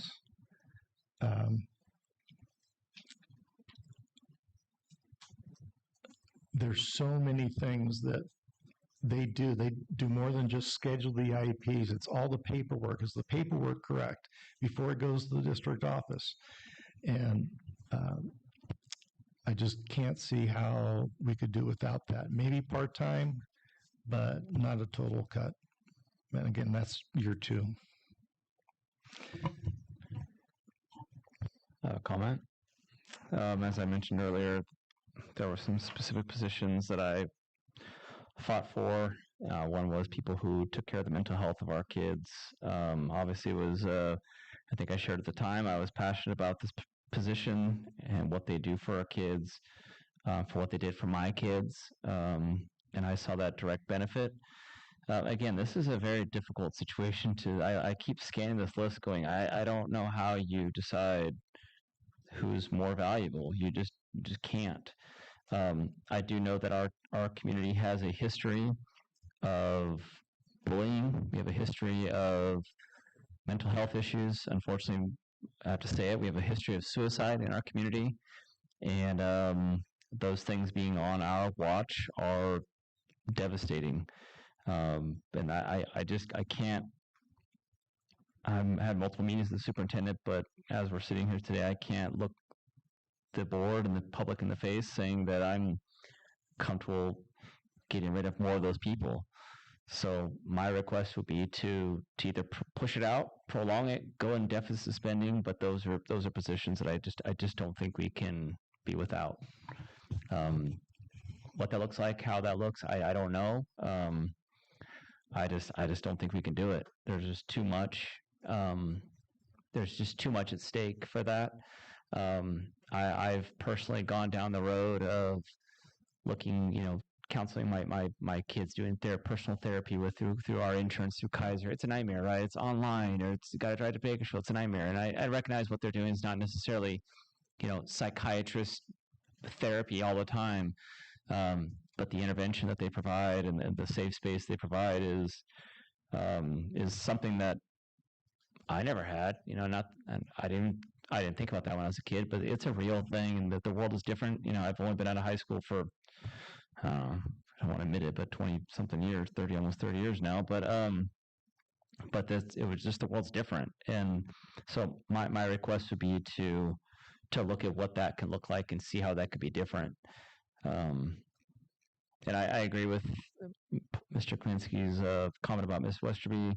I didn't go to college. I was right out of high school in the trades and digging holes and digging ditches and working at a wastewater plant, shoveling everyone's what, and worked my way through that. I would have loved to have someone like her that could have guided me in that process. I was good at wood shop and I was good at Spanish. My dad's like, maybe I should move to Mexico and build cabinets. I'm like, maybe I should. And I feel like that was an insult now that I think about it, but whatever. Those are some things I was good at. I worked construction and learned to speak more Spanish. So, but I wish I would have had someone like her to guide me. And I know that there's a lot of kids that college is just not an option. And there's so much that she can provide, with that, even supporting them with college. It's not exclusive to that. So, anyways, those are some of my passions personally, and I know that's what we're here for, right? The public elects each one of us as individuals.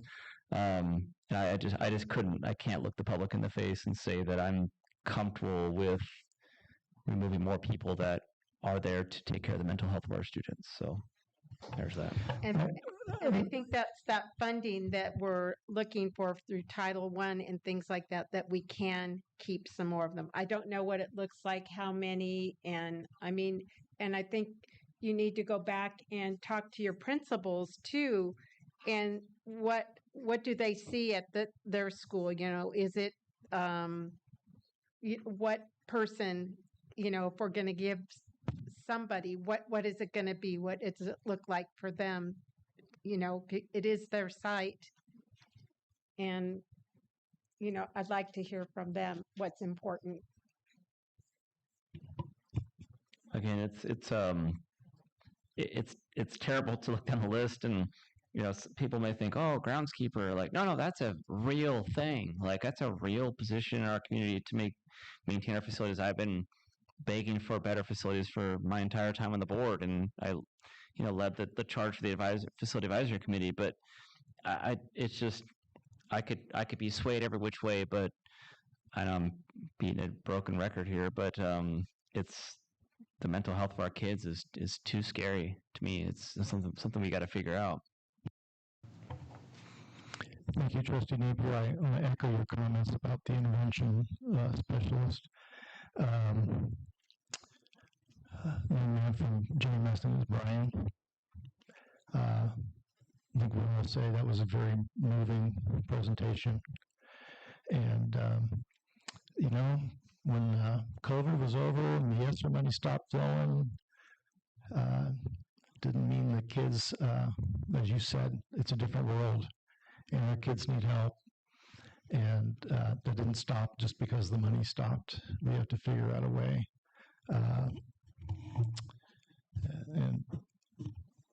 One social worker will help, but we need the intervention specialist in some way. And I appreciate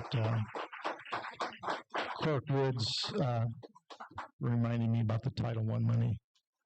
There's funds out there, and it might take some grants that we don't know of.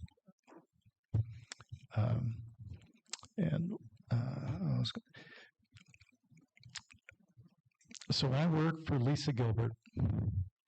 I was a teacher on her staff at Golden Hills. She persuaded me to go into administration, so you can blame her. Now she works as deputy superintendent in the county. Wherever she's gone, people recognize her talent, and she leaves to go to a better place to help more people, both teachers, educators, and students. But a lot of people say this, but she's the first one I heard it from. You do what's best for kids. And the intervention specialists, of all these positions we've talked about outside of teachers, to me is what's best for kids.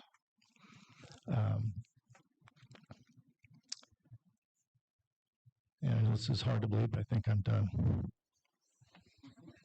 Yeah, I'm done too.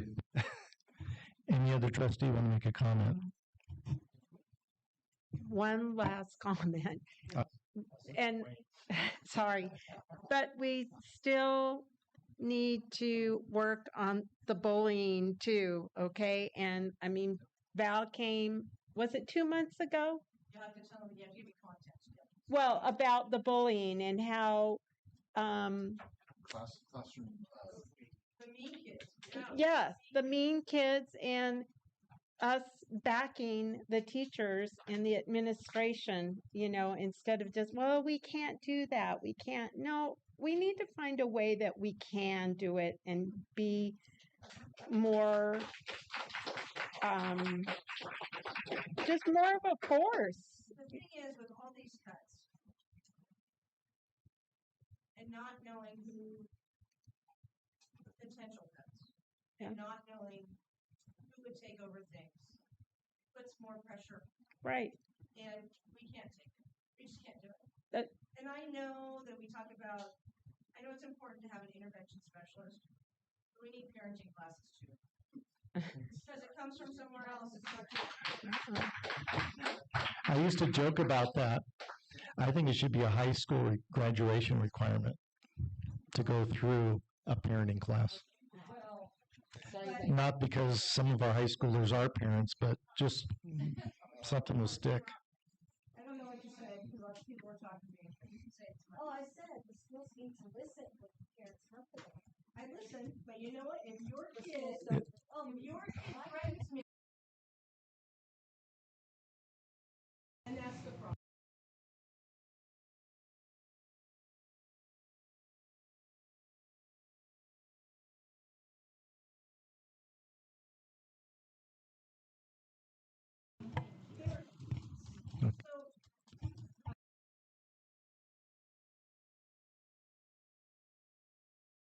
So it's on record.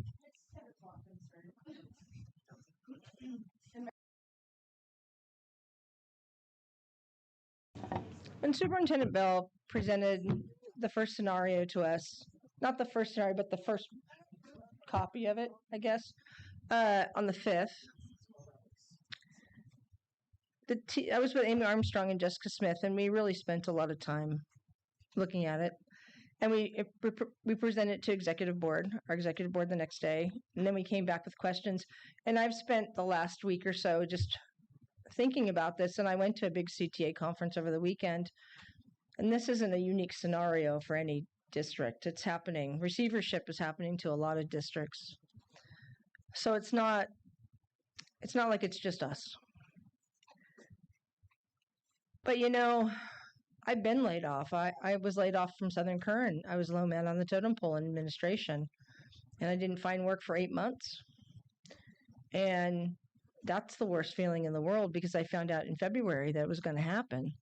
And I applied for 1 million jobs, and I couldn't get a job because it was 2011, so we're coming out of that horrible recession. 2010, 2008, I don't know. It was some terrible time. And I don't know, I was still married. I don't know. Anyway, and I hate to see people unemployed. And I hate to see people so worried about their livelihoods, worried about their families, worried about where they're going to live, you know. And I know as a teacher and as a person in this district who did almost all the translating for many, many years, I don't want to see those translators go away, because I'll tell you what, I'm too old to do all that translating now. I just can't do it. And because I'm nearly 100. And so I hate to see and I understand there's so many positions on that, on those lists. And I understand money. I mean, I have money too, and I'm like, I got to get rid of that subscription. I got to get rid of that. I got to stop doing that. I mean, I understand even when I was athletic director at the high school, somebody spent a lot of money before me, and then we didn't have any money, and the coaches got very mad at me. But when you have no money, you have to figure out where you have to save money so you can save, or, save your money so you can save your money. It's really hard. And it's going to be hard decisions down the board, down the board the whole way. And you guys are going to be the enemies. It's what's going to happen. You're going to be the enemies. I don't know. I don't know what the question was, because it's 9:45 at night, and I never talk to people this late except my dog. So, did you have a question for me? Because I don't remember. No, I just wanted to echo your, the language assessors, I'm pretty sure, I could be wrong, both of them were there pre-COVID. In fact, I know they were, because, like I said, when I was my last year in 1920, they were both, their cubicles were across from mine. Josie didn't have that position. She was with me in COVID, but it was somebody named Maria, and Maria left or retired or something, and then Josie applied for the position. But we have about 280 EL students, just EL students, and then we have a lot of Hispanic students whose parents don't speak English. And so they're necessary. And they're a great connection for our parents to the school district. Because even though I speak Spanish and my Spanish is fluent and I have a weird accent, I'm a gringa. I'm white, and I know that I'm white, and they know that I'm white. And I don't have that same connection. So they're a great link. And, and it's same when you look at the high school secretaries, all of them, they're being cut. Ryan can only do 2 hours a day, and so Ashley's a big connection for that. And then the counseling secretary, I'm at the high school at least once a month, and she is always like telling the kids, no, you can't go here. This is what you need to do. And those are all positions, and those are all people who nobody's a millionaire. They all need work, So it's a rough road, and so TAT is always willing to work with people, but we really want those attrition letters back. We've asked, and we know that they have until June 30th, but we've asked for those to come back so that can help. And we would love $5,000, but that probably won't come. And so, yeah. Okay. Good night. Thank you. You did make me, I remembered one more position I wanted to see delayed till year 2, and that's the Secretary for Maintenance and Operations, because they right now in that office, there's Mr. Gilbert, Mrs. Patterson, and Mrs. Fox. And that's how many people were there pre-COVID. It was Mr. Gilbert, Mr. Hutton, and Mrs. Patterson.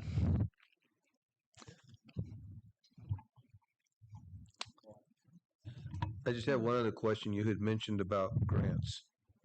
And it's interesting that you brought that up because this morning, I have a meeting I go to in the mornings, and we were talking about this, and about the budget coming up and everything. And because I asked them, I said, you guys in your school district, you guys, yeah, we're having problems. And one of the guys asked me, he said, do you have a grant writer? I thought he meant somebody that like writes grants. I don't know, right? And he said, do you have a grant writer? And I said, I don't know. And he said, in his district, they have a person that's what they do. They put their nose to the ground and they find grants for their school districts. I don't know if I would do it myself if I knew how to do it, but I don't. But do we have somebody like that can dig this money? I mean, even if they come up with, $4,000 or $5,000 a month to help, right? To me, I think it'd be worth it to try and find it. Our teachers find grants all the time. There's so many programs that are funded by the teachers going out and getting grants for different programs they do. It happens quite a bit, but paying for long-term salaries on grants is not possible. You can't cover. Yeah, it's a one-time program or a one-time purchase, but paying for counselors for the next 100 years is not going to happen. So whatever can help, right? Yeah, so many of your educational grants are written for maybe up to 5 years, but they expect you to build a program, and after the grant runs out, for you to support that grant, support the program that you built.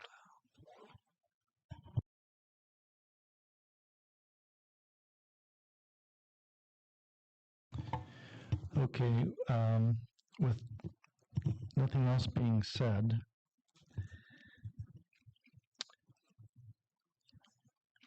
I'm proposing that we go with scenario 3 and all the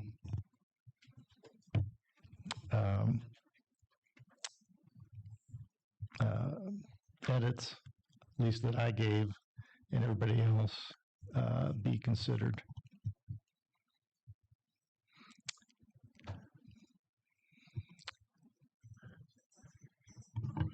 So I've got the intervention specialist, the MOT secretary for year 2, the career center, and then I'll check into the Title I funding. The career center is already in 2, but if you want to take it out of year 2, that's what I was proposing. Yeah.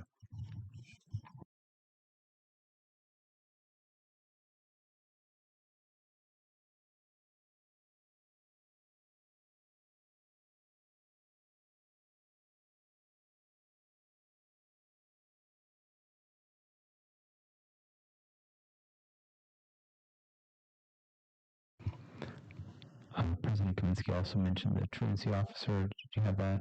Okay.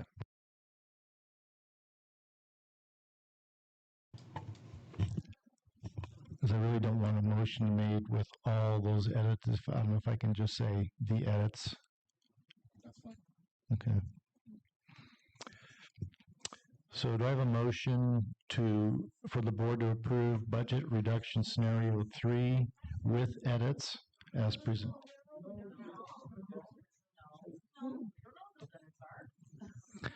No, we will. The actual vote will occur in February. This is just to giving direction to the superintendent to take the comments that we give, revise it, and then it'll be brought back to the board in February for a full vote. This is not an actual. We're not voting on it right now. This is just to give the superintendent direction on to revise it, to relook at it based on our comments, all the things. February we'll have the actual full scenario be published and ready to look at. Let me read the recommendation that's in the agenda. It's recommended that the board select one of the budget program reduction scenarios as presented and to authorize the superintendent to take necessary actions to proceed with the reductions consistent with the selected scenario, including preparing appropriate reduction force resolutions for further approval. And again, I'm adding the edits in the motion. So he can move to investigate more to prepare the resolution using scenario 3. Okay.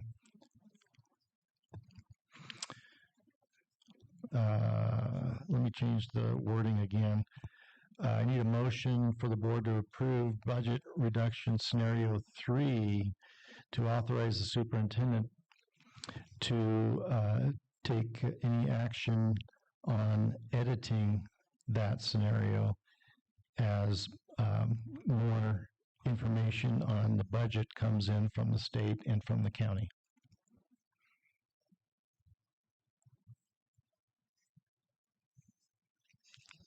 Is there a motion? I'll make the motion. Second. It was motion by trustee Napier and seconded by trustee Christensen to approve the budget reduction scenario 3 to authorize the superintendent to take necessary action with editing to proceed with the resolution for the next board meeting. All in favor say aye. Aye. Aye. Any opposed? Motion carries 6-0. Future items, item 9. Moving on, public comments for closed session. Sorry, I gotta go.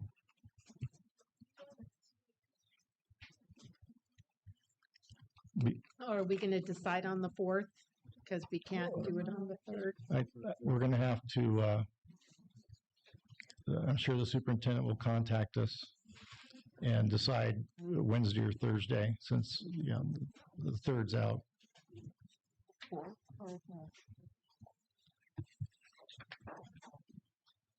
Hang on, I just lost my.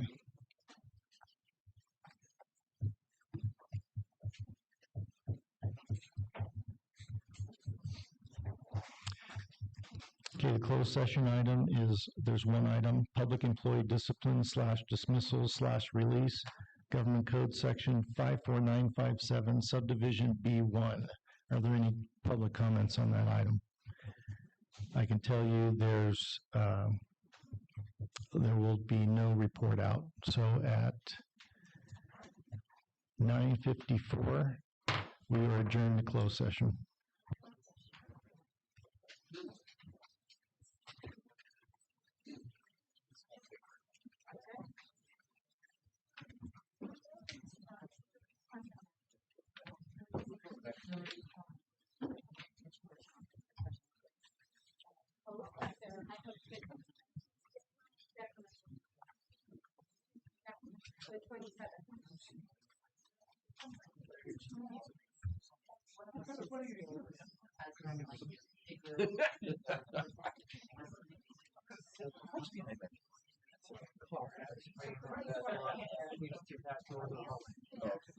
First door out here. Yeah. Yeah, that's Well, that's what I asked, because you went in there, and then they dug through there to go that way. I was like,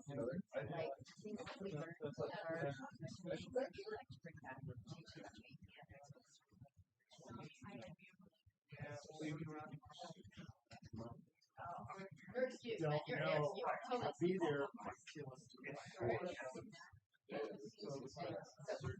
Thank you. So I'll see you there. Yeah.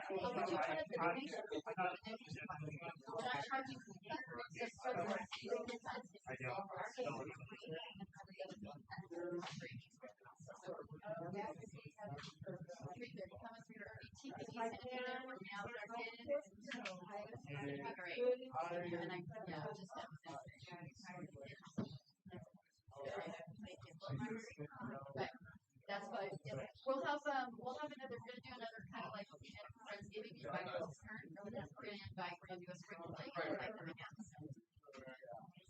Gonna be a lot of questions. Of course they do. Of course.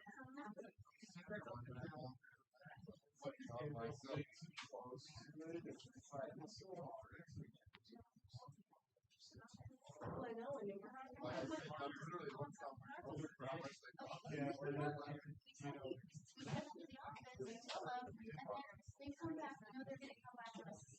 Well, no, we have already told the superintendent. No.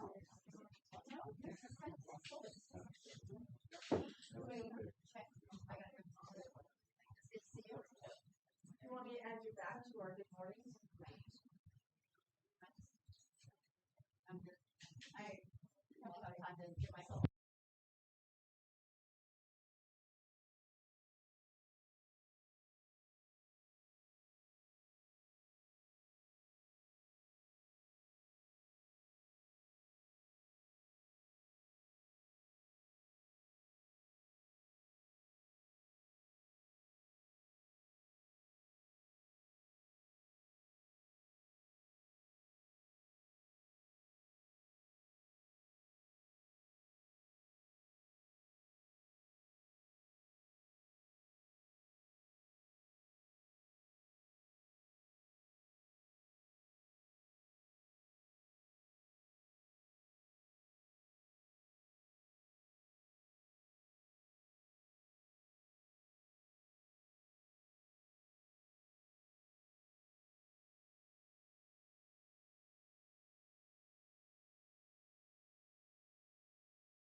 1, 2, 3. Jackie's walking in right this moment.